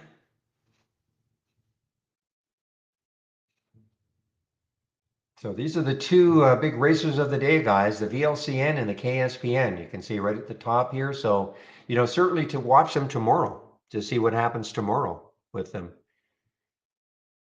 PLRX is just still doing really nothing. I mean, I suppose if you look at a 5-minute chart, it looks a little more choppy, but look at a 15, if I expand it, very, very hardly doing anything now. But meanwhile, the TH just made a new high. What's interesting is that, I usually pay way more attention to the 10-day daily breakdown, and you would think with the market doing what it's doing, that these would be wonderful today. The CDLX is something that I looked at earlier. Twitter is just kind of meandering around. High M, don't know anything about. Look at the ones though that broke 10-day daily breakout on a day like today. So at 9:31 we had PLRX at 1671. Of course, got up to 22. The VLCN at 2, got up to what, 230 or so. The TH 833, that's not fairly late. That's at 10 o'clock. 833, 863. The RFL, what did it do after that 274? Yeah, it didn't do anything. But the KSPN, from 4 to 574. You would think that it would be the 10-day daily breakdowns, which would be really more active and giving better results than the 10-day daily breakouts. But not today. Yeah, Tony, you need to be using our downloadable application for the races.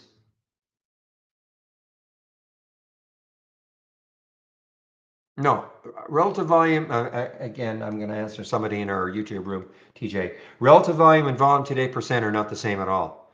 Okay, so the answer is no. Relative volume is looking at the average volume that has happened, say, up to 1 o'clock over the last. This is a very, very. This is not quite the definition, but it's good enough for us. Okay, the average volume over the last 10 days up to this point of the day, 1 o'clock. That is relative volume. Volume today percent is the average volume total, over the last 10 days. They're not the same at all.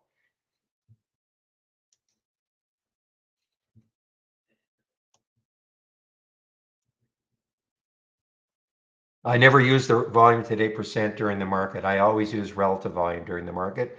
Volume today percent is a good one to use pre-market. Relative volume does not work in the pre-market, number one.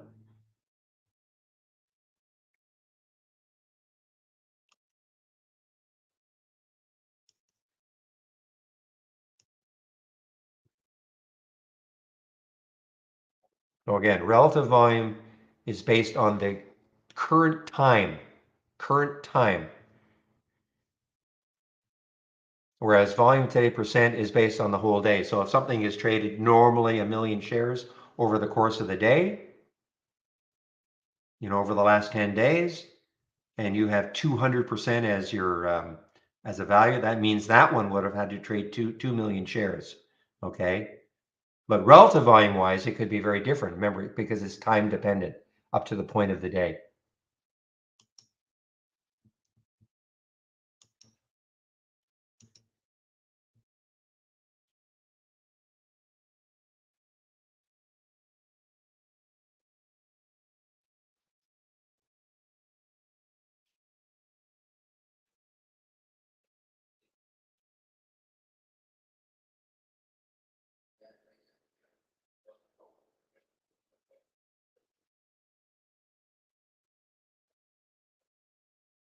Yeah, this PLRX, guys, is right now, it's, to me anyway, it's a very tough trader. Very, very tough trader. I mean, it's, I think Shady was saying, here we go, but then look what happened immediately.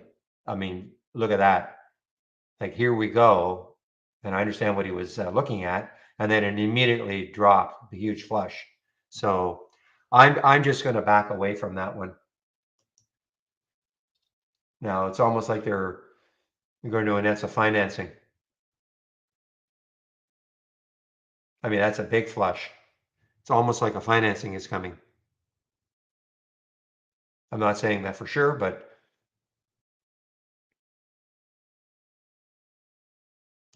which would be one of my pet peeves of a company releasing a financing during market hours. But I'm not saying that's happening.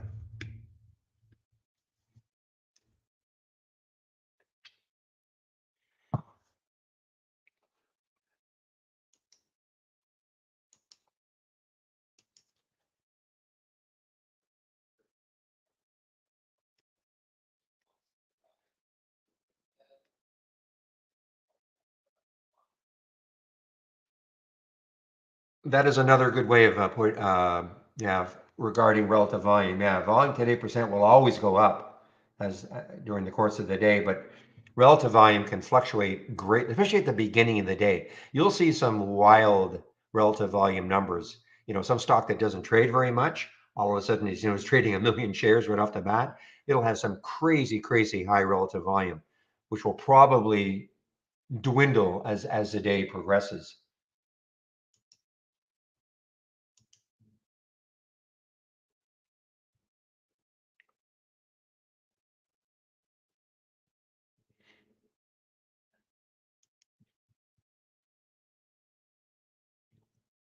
Well, I would agree, but I mean, look, most of the stuff that we trade blue collar probably have nowhere. It's all about the futures, right? The maybes, the what ifs. We know, especially these bios. I mean, they're most of them have no revenues whatsoever, or minuscule, or certainly not making money. They might have some revenue, but they're not making money.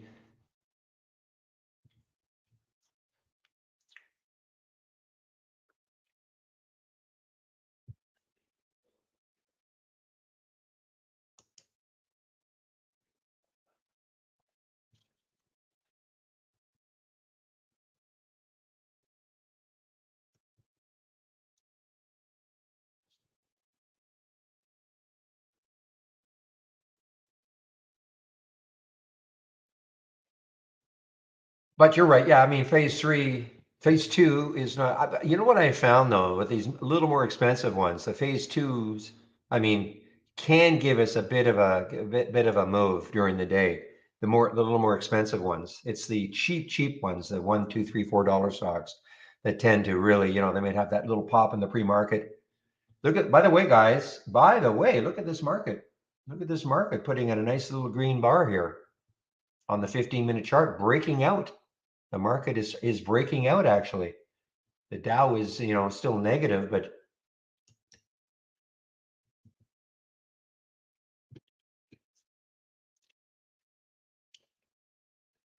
oh, I'm sorry. I thought I saw somebody say, "Here we go." Oh, it's squash. You're right. Sorry. Sorry. It's okay. It's Shady. Shady. Don't take offense. I thought it was. I just saw the quick S.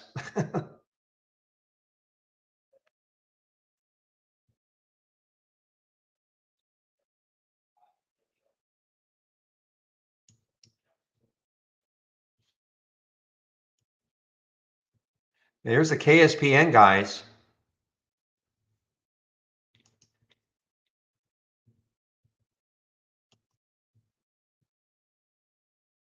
Again, no.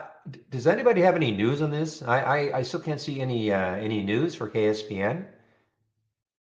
I mean, this is just coming out of nowhere too. I mean, this did nothing in the pre-market. But now we are just, look at this. Look at this, guys. But you've got to be nimble. I mean, I can't emphasize enough. 1 million in the float. You must be, if you're going to take anything like this, you have to be very, very nimble. Well, you could run a race on the relative volume, Ija. relative volume increasing. So you could try that. In fact, I think one of the races is based on that. Not mine, but let me just see here. I think one of the races is what, price and volume? What's it called?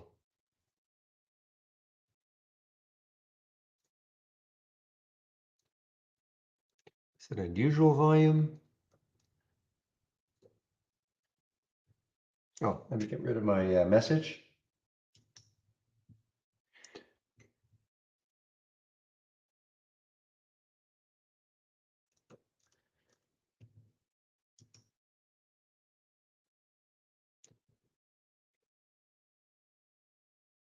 Yeah, there was one.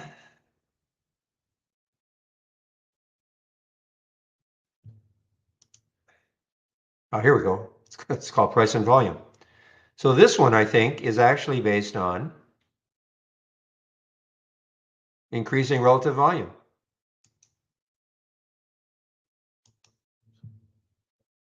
Okay.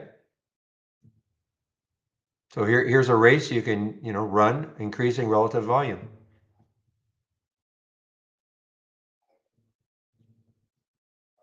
And you just have to go to the price and volume channel and then take this one and just run the race on it. And you can, adjust it. That's exactly what it does though, increasing relative volume.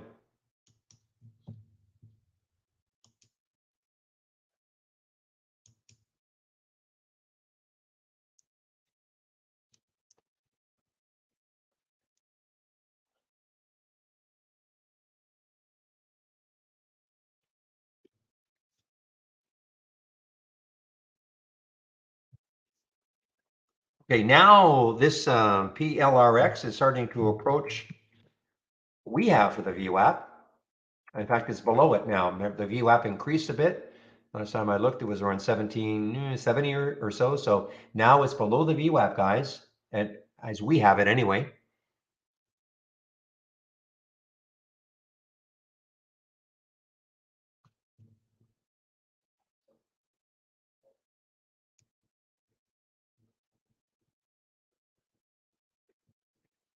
So guys, today is the first Monday in the month, and whether you're going to go, no, it isn't, but the first Monday in the month was a holiday. So I have a development meeting that I go to in the first Monday of the month, as long as that first Monday is not a holiday, which was, of course, July the 4th. So I'll be in a development meeting at 2 o'clock Eastern.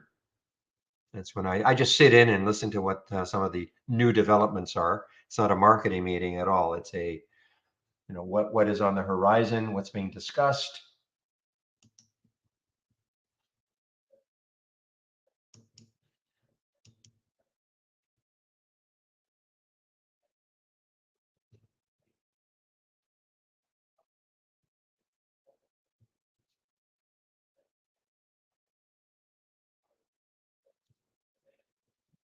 It's the ones that move on absolutely no news that are interesting. I mean, the news obviously, I mean, somebody's got a hold of this. Somebody, some newsletter, some room, etc., has just got a hold of this one.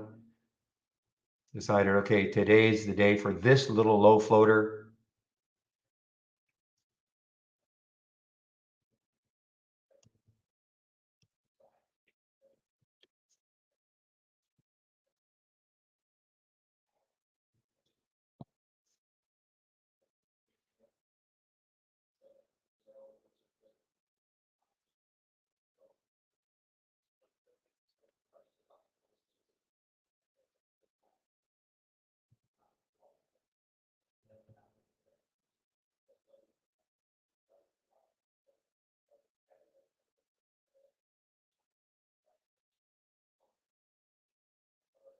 I mean, this does have some news, okay?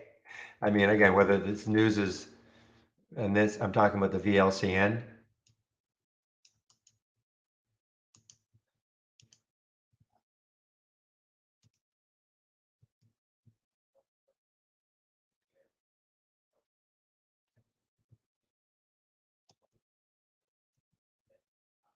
Dak, are you still in that VLCN?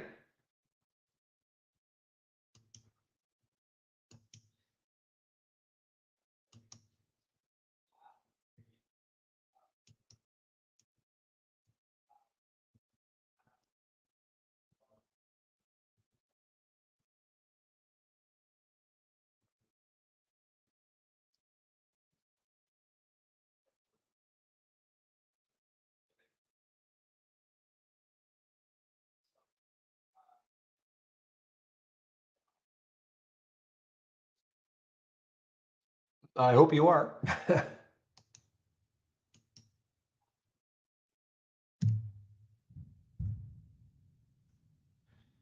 But guys, I mean, look at the two that are leading the races today. KSPN has won 11 races. VLCN has won 10. If you just follow these all day, you know, as a,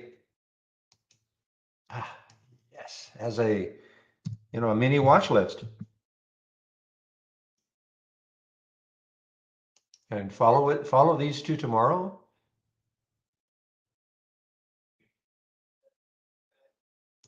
But what I'm really looking for now from the races is maybe some new one that's just showing up for the first time that is screaming to the top.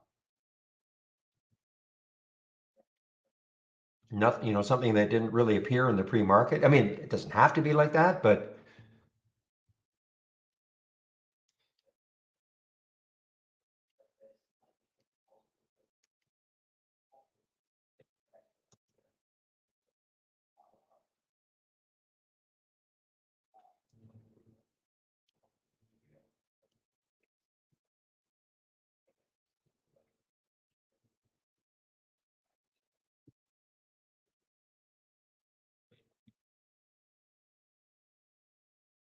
yeah, there were no shorts for me. Yeah, no shorts at Interactive Brokers. Yeah, who is your broker, Squash? I think you've mentioned your broker before. I seem to remember you asking you a similar question about another stock maybe last week or a couple of weeks ago.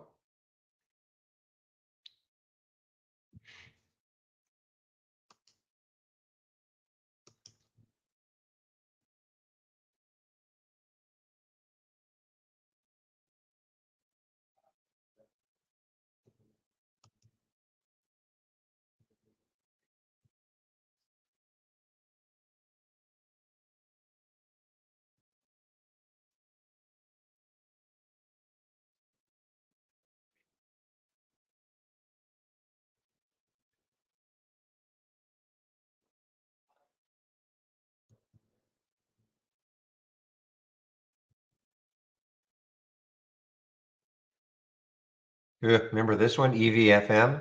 Just it'll be sub dollar coming, I guess.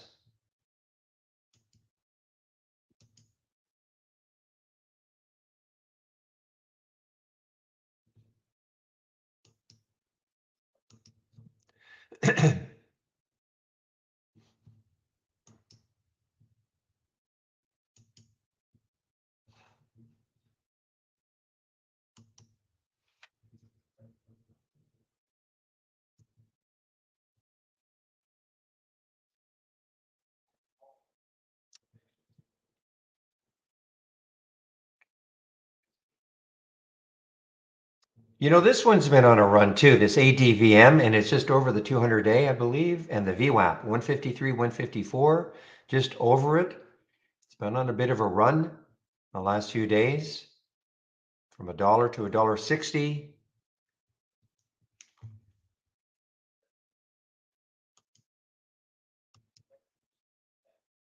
All right, let's short this. You know what? Out of, we could say snot, out of PXD.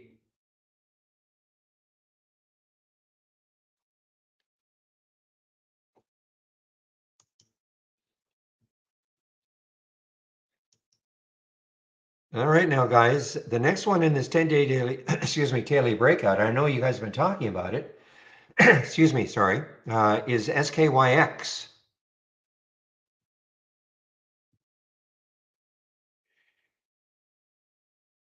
Now, look at this SKYX. So I remember, yeah, this did a nonsensical move up here, came all the way back down. So the next high looking left is 351. All right. Yeah, 351. A lot of resistance around 350-ish. Okay, a lot of resistance. So if you're taking this one, you got to be aware of that 350 level. Actually, I'm wrong. Oh, wait a minute, I'm wrong. 351 is the next high. Then after that, we've got the 370 level, and that is the SKYX. And I'm sure it's not a low float. Wow, look at this thing go. 44 million in the float. This is not a low float situation.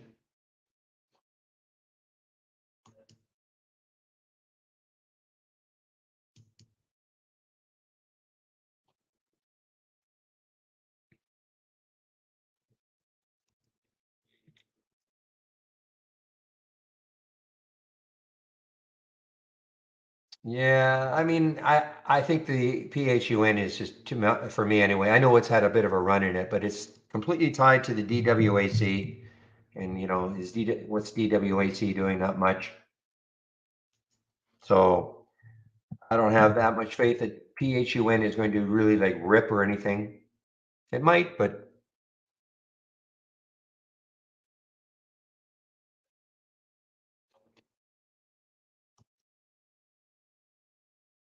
boy, oh boy, KSPN. Now what's that high looking left? 610. And then after that is 671.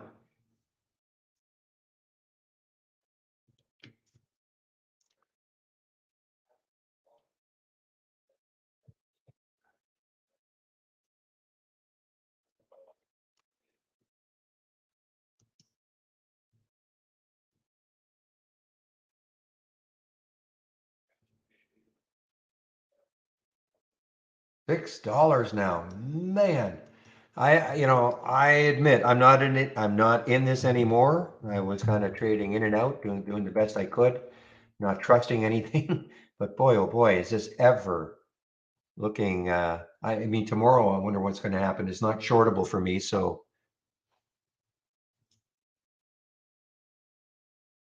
oh, just exploded again. Came right back down. What did it get to? Got up to 640 and then right back down.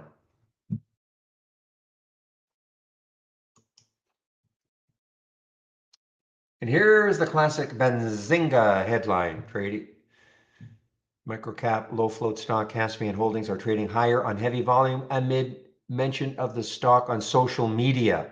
Not seeing company specific news for the session. So is this one of the meme stocks? I don't see it listed as one of the meme stocks for today, but it's got to be obviously, they've got a hold of it.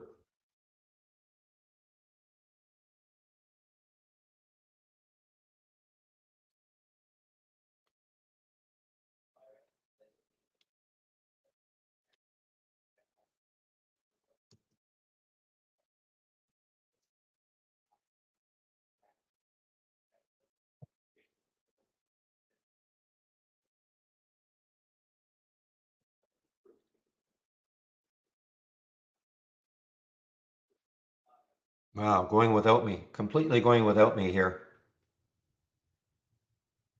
Well, I mean, you would think. So, Squash, you haven't answered anybody. Who is your broker that you can short? Or are you still around? That you can short KSPN? Well, I'm hoping anyway. If you were able to short it, I hope you got out.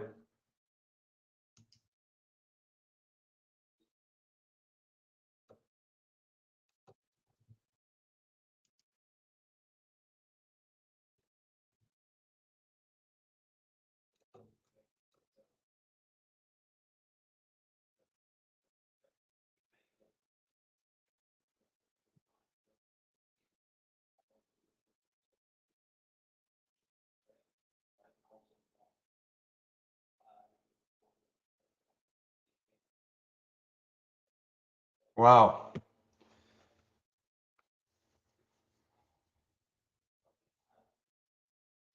Oh man, I'm looking at my last sell for KSPM.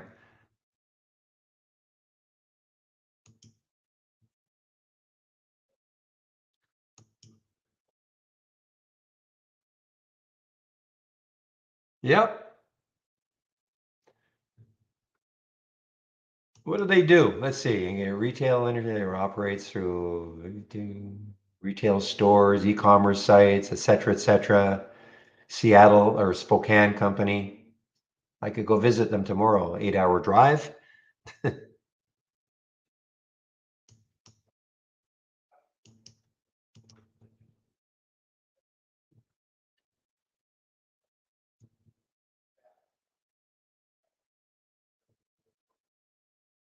I'm surprised it didn't get halted. I mean, it didn't get halted because it didn't meet the criteria. It's almost hard to believe it didn't though.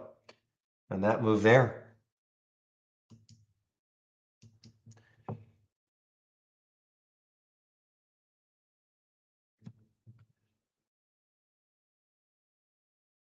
Wow, just cannot. So who is your broker though, Swash? We're just interested to know who is your broker. That's all. Because most of us don't have shorts for this one. Just interested to know who is your broker.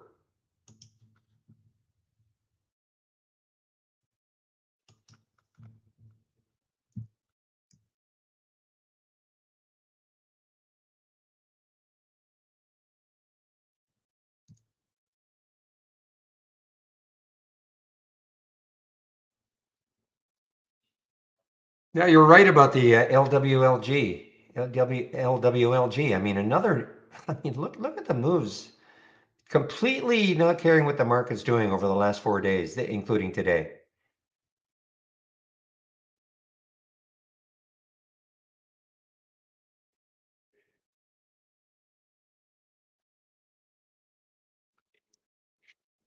You would think that this 200-day will stall it. That's not, well, it's about $1 away.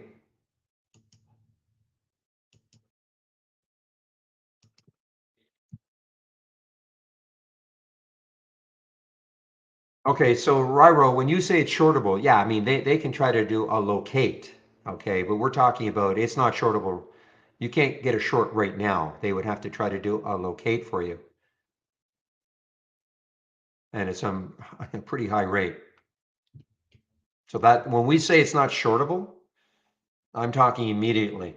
I don't mean that the big red dots there saying, it's not shortable at all.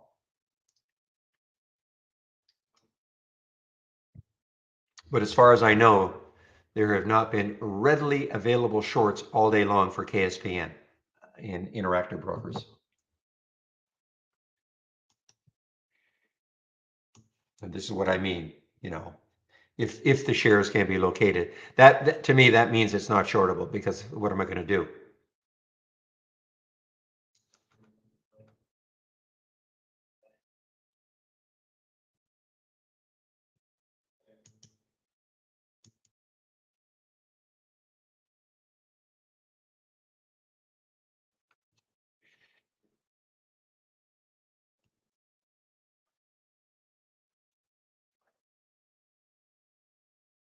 Nice move on the SPY, guys. Have we gone positive? Not quite. The Dow was just a little bit under, but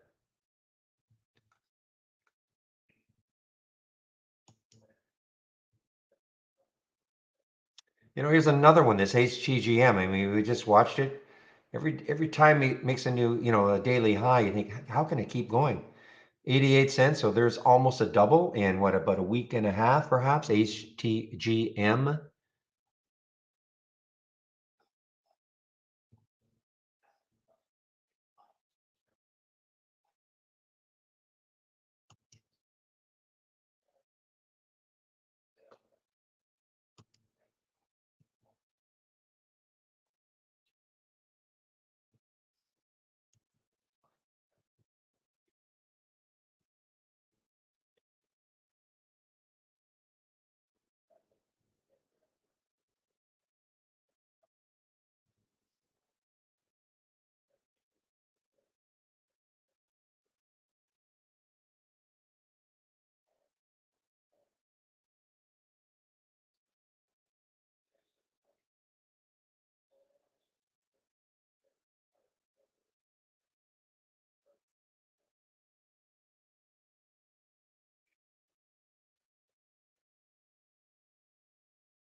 Okay, so here is a bounce play from Zach, SWVL. And you know what? I mean, if the market keeps doing this, I don't like the relative volume, but I mean, this is a potential bounce play from Zach's bounce scan. And that is the SWVL. Certainly, you've got the market on your side. I don't like the spread, 69.78, but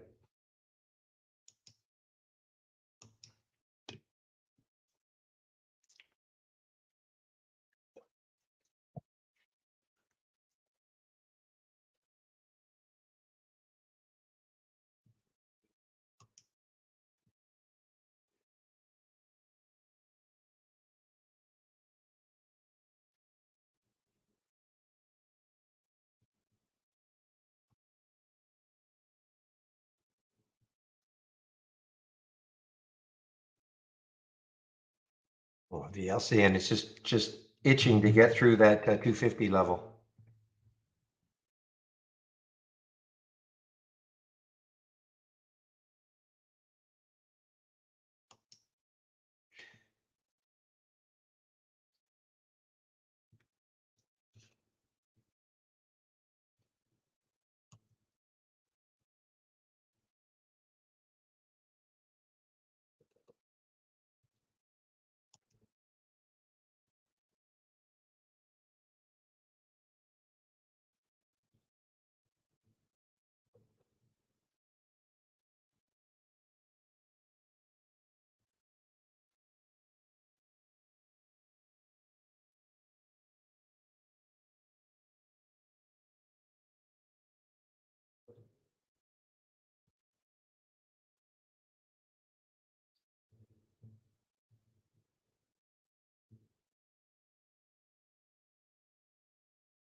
The Dak and Zach Show, WINT.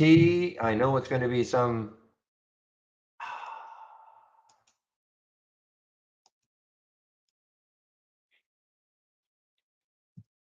Jack, I asked you if you were still in this VLCN a while ago. I know you were in it. So let's take a look at WINT. Can't wait to see the price. Yeah, there's the VWAP, 0.50868.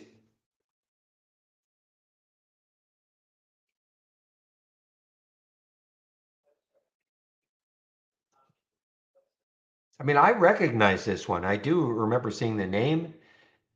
Yeah, Windtree Therapeutics, I do recall. Must have done maybe a reverse split or something. It's hard to believe that this was really a $69 stock. So probably did a reverse split.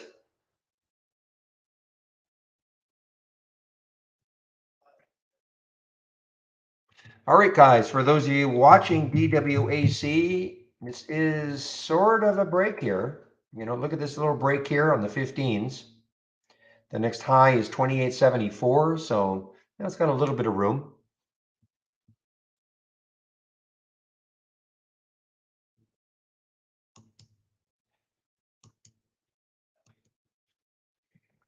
Looked at AMC at all today.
Okay, guy. Wow, look at the DWAC came right back down.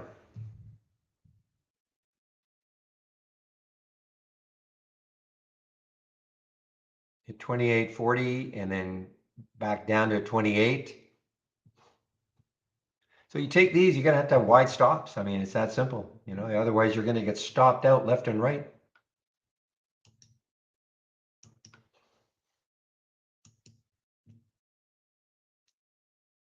Now, I don't believe that topping tail, so I'm going to get rid of that topping tail, I think.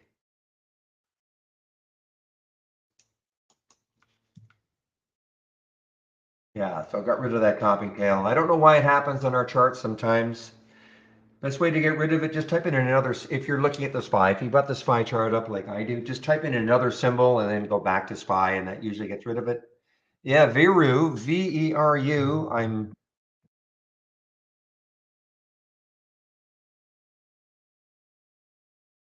the next high looking left is 1494. So, I mean, that is and then after that, 1537. So to me, it just doesn't have enough room for me, you know, because it's going to have to get through 15 and then it's going to contend with 1537.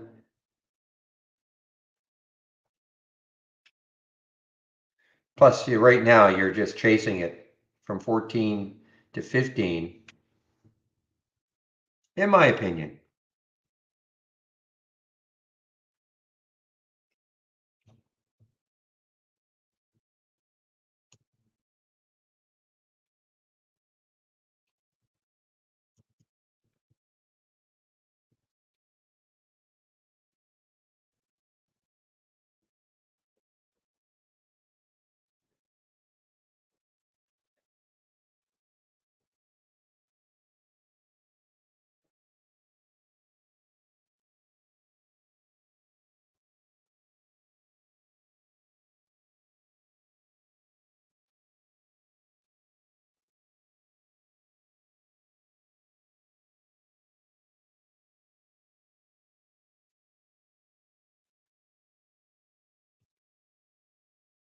All right, guys. Man, the market is just putting in a nice move.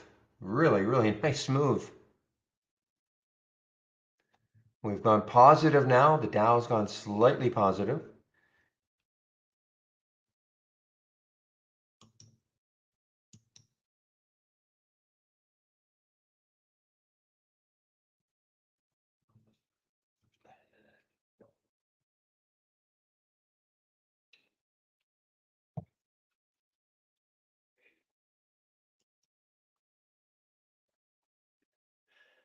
Oh, so tired of that. Zach and always.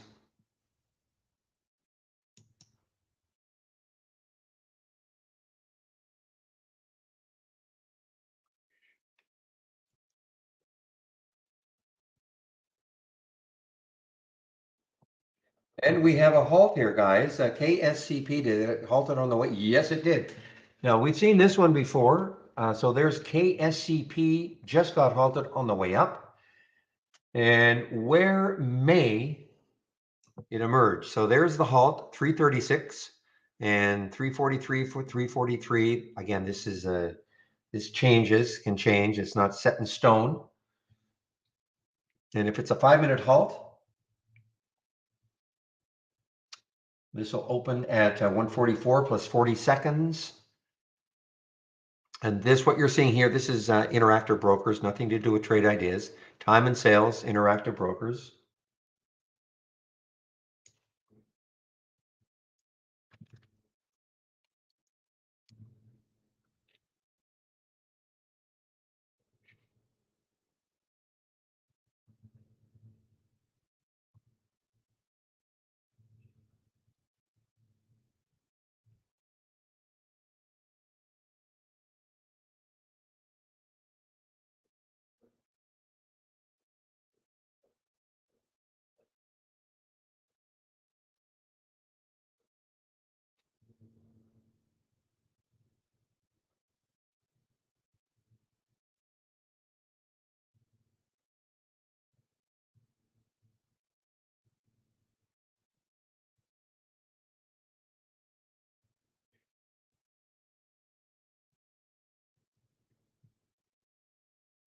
Well, let's see where this thing opens. So KSCP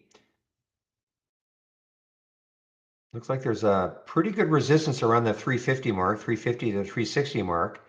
Depends where this opens. If it takes that out, then it's got a shot to that 450 mark.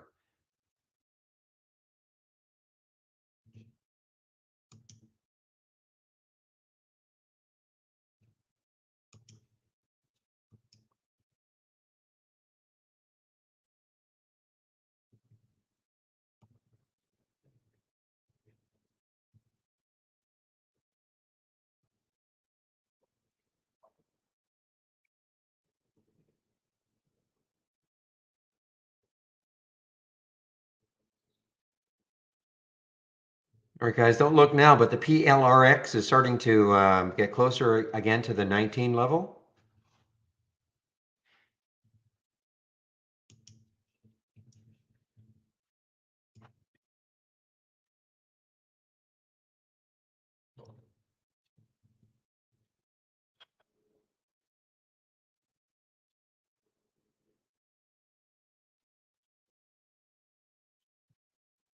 Oh, there it is, guys. There's the PLRX back up to 19. Not an easy trader. Maybe if it gets up to the 20 level again and holds it for a bit, instead of this nonsense of just up, down, up, down. Wow, look at this though. I mean, it is really ripping there. Well, I mean, now,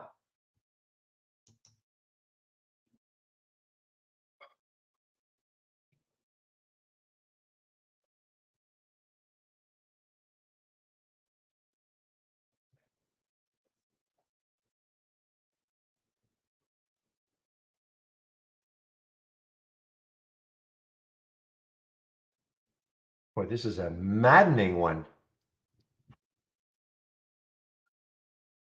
Okay, guys, I'll be back in one moment.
All right, guys, I'm back again. So, well, let's see how well. I mean, at least it didn't collapse all the way back down to 18 or something crazy. So this is the PLRX. See if it can get back over 20 and this time kind of hold it. Because I mean, it can. I mean, look, traders. This all traders will be looking at that high over here, 2250.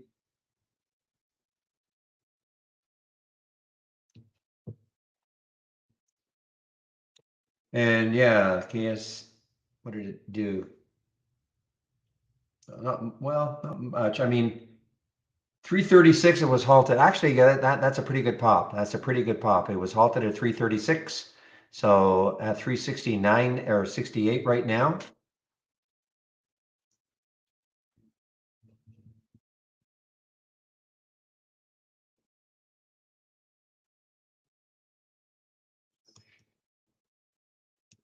And is it, so IJ, is it working the way you would hope it would work?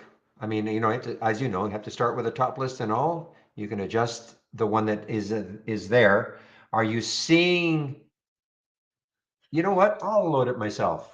I'll load it myself. Let's just see what sort of results. So what I'm going to do here is the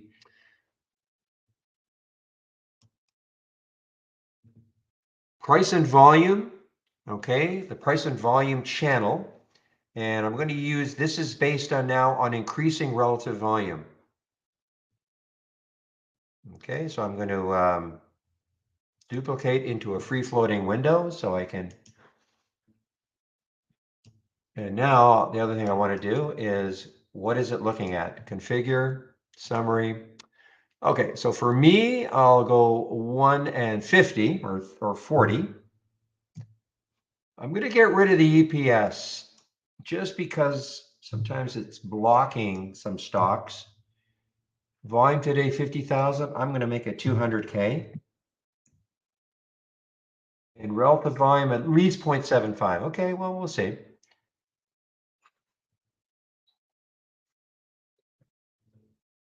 Okay.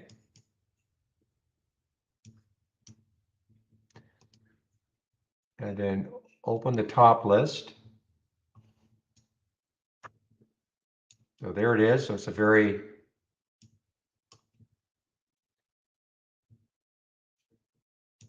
okay, let's see. So now this is a race based on increasing relative volume. Just tuck it away in the my other monitor. Just want to see what sort of results we get. One thing I wanted to do.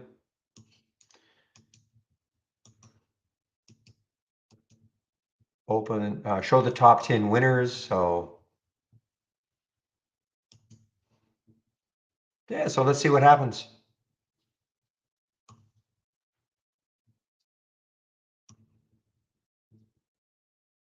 Also replace. I don't know if the replace cars. But I don't want to, I think that for me, that's too long a race. So I'm going to make it 4 minutes.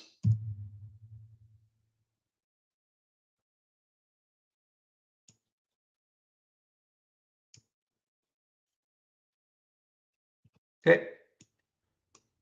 See what sort of results we get.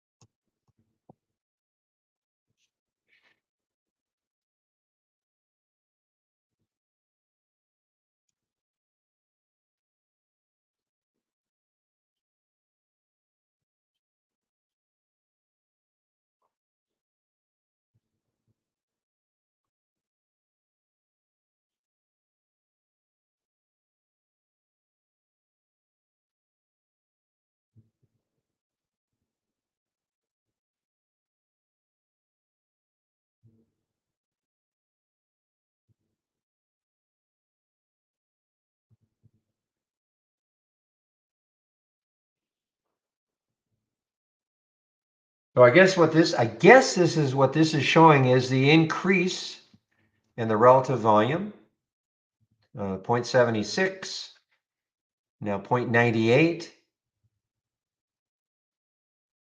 And there's the KSCP. Hey, you know what? Maybe we got something here. I'm seeing the same thing here though, so I'm not sure. It's just sort of redundant.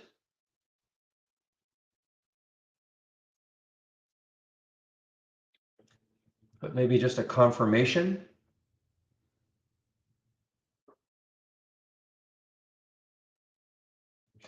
But it is kind of cool because it's showing the volume, the actual volume though too.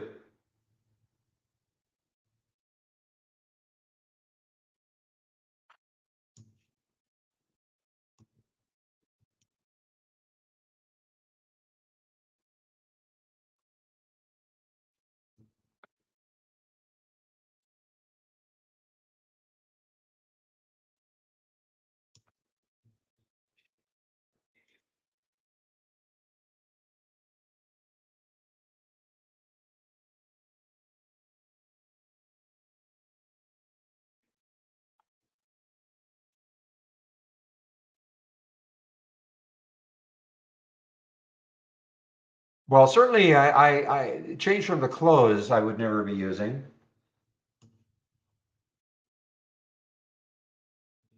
But I mean that's the whole idea, right? I mean if it's better for you,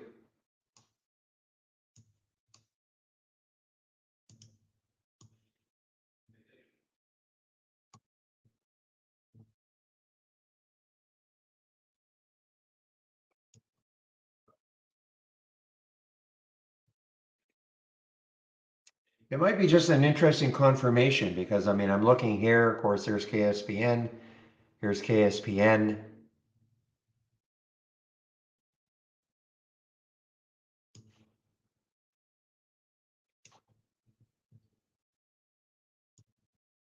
Ugh, VLCN guys, ugly now.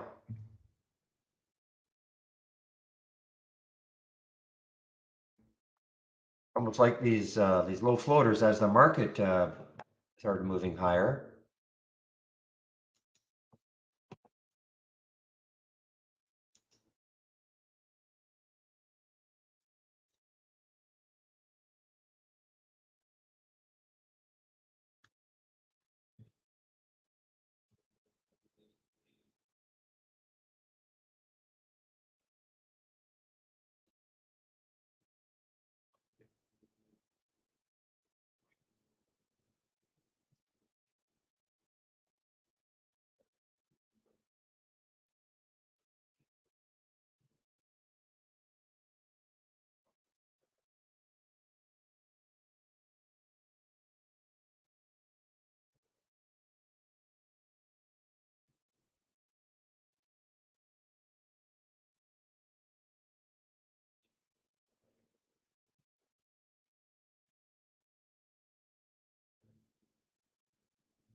Wow. I mean, look at this KSPN. So this might be interesting in tandem.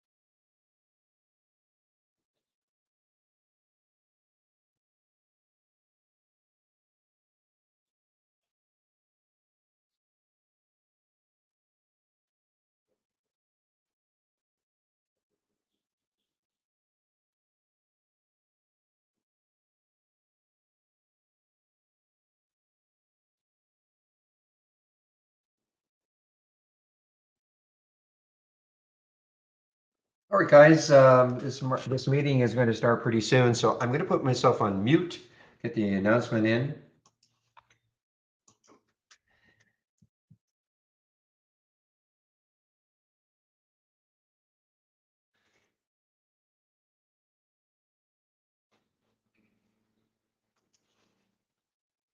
Okay, so I'll put myself on mute.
All right, guys, I'm now back.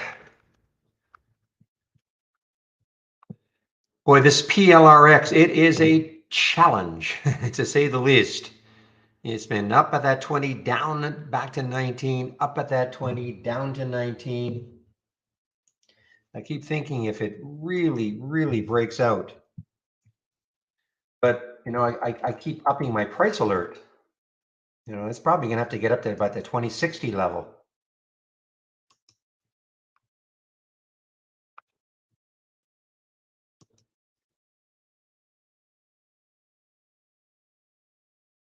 Yeah, if you're so Jamie, I don't know. I don't think anybody answered you on the Twitter. I mean, Twitter is, hey,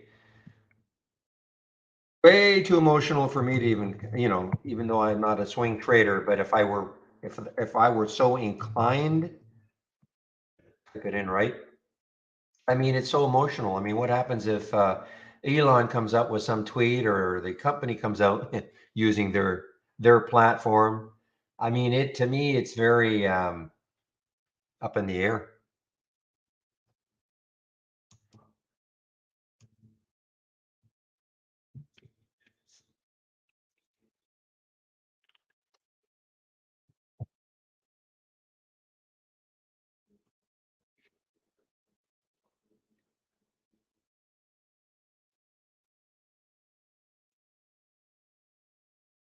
Well, this one is setting up interestingly. Again, KSPN, guys. I mean, it's sort of interesting. Another one of these ones in which, I mean, you're giving up a bit, but, if it takes out 7 later on, I'm going to stick an alert around 720. And then the next high is, 874 on the daily chart or so. I mean, it's trying to make higher lows on the 15-minute chart.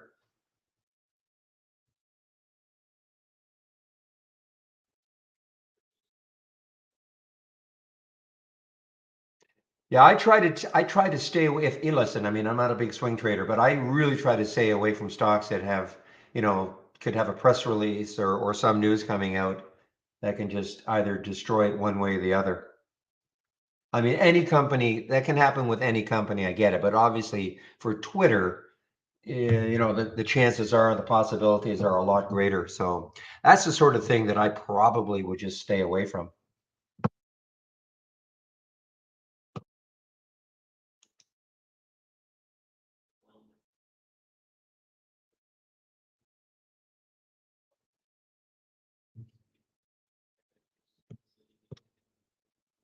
Histogen, HSTO, sort of popping in here.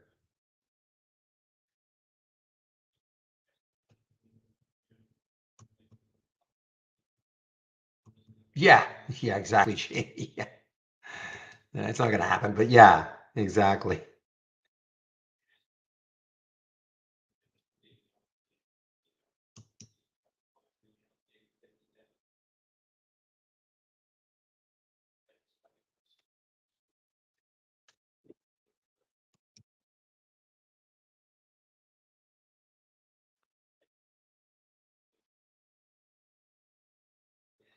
MREO. I haven't seen this one for a bit. I mean, it's had a tremendous run a few weeks ago, I guess 2 or 3 weeks ago. Got all the way up to, what was that? Well, it only got up to 185. I thought it got a lot higher than that.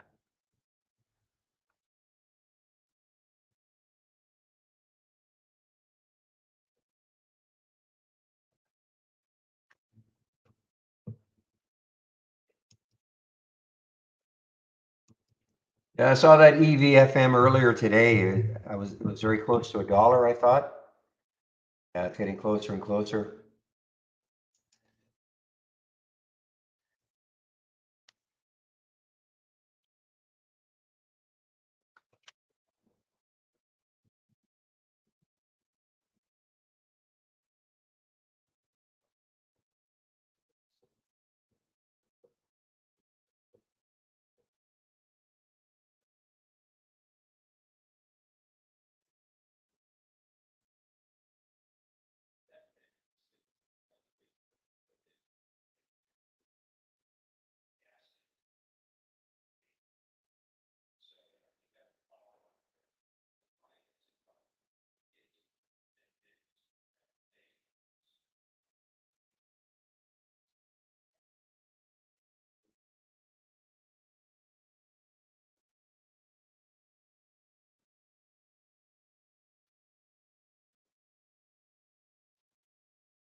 All right, Viru, up or down?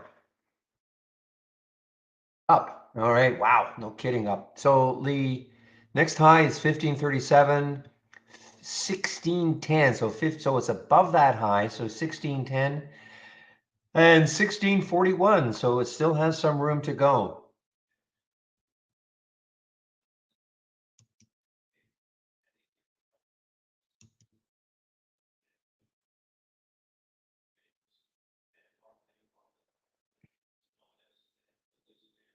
Now I don't recall that Viru's reason for popping back when was anything to do with prostate cancer. I don't recall that. Am I wrong? I thought it did something else.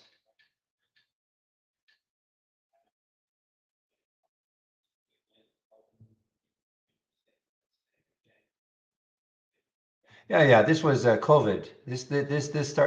The reason this popped up earlier was because of COVID. Phase 3 clinical study, et cetera, et cetera. So now we've got prostate. Is that right? You know what? You know what? This might be a headline that shouldn't be in there.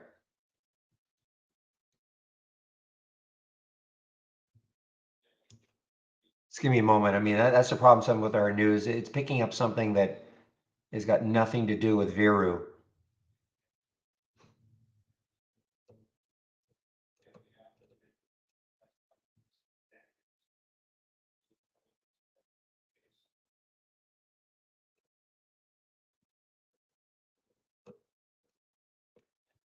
Make sure they've got a list of companies that they're citing. I don't see Veru as one of them. So sorry about that. So this has got nothing to do with prostate cancer. This is a COVID play.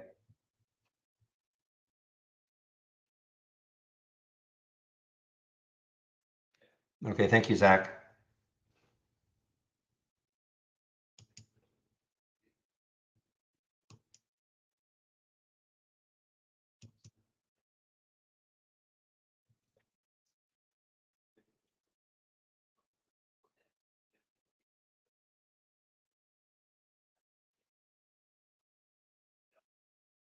All right, guys, it's 2:46. So in about a little over 10 minutes, about 10 minutes from now, I'll probably put myself on mute. The room will be open. The main room will be open until 3:30. YouTube will be open until 4:30. Chris will take over in our YouTube room at 3:30. I'll put the YouTube link in before I leave.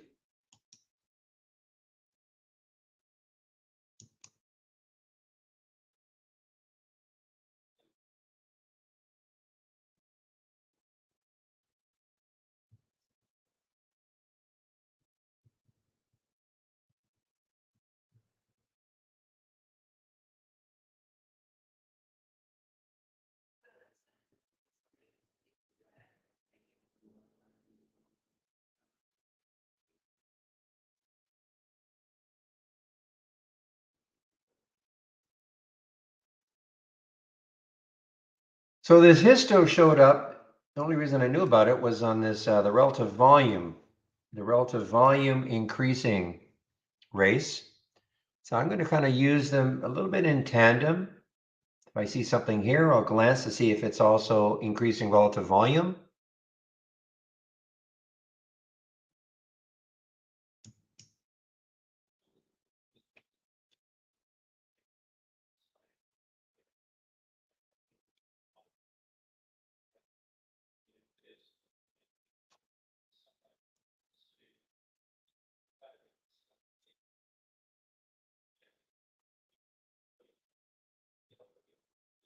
Neptune and Neptune. Haven't seen this one for a while. NEPT. Low volume. I mean, it's sneaking in here because my minimum is 200,000, but you know, it's pretty low volume right now. 5 million in the float. So it's really not, you know, moving that much. I mean, it's only 1.5 relative volume.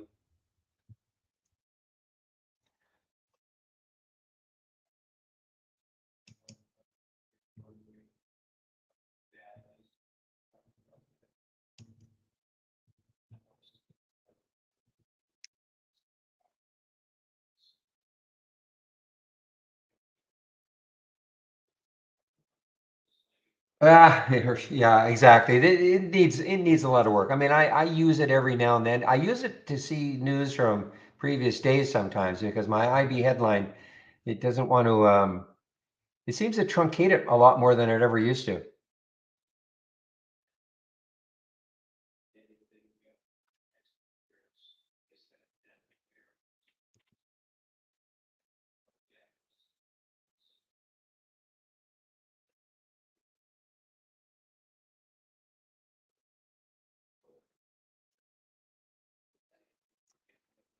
Ah, I didn't even realize that Viru actually was an AI alert too. 1491, 1541 now.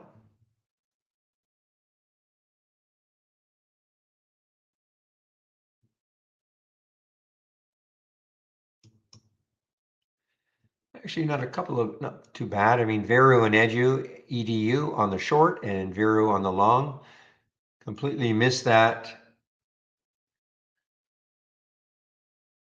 It's interesting because, that's a late alert. We don't normally get too many alerts from the AI after really about 11 o'clock, but that happened at 1:43.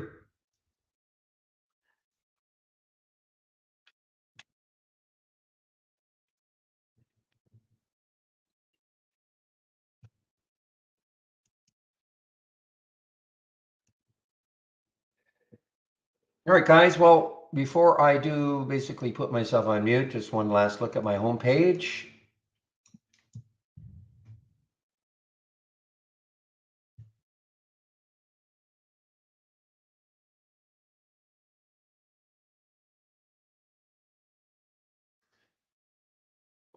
Okay, so if you click on my homepage link, this is what you'll see.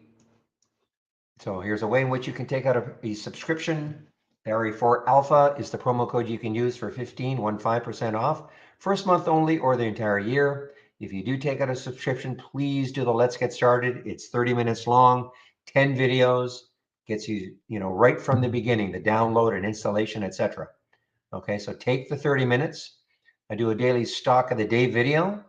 You can sign up for it here. It is free.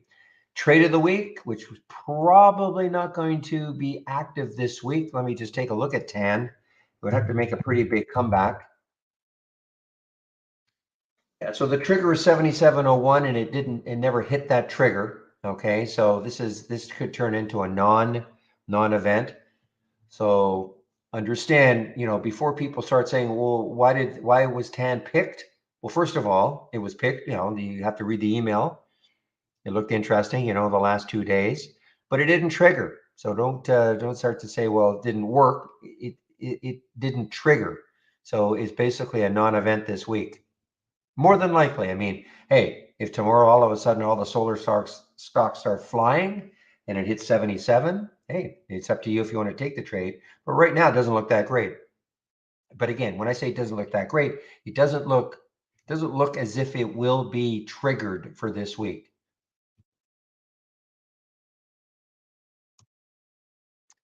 And then all of the education is here. So great user guide, daily support. So as I mentioned before, when I shut the main room down at 3:30, Chris will take over from 3:30 to 4:30 in YouTube. I'll put the YouTube link in before I do shut down. Daily webinars, you can sign up for them all here. We're on the Tuesday, Thursday rotation this week. Next week, it's Monday, Wednesday. And back to basics. If you're new to trading, great little series that starts off with what is a stock? It's free. And Michael Noss at Trade Ideas put this together. This is not a third party. And last, my scans. If you want my scans, you click here. Here's my racing that I basically look at most of the day. Sacks, bouncers, and toppers. I'll refer to that every now and then. The 10-day daily breakdown and up, actually. I mean, the ups worked very well today. And these are the four that I use in the pre-market.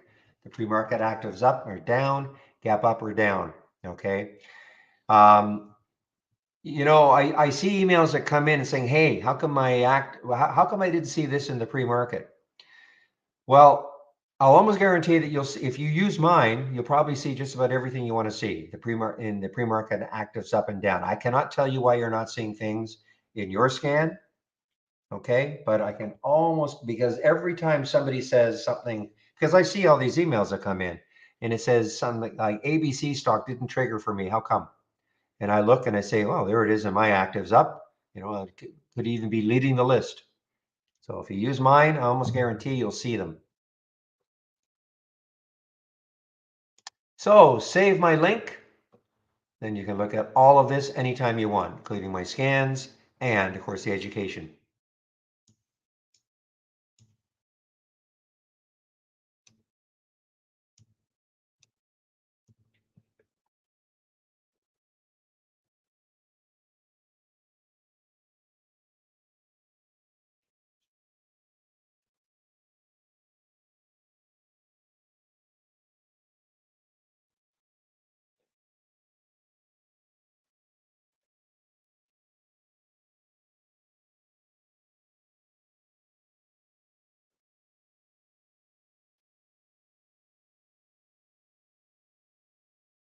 Okay, guys, I think I shall put myself on mute. I'm still here, so if you have a question, I'll hop back on the mic.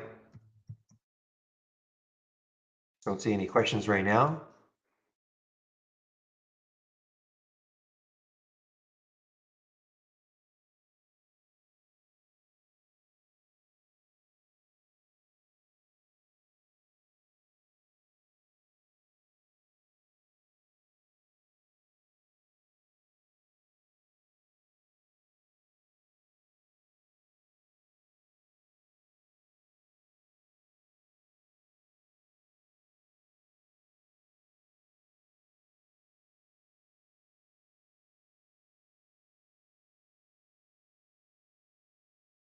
Okay, there you go.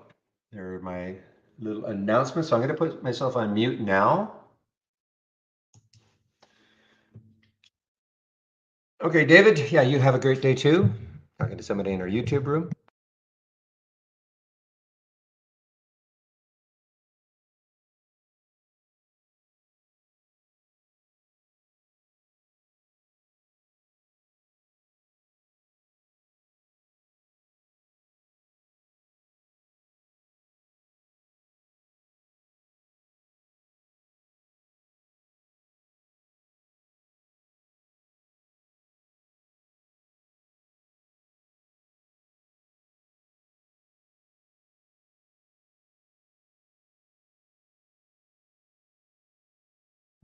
Yeah, so Tony, it's not that I don't. I mean, if I see three, I mean, we've seen so funny when you say 3 green days in a row, and sometimes you think, well, I guess it's too, I guess that's extended. And yet we see some of these stocks, especially in this market environment, that have had no, that the market environment has had no effect. And you see 5 or 6 in a row. Do I put any stock in it? Not really. I mean, I've got my 10-day daily breakout and my 10-day daily breakdown as an example. That don't necessarily mean there are three candles in a row, of course. A stock could be, it'd have a giant down, one down day, wiping out the previous 10 days. But so for me personally, I don't put that much stock in it. Doesn't mean that you shouldn't or others shouldn't, but it's not anything I'm really looking for.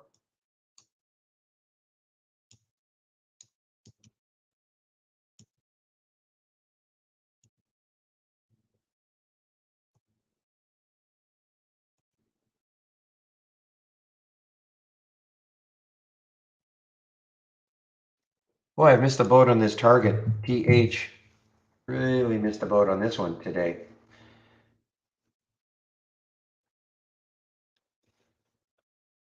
But there'll be another boat. There'll be several boats tomorrow. Always, always, always we can find stuff with trade ideas.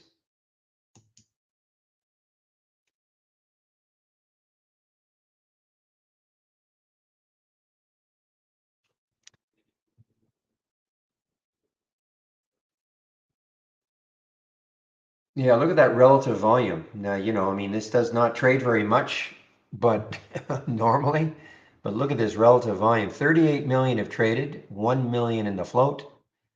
Believe it or not, that's not a record. In other words, the ratio, we've seen some at 50. I think the most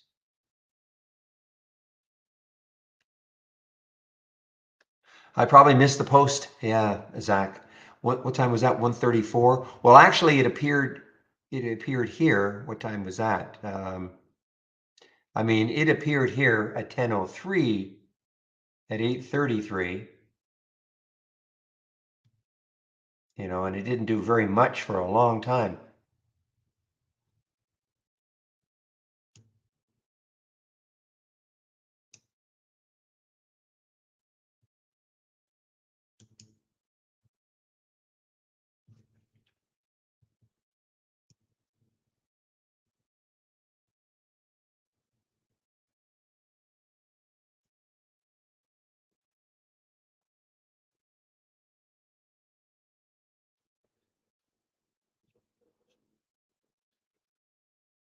And again, we still don't see any, I can't find any specific reason for this Caspian to be up the way it is, other than the fact that, social media appears to have gotten a hold of it for the reasons that it's an incredible low float, but it was doing nothing at the beginning until it looks like 10:45, a little bit of action, and then it really started getting going at 11. But until then, it was doing nothing. I mean, the pre-market, nothing.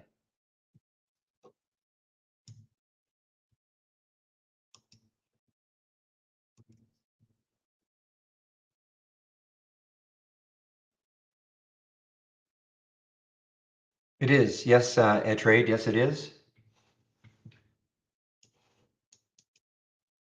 There it is. Open the top list. Here it is. But it is there, yes. And all I've done, I think I just upped the minimum volume probably for me, but it is there, yes. That's the top list that's being used. Yeah, I definitely upped the minimum volume. I changed the price, but I mean, yes, it is there. To answer your question and stop being so long-winded, yes.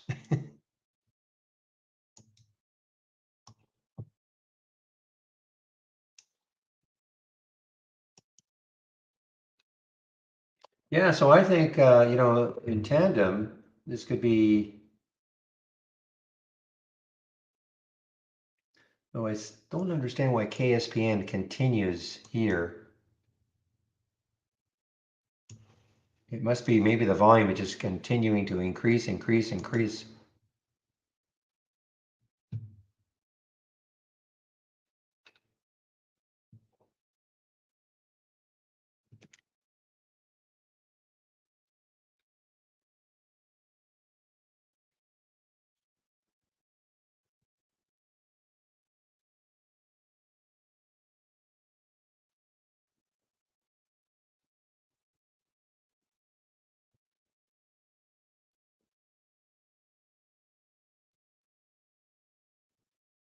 Broadcoms, Kraus, okay.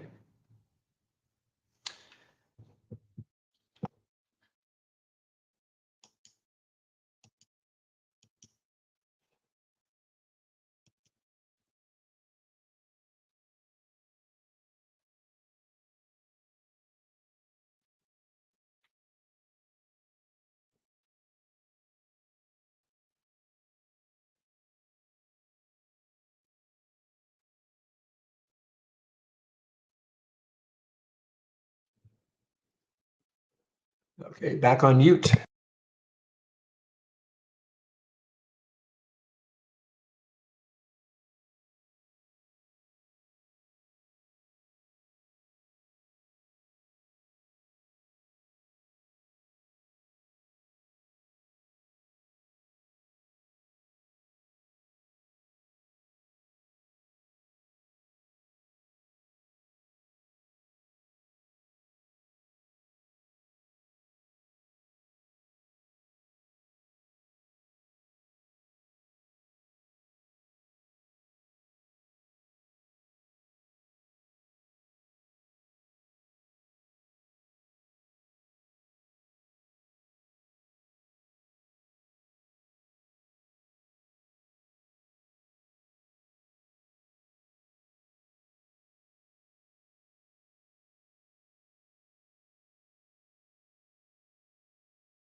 Right, guys. Well, this PLRX is, I mean, it's still not smooth. I mean, look at this. I mean, it got up to 2074, pulled all the way back down to 2020. I mean, these are 50-cent moves just like that. So it's not smooth yet, but it looks a little more promising the longer it holds over this, well, I guess the 20 mark.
It's interesting. This TH has a lot of shorts also at Interactive Brokers, but so far those shorts have, if you were, depending where you were short, 600,000 available Interactive Brokers, but this has not really been a great short opportunity all day, really. You know, rest here, no giant red candles down. 750, okay. You mean 950? You meant 950, not 750, right?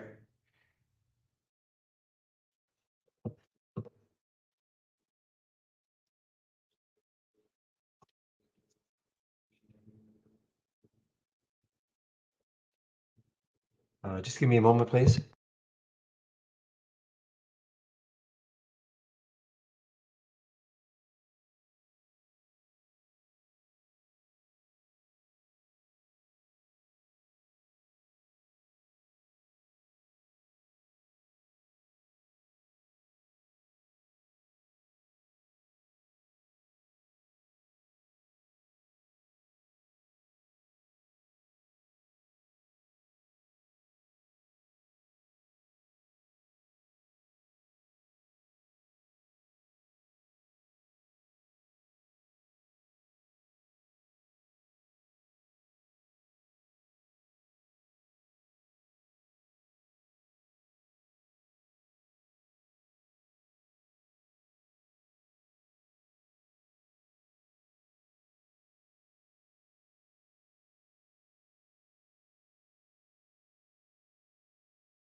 All right, guys, I'm back.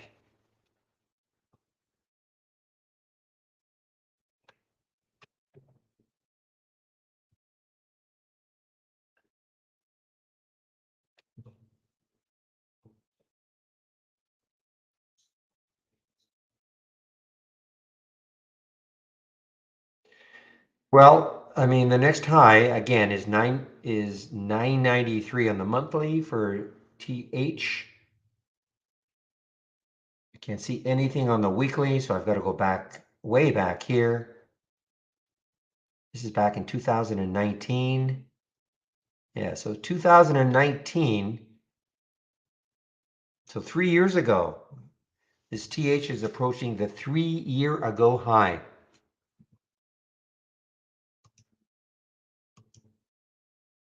I'm not sure TH, no. But I'm, obviously looking at it like Zach is saying, maybe the 950 level, if it gets closer to that level. I'm also leaving in about 10 minutes, so I'm not sure I want to do anything right now.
All right, guys, I'm going to put the YouTube link in.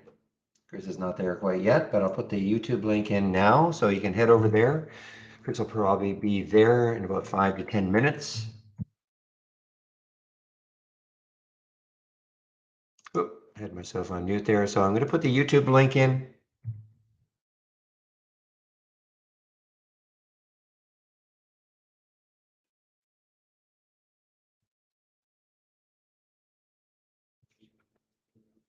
So Chris will probably be there in about 5 or 10 minutes.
Okay, boys, I see what's going on. So maybe this is the time for me to just shut the room down, okay? I'll open the room tomorrow at what time? 8 o'clock Eastern time.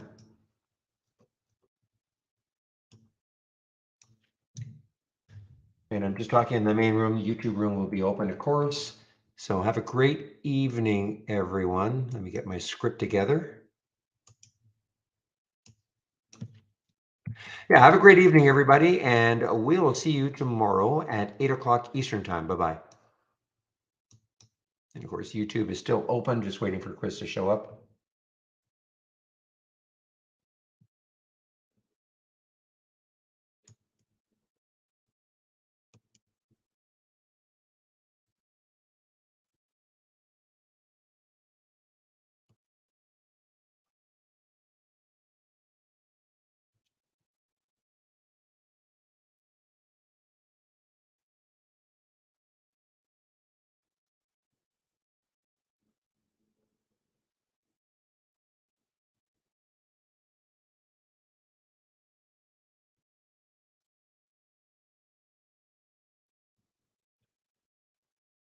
He's just not showing.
There he is. You're There he is.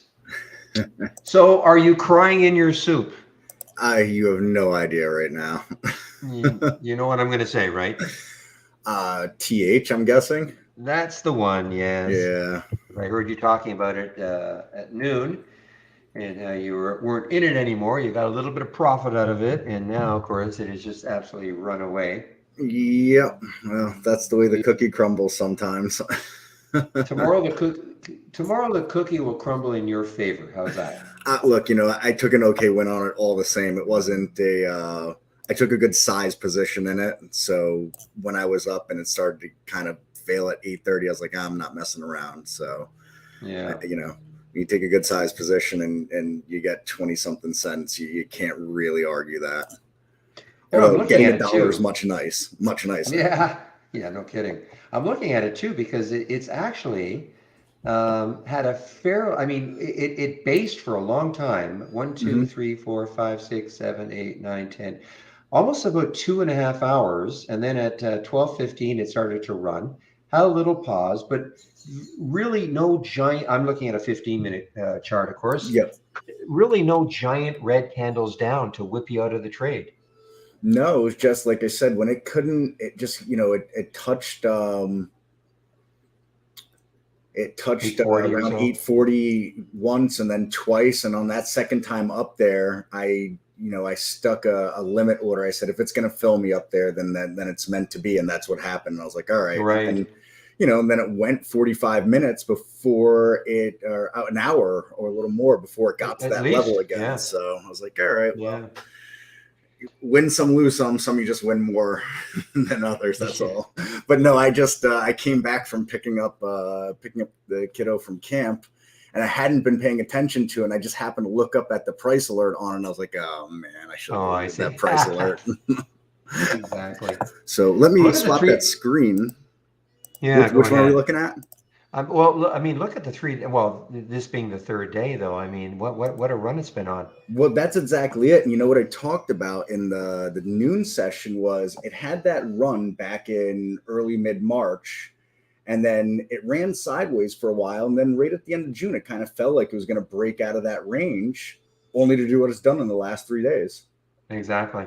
Interesting. So, go figure. That's good All luck right, my predicting friend. these things. Yeah. So I see your screen is being shared now. So we're in. I shall mute myself, and we'll talk tomorrow. All right, sounds good. Have a good one, Barry. We'll see you tomorrow. Okay. Bye-bye. So, alrighty, everybody. I'm back. Let's see what has changed since I left. Obviously, that discussion just between me and Barry there about TH and crying in my soup, but it happens. What are you going to do? But this is what I was going to note before. We were doing a bunch of talking about support and resistance with the SPY, and I mentioned that this 384 level seems to have been support on the day. And then we talked about this 385 level was the resistance, and it came up and it got it. It even got 286. We had, a nice move here in the SPY for a few minutes, and it just could not sustain that. And what did it do? Came right down and bounced off that 384 again. So, I just like to mention that for any of my efficient market hypotheses fans that are out there, and take that. That's all there is to it. So, home on the range today. As far as that goes, we'll see what we got, about 35 minutes before the market closes. And, anybody's guess is as good as anybody's guess on what actually happens here. But hence the reason why, I just lean this bearish tape for now anyways. And like I said, like I keep saying, I have nothing to gain by bearishness whatsoever. My life is a lot better and a lot easier in a bull market, but realistic about these things. So price action trumps all.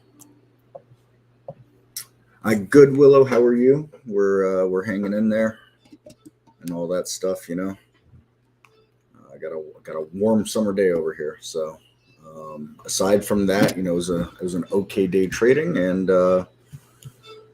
hoping that starts off the week on the right foot.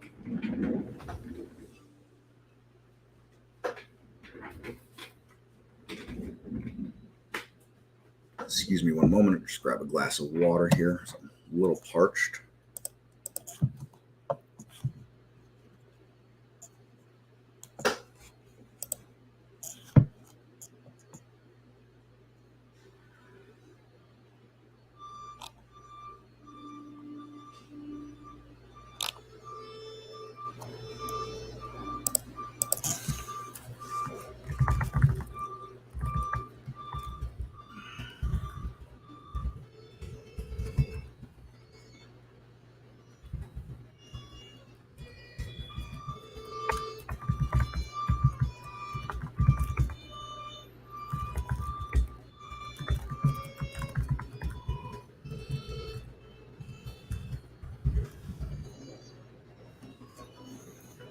I'm just typing out a message here.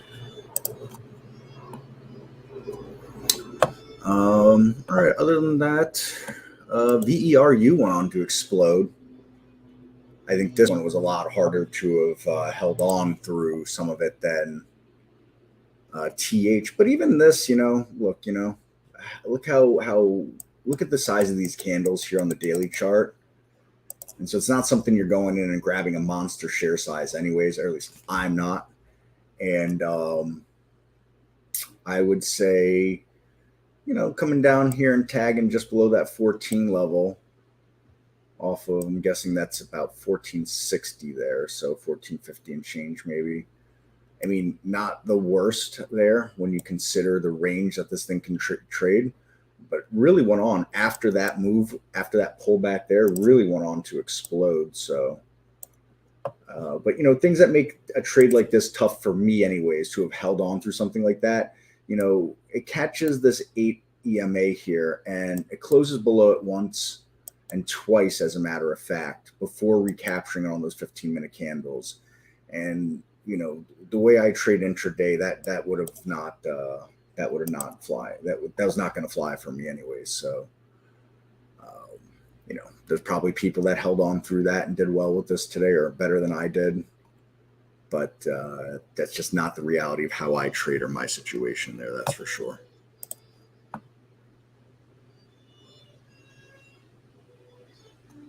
Yeah, I had 2 trades. So I had VERU today. I took that.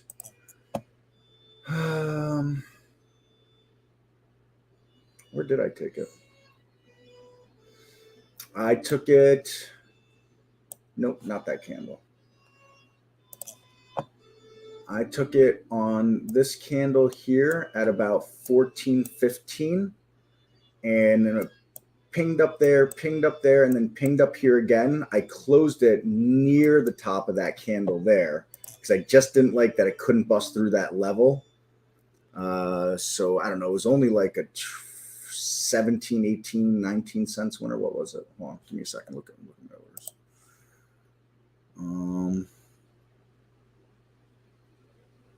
So 19 cents. It was a 19-cent winner for me.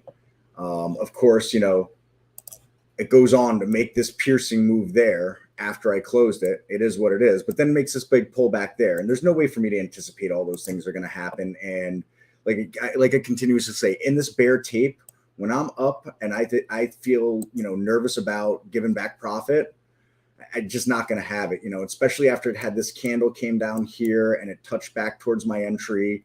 And I was like, I don't want to, I'm not going to let a winner turn into a loser. That's all there is to it. And I have no reason to believe that it is going to run today. It may or may not run. And I bought it based on hoping to see it make that run. Once I felt like we were clearing that right there, I thought, the high of, last week, I thought we had a shot at that. We end up having not only a shot at that, but we end up taking it out. Let me bring it back on this 15-minute chart here. I thought maybe we could do that. I didn't think it was unreasonable for that to happen. But when we just got too wiggly in here, and I just wasn't going to hand back the money. That's all there was to it. So that was one trade, and trade number 2 was TH here that I was discussing with Barry. And same concept here. I took it here, and it couldn't push through here, and it couldn't push through here, and it couldn't push through here, and it couldn't push through here. And so I closed the trade, and I said I did okay on it. I'm not going to complain. But I just, again, I wasn't going to let a winner turn to a loser. I didn't like the price action that I couldn't get through that. I was looking at the daily chart and, look at the big moves that it had already just made. It was at $5 and change a few days ago, and now all of a sudden it's at 8. So it's already had a big percent move. Maybe it was out of gas. Maybe it didn't have anything left in the tank. And I was looking at, this prior resistance or this prior resistance here, and said, I'm not going to let, once again, I'm not going to let a winner turn to a loser. Now, of course, almost an hour goes by after I close the trade, and then it goes on to be a runner afterwards. But there was no way I could possibly have known that was going to happen. And like I said, I wasn't going to get bounced from a winner into a loser, not in this market. So, when we're in a better trending bull market, or if we're not in a bear market like we were in, maybe I only close half the trade and I let it try to run, or maybe I stuck it out. I wasn't coming near my stop, but I just simply wasn't waiting around for the stop. I wasn't gonna let something that was sitting green go negative on me. So that's what I did today, and that's it. Both of those came out of the races, the Bollinger Band races. So look, 2 very actionable ideas out of those races for me. Could I have held on and made more money? Sure, I could have. Could I have held on and lost money? That could have happened too. So I chose to keep what I had in my pocket. And, look, KSPN, another great winner out of the races. PLRX ends up, I discussed this earlier, that it wasn't my cup of tea running after it after such a massive gap up. I said maybe it, consolidates for a while. It consolidated, even pulled down more, and then it ends up making a run here, and it's making a real run again right now. I mean, look at the 1 minute volume. Look at the volume that's coming back into it. And, I discussed earlier at the noon session, look at that volume that came down, but all of a sudden volume started coming back in, and, you can't help but notice these things, and that's that. So same idea here. Barry, when he came in to take back over at 1 o'clock for me, where the heck is it on this? We were talking about this again. And then all of a sudden at 1, we're looking at increasing volume again here. And, look at that. And it ends up being, some of the biggest volume candles of the day, as Barry and I were discussing at that time. And I don't normally take trades at the time. I didn't today, but, if there was ever a reason to, that might have been it for me. So, being patient does pay off. I was a little impatient with those, with TH and VERU. I'd say more I was impatient with TH than I was with VERU, because VERU I would have let turn around and become a big, pretty sizable loser at that point, and that would have been really irked me. TH never really put me in danger off my entry. I would have been slightly underwater at worst. But like I said, I simply wasn't going to let it turn into a negative trade at any point. So that's the way it went.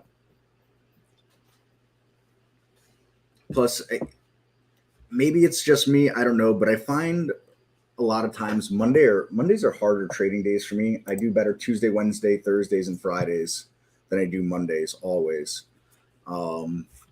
Actually find Friday to be one of my better trading days in general, but I also find Friday is a day where I trade the least amount of times too. There's just a lot of times on Fridays I never end up pulling a trigger, and sometimes regret it, sometimes I'm happy, but that's just kind of the way Fridays go for me for some reason.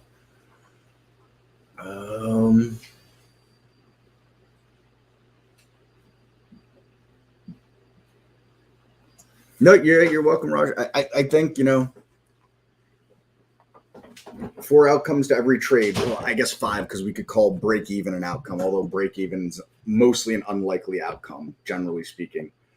But 4 outcomes to a trade: big loss, big win, small win. You eliminate big losses, you're already putting yourself ahead of the game, and that's all there is to it. So I think a way that you can eliminate big losses is, especially when you're still getting a feel for how to manage trades, because it's still where I struggle, is managing my winners. I still struggle there. That is one spot that I continue to work hard on. And that's one spot that I kind of do some journaling on still. I don't do full journals like I used to on trading, but I certainly do a little bit of journaling on some of my trade managements and try to look at common themes on what worked or what went well versus what didn't go well. And generally speaking, what goes poorly for me or where I struggle is when I take trades that are in anticipation of a larger breakout and then not getting the breakout quick enough and exiting the trade because of that.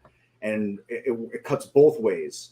On the real bad side is I don't get the breakout and it tanks quickly on me, causing a big loss. And when I say big loss, I mean getting stopped out. That's what I consider big. Anything for a big loss for me is getting stopped out. And then the second one is that I get impatient and I just take a small win when if I had held on a little longer, I get the bigger win. And it cuts cuts with both edges in this sense. If I don't take the trade early in anticipation of the breakout, do I ever get the trade because there's a breakaway and then I simply don't, I simply never get in it because it feels like a chase, or do I take it on that early break and then, and then have to be a little more patient. So, these are the places that I still work on as a trader personally, always improving. So, yeah, Peter, KSPN, no doubt about it on this 5-minute chart here. Tough. It was before it got above 4, which we wouldn't see on this Bollinger Band scan because I'm not scanning anything under $4. Although I'll be honest, I wasn't doing much trading like this in general for the last couple of years up until January of this year. And so that's why I kind of put $4 as my threshold, my minimum threshold. I thought about today changing my scans to have maybe a $2 minimum threshold instead, because there's been some really good winners and the charts have looked good on stocks that have been below $4 recently. And I've missed a good portion of those moves because I'm not scanning under $4. And so I think today when I close out my layout for the day and everything, I'm going to probably change my minimums to $2 on the races that I'm doing, and see if I get some more actionable idea generation. Because look at this on a 5-minute chart here below $4. You're talking $2 and change before we even crack $3 around here. This beautiful move, and that's not a bad looking chart right there, to be honest. And then we explode through $4. You get this pullback or even a flag, actually. We explode again higher. Then we consolidate before one last big explosion. Now we've been consolidating the rest of the day. So who knows? If this thing closes near the high of the day today, it might be really actionable again tomorrow for all we know. Look, 43 million shares traded. It's doing 3,700 times what it normally does in volume. I mean, that's madness, all right? And it's a 1 mil float. So this is one of those ones that, we see once in a while. You see those stocks that were like, a couple of bucks, and next thing you know, 3 days later, they're at $80. Could this do this? It has the capability of it strictly because of that float right there. And people want to put, traders want to trade. That's all there is to it. And it just, one set of traders rotates in while the next set rotates out. And then a set that rotated out might be rotating back in again. The second set might be rotating back out again. And then a third set might rotate themselves in. And all of a sudden it becomes that self-fulfilling thing of just a runner after runner after runner from the different people rotating in and out. Will that happen? Not a person on this planet knows. I'm just saying these are the type of things to keep in mind. That is it possible for that to happen? It certainly is. Will it happen? Not a clue. Will I be taking a position like it's going to happen like that? Not going into tomorrow, but it'll be on my radar tomorrow that, perhaps I take a position in it tomorrow. We'll see what happens.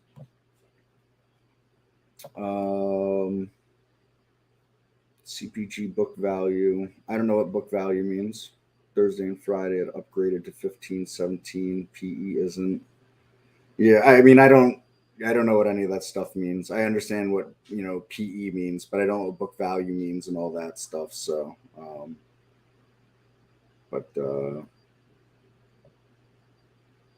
yeah.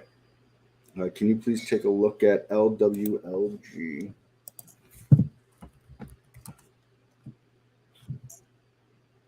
It's curling up nice. I mean, we can see this thing goes on some runs here. That's for sure. It's a nice run that it had. And there's another nice run that it had.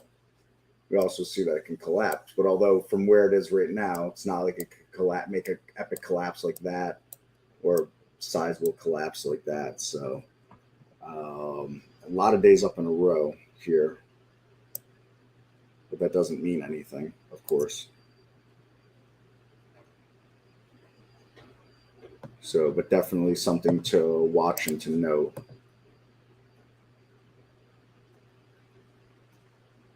And then I would say this right here. Oops, that's a terrible line.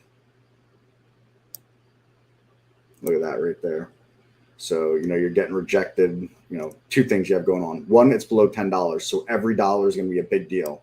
So struggled there at 9. Plus, it's got this to contend with there. Gets through that. There's possibility for that. But again, being a bear market, that's something you got to be careful with. Medium-ish on the liquidity, I'd say, 800, almost 900,000 shares traded to this point. So it'll probably crack 900,000 by the time the market closes, which is slightly under what it normally does.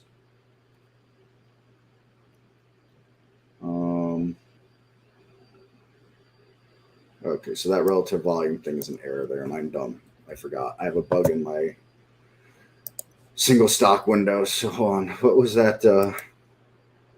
It's not doing 3,700 times its normal volume. Oh, maybe this one was actually. And it's just carrying over to be an issue for that window. Yeah, I think that's what's happening there. So this is, so that's accurate there. Pay no attention to that there. Single stock window is buggy for me.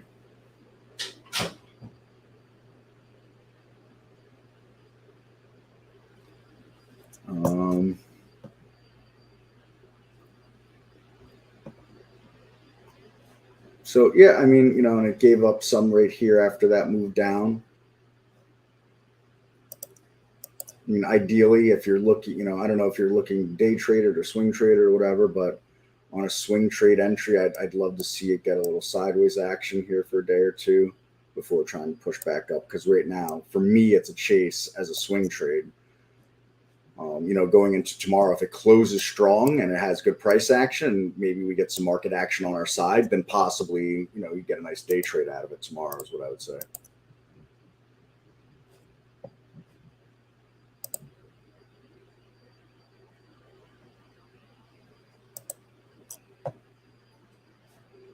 So that is that. And the market continues to sell off here as we come into the close. Look at these compare count windows here.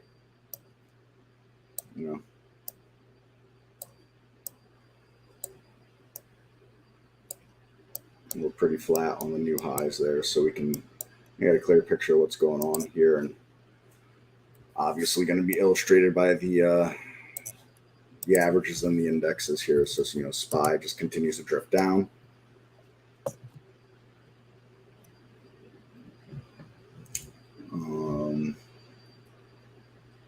It's even broken 384 actually, so that's a pretty big deal. 380 looks to be on deck, I would say.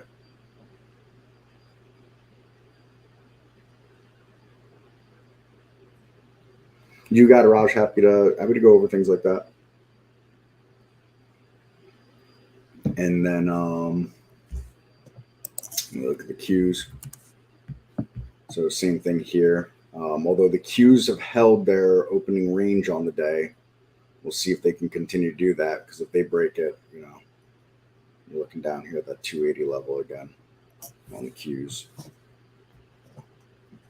And what else?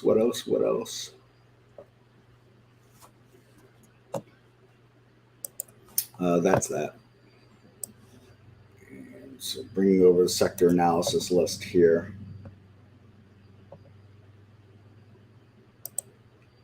Well, UNG held this gap up on the day, and that's really it. YL, that's not really traded anyways. This real estate looks very sick to me. More real estate, not looking healthy. Consumer staples, same thing.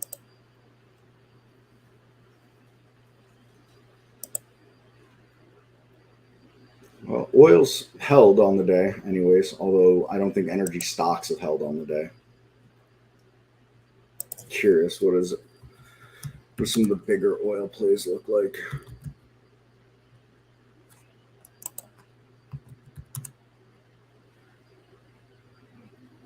So yeah, I mean that's down. You look very similar to the XLE.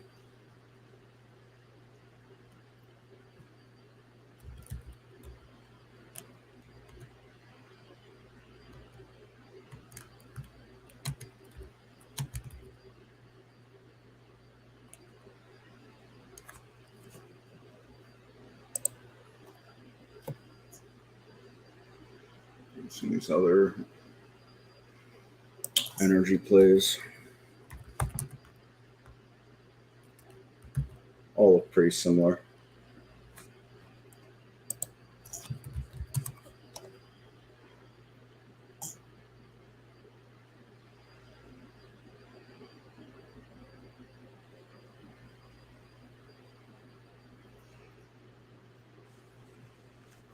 All looking pretty similar here.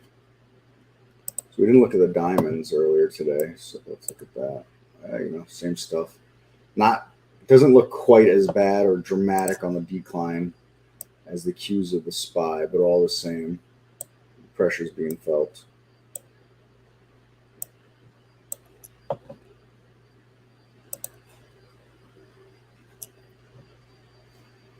Looks like KSPN is making a run here again at the end of the day.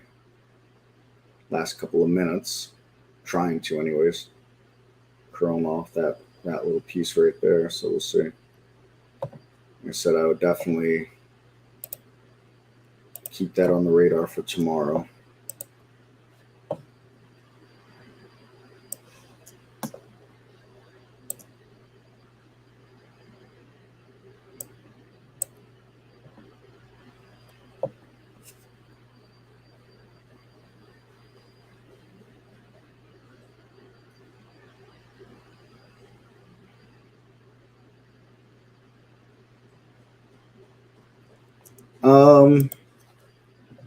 I kind of guess, Peter, because with rising rates, it'll affect mortgage payments and fear of recession and how deep will that recession be, and then the difference between this recession that we're heading into or we're into, whatever, however you want to split those hairs, as compared to the great financial crisis in 2008, is there was a lot of layoffs with 2008. We haven't seen a lot of layoffs yet, and I hope we don't. I mean, that'll end up being the saving grace, I think, for the economy as a whole, if there aren't a lot of layoffs. But obviously, one thing leads to another, and so you already have, with a rising rate environment, a market that had been overheated, and all of a sudden, if you add unemployment to that, now you're really looking at some issues with people being able to buy houses. So, and if people aren't buying up inventory, there's no reason to make new inventory, again, affecting the home builders and real estate section right down the line. So, I mean, I would say, like any sector, Peter, I'd keep an eye on it to see if at any point there is a trend change, because the earlier we can identify a trend change, the more we can participate and profit from that trend change, whether it be an index or an individual stock. But, again, if we look at, this is a pretty well traded real estate index here. We can see this was a pretty significant move down, and it bounced, and then it really started to come down on us. So, and we can even look at this maybe in hindsight as well. When I draw the lines, it doesn't look as much. You need to be more up here to be a double top. So, we look for it to fight. Now, all of a sudden, we look like this, and then all of a sudden, let's say we're up here. I bet real estate stocks are looking much better all of a sudden on a move like that. But when you get this, this grind down like this, and these small pop-ups, and then a nice sell-off afterwards, that seems to be the trend currently. And I think that's where we go. But like I said, I'll never say stay away from the sector completely, because by doing something like that, we cut ourselves off from it when that trend change starts to happen. So that's what I'd look at for that.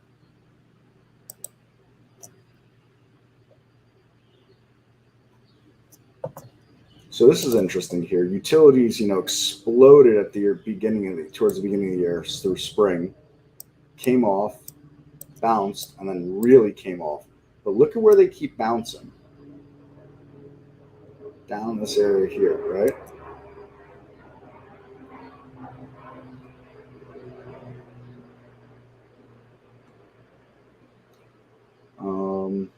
Now we've got this going on with utilities here, that symmetrical triangle. So it might be, utilities might be setting themselves up real nice again for another run here. Looks like the SPY managed to eke out a last green candle there. So that's certainly noteworthy. But wow, not even 50 mil, not even 60 mil traded on the SPY today.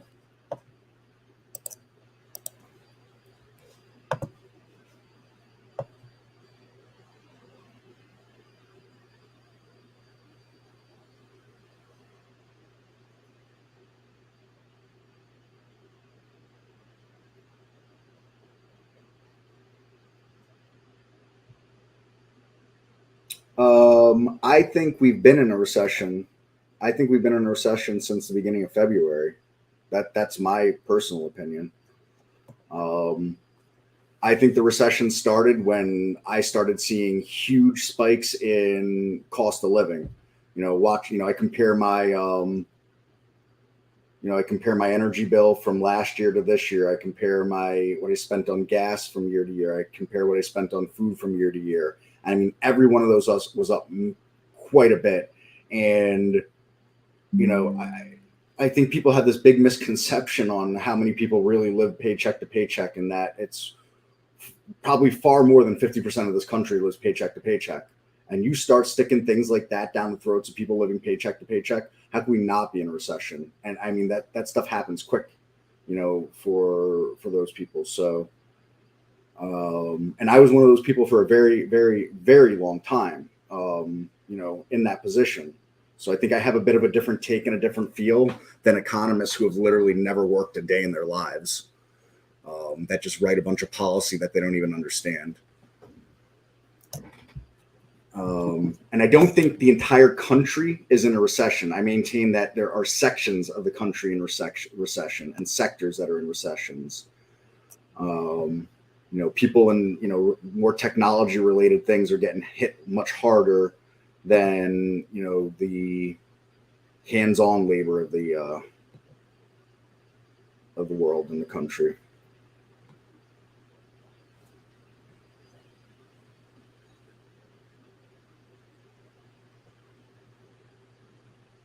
And I don't see how we're coming out of a recession right now. The cost of everything is still going up. I mean, literally the cost of everything is still going up. So I don't see how the recession ends anytime soon. And, there's only been little whispers of, this company's laid off a few hundred, that company's laid off a few hundred. If it stays like that, then I think it's a short-lived recession.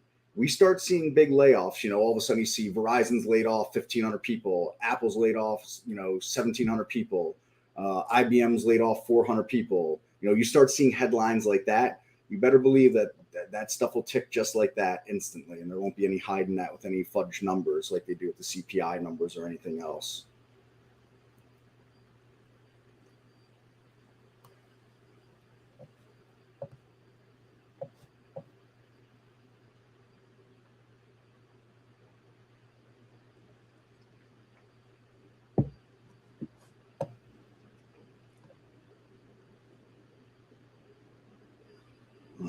What I'll be curious about is summer travel.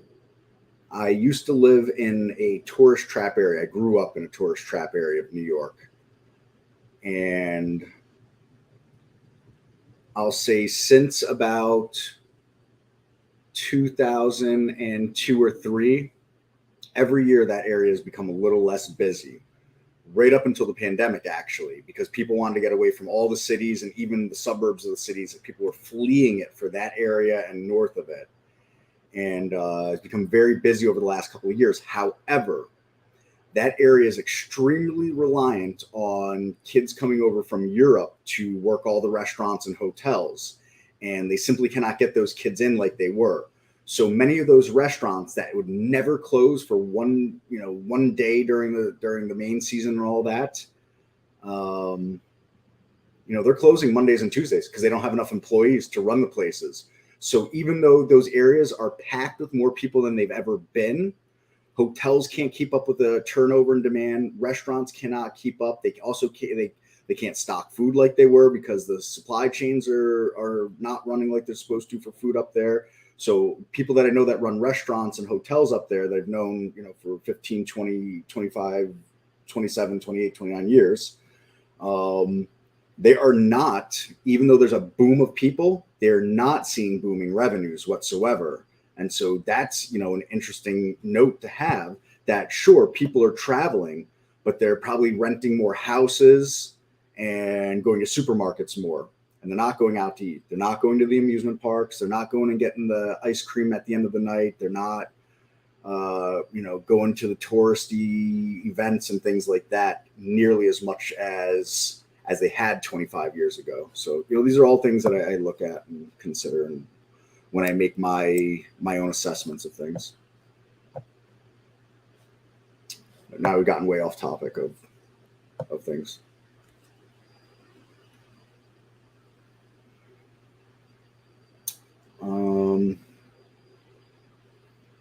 So I don't know. I feel like, I covered so much in the noon session, and I can see that I've bored anybody that was here to death at this point, it looks like, as the numbers have plummeted on viewership here. Let's take a look. Oh, you know what I didn't touch on? I didn't touch on this, and I realized afterwards. K-Web.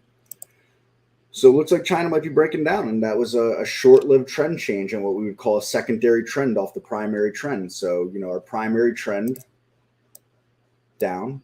We had a secondary trend like this, but it looks like we might be resuming that primary trend back down again. We'll see, not going to quite ring the bell on it yet, but we get below that 30 level tomorrow, and I'll be ringing the bell on that trend change for the time being anyways.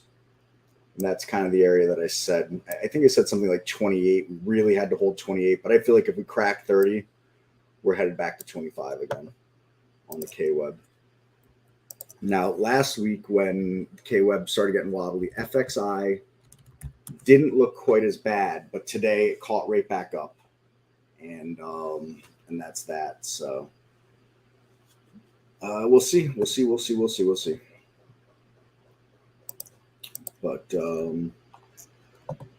it would be a shame because, you want to find these bright spots in the market to have more actionable, tradable ideas, at least for me anyways. I prefer to stay to the long side, but, if nothing is going to give anything long, I might have to consider breaking out my short hat for the 10th time this year. The thing is, I don't really look for short setups, and so that's, that's my own hindrance, I suppose.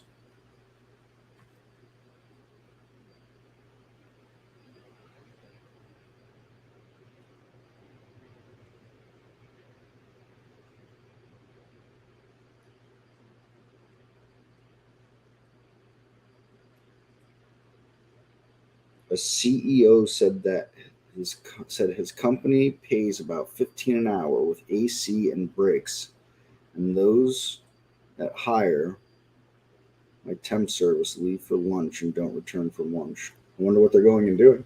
That's interesting. Looking at that right there, just can't get by that bubble right there. We can get by that. Anyways, that's that. So, like I said, right now we've got a few of these steps moving up, but we can't get another step moving up here. Good night, Gracie.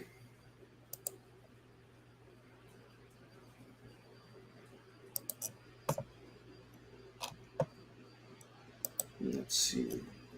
Yeah, so semiconductors still look awful too, both the SOXX and SMH.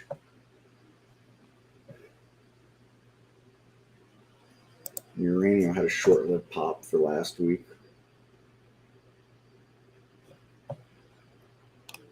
So, the theme just continues. We're in a bear market. That's all there is to it.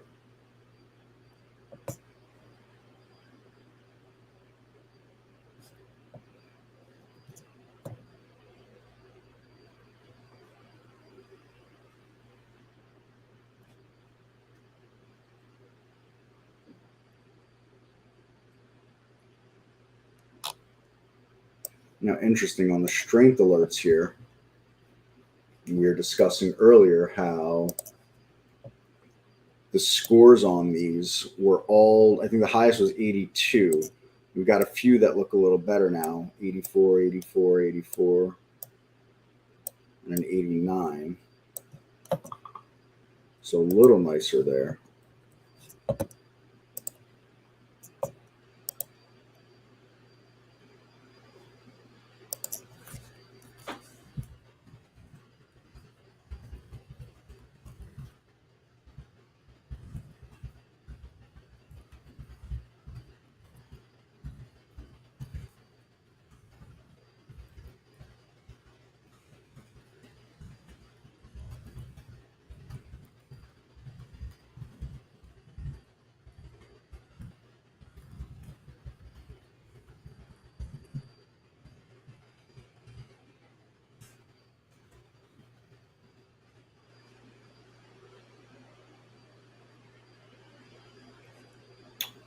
Couldn't that work? I would use it as a day trading vehicle, as I discussed before, with triple leverage, with any leveraged inverse fund.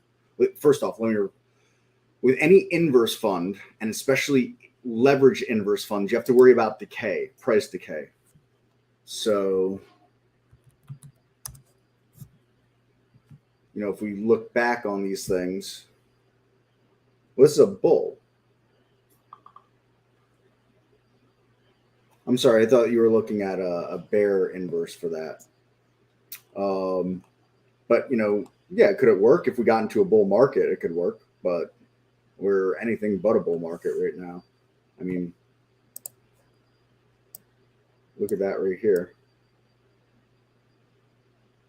Where's the bottom on this? I'm not a bottom picker in that sense personally. So could it work? Sure. If semis were having a nice day, then yeah, that would definitely work well.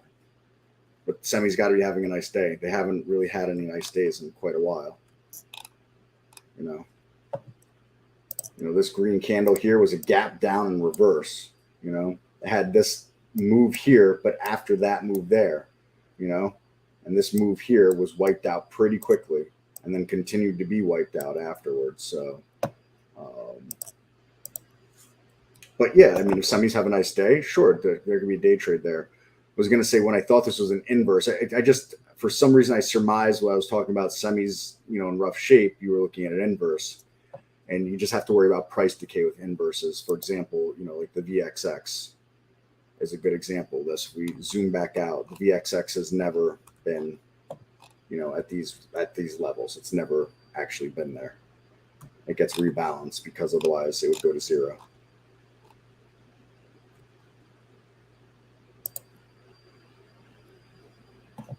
What's one that, let me see here.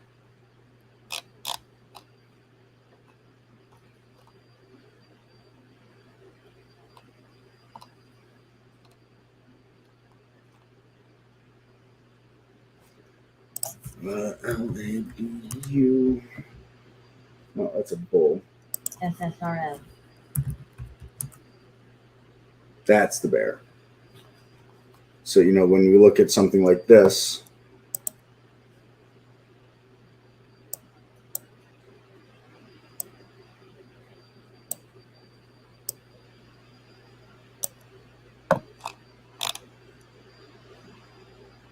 I'm trying to size this window a little better. All right, we'll fight with that later. You zoom out like this, LABU's never been at $600, but or $1,200, but because of what's called price decay, that's what happens.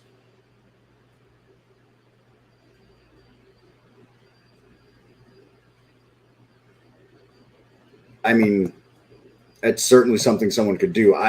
That's not how I would personally trade. I want to see, support, resistance, price, and volume. Interesting. SSRM. Is that actually something that traded like that or no?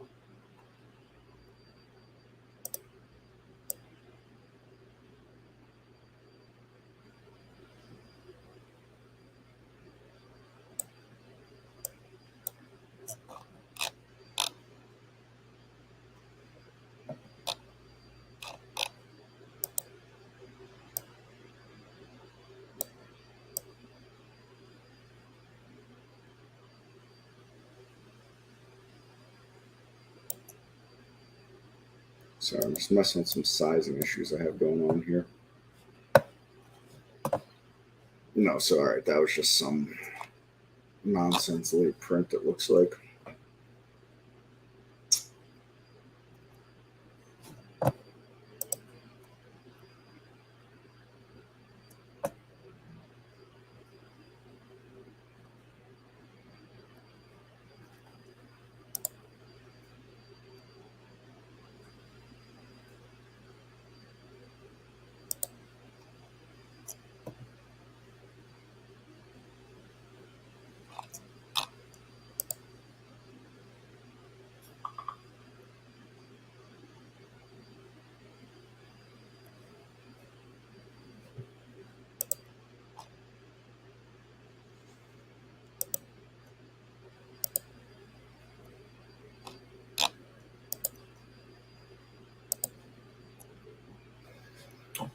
Let's see. What else? Is there anything else we're missing? I feel like we really looked at it all today. In the retail sector. I guess this means the consumer isn't currently really saving us at this point. Talking 6+ straight months down at this point in the retail sector.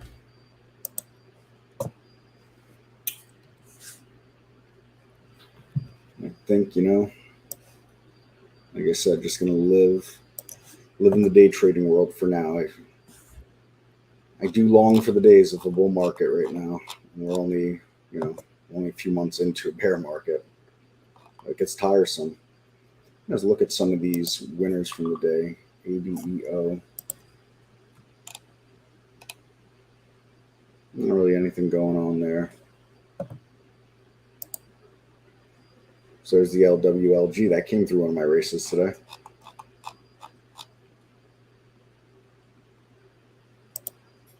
OYT. And some of these just really kind of tough traders.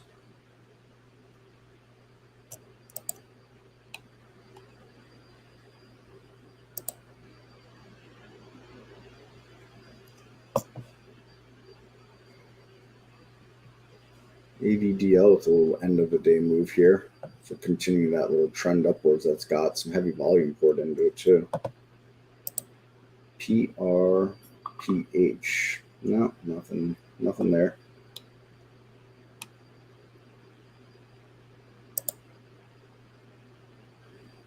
Short the Russell.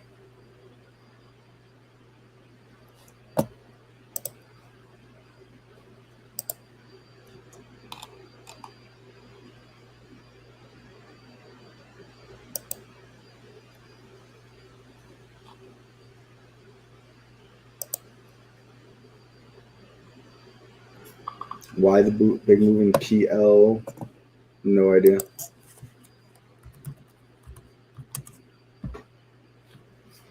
I'm not sure. I mean, obviously some kind of news, but I don't look at news, so I'll see. The news tab might say something.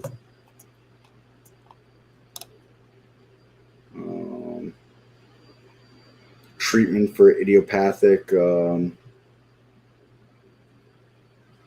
pulmona, whatever that means.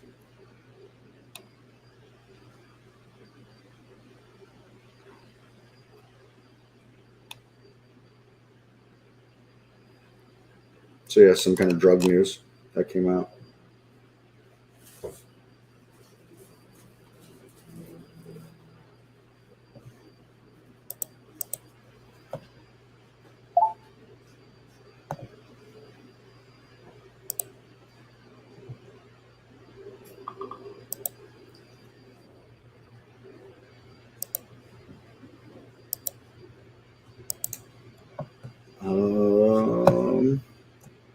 So I don't know, this shapes up for an interesting Tuesday. There was no real bright spot in the market today to turn around and say, all right, this is the sector we watch.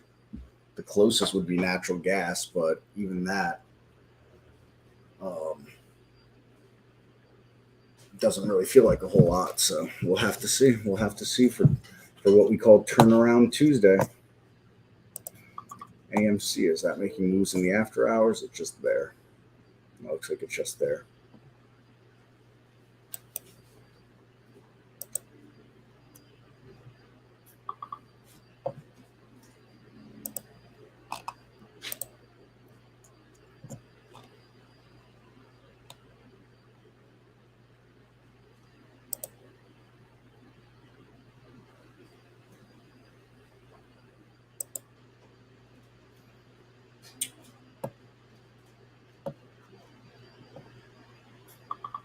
And like I said, things that I had on the watch today, faded, gave it up all day. Couldn't bust through all last week through that level.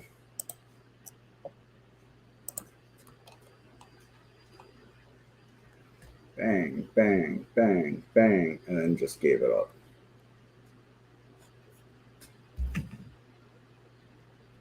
What else?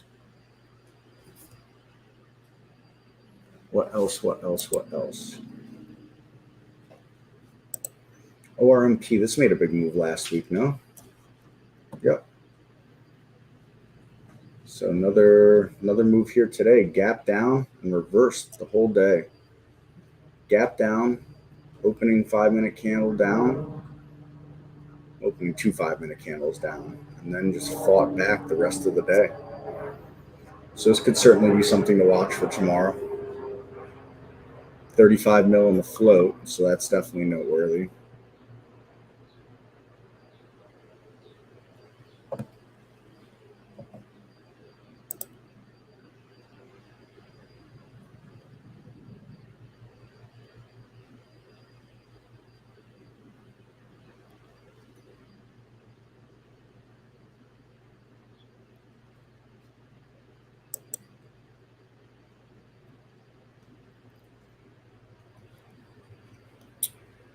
So yeah, this might be something to put on watch for tomorrow. I mean, here's the only other thing though. You had that massive volume candle on Friday. Not quite a massive volume candle today, but who knows? We'll see. Closed towards the high of the day. I mean, I had a big spike that ran all the way up to $9 basically, but could be setting up. And if we look at the chart here, if I could draw a line, that would probably be great. That $10 region, it beckons. Really explosive move. I mean, is it possible tomorrow? Sure. Like I said, it's not something I'd take an after-hours swing position in or something like that. And, but we watch it for tomorrow, and if it can break that 9 level tomorrow, might have a run in it. Again, 35 mil in the float, so it's not like it's going to be tough to move or tough to get the action into it, moving it around.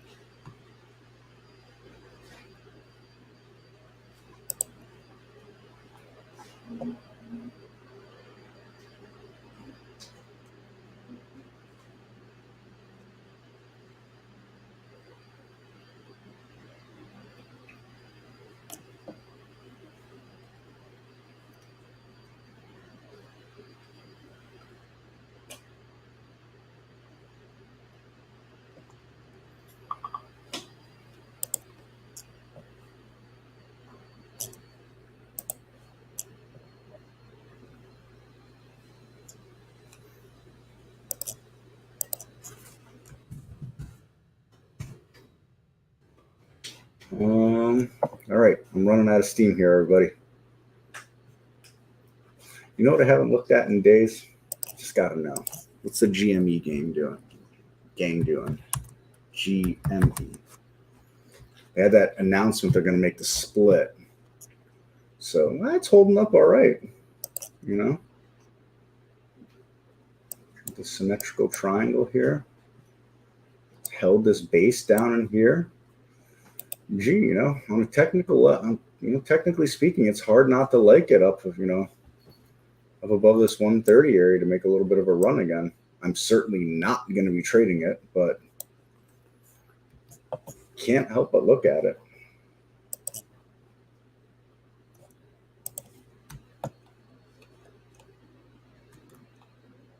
Far cry from these crazy days back here, but all the same, tradable is tradable.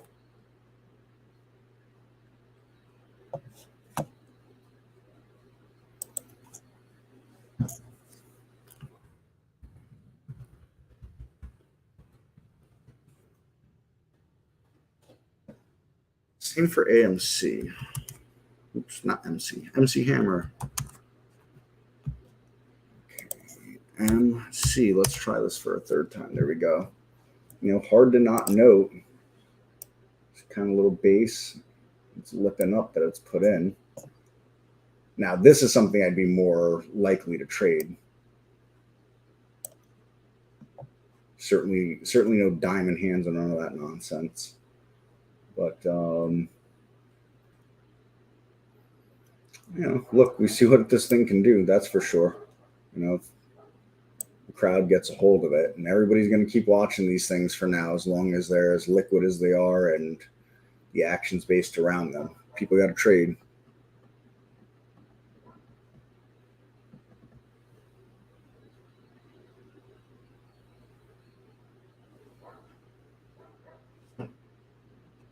So that's all interesting. So, all right, everybody, I guess that's going to wrap it up for me today.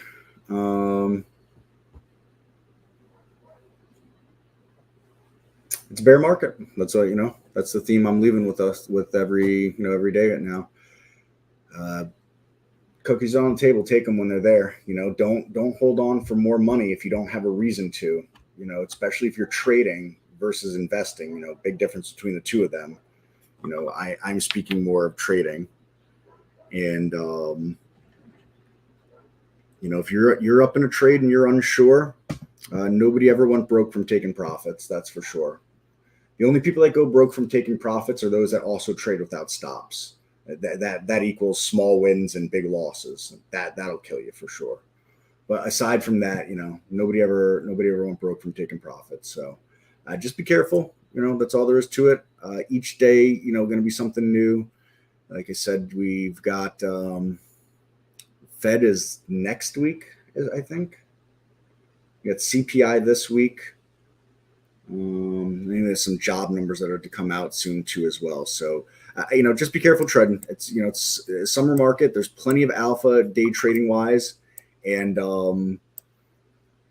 lots of great moves to be had. But just know that you can get whipped right out of those moves too. So, having that trading plan, taking that money on the table in this bear market is super important. So, all right, thanks again, everybody. We will catch you tomorrow. Have a wonderful rest of your day wherever you are, and we'll talk to you soon. Take care.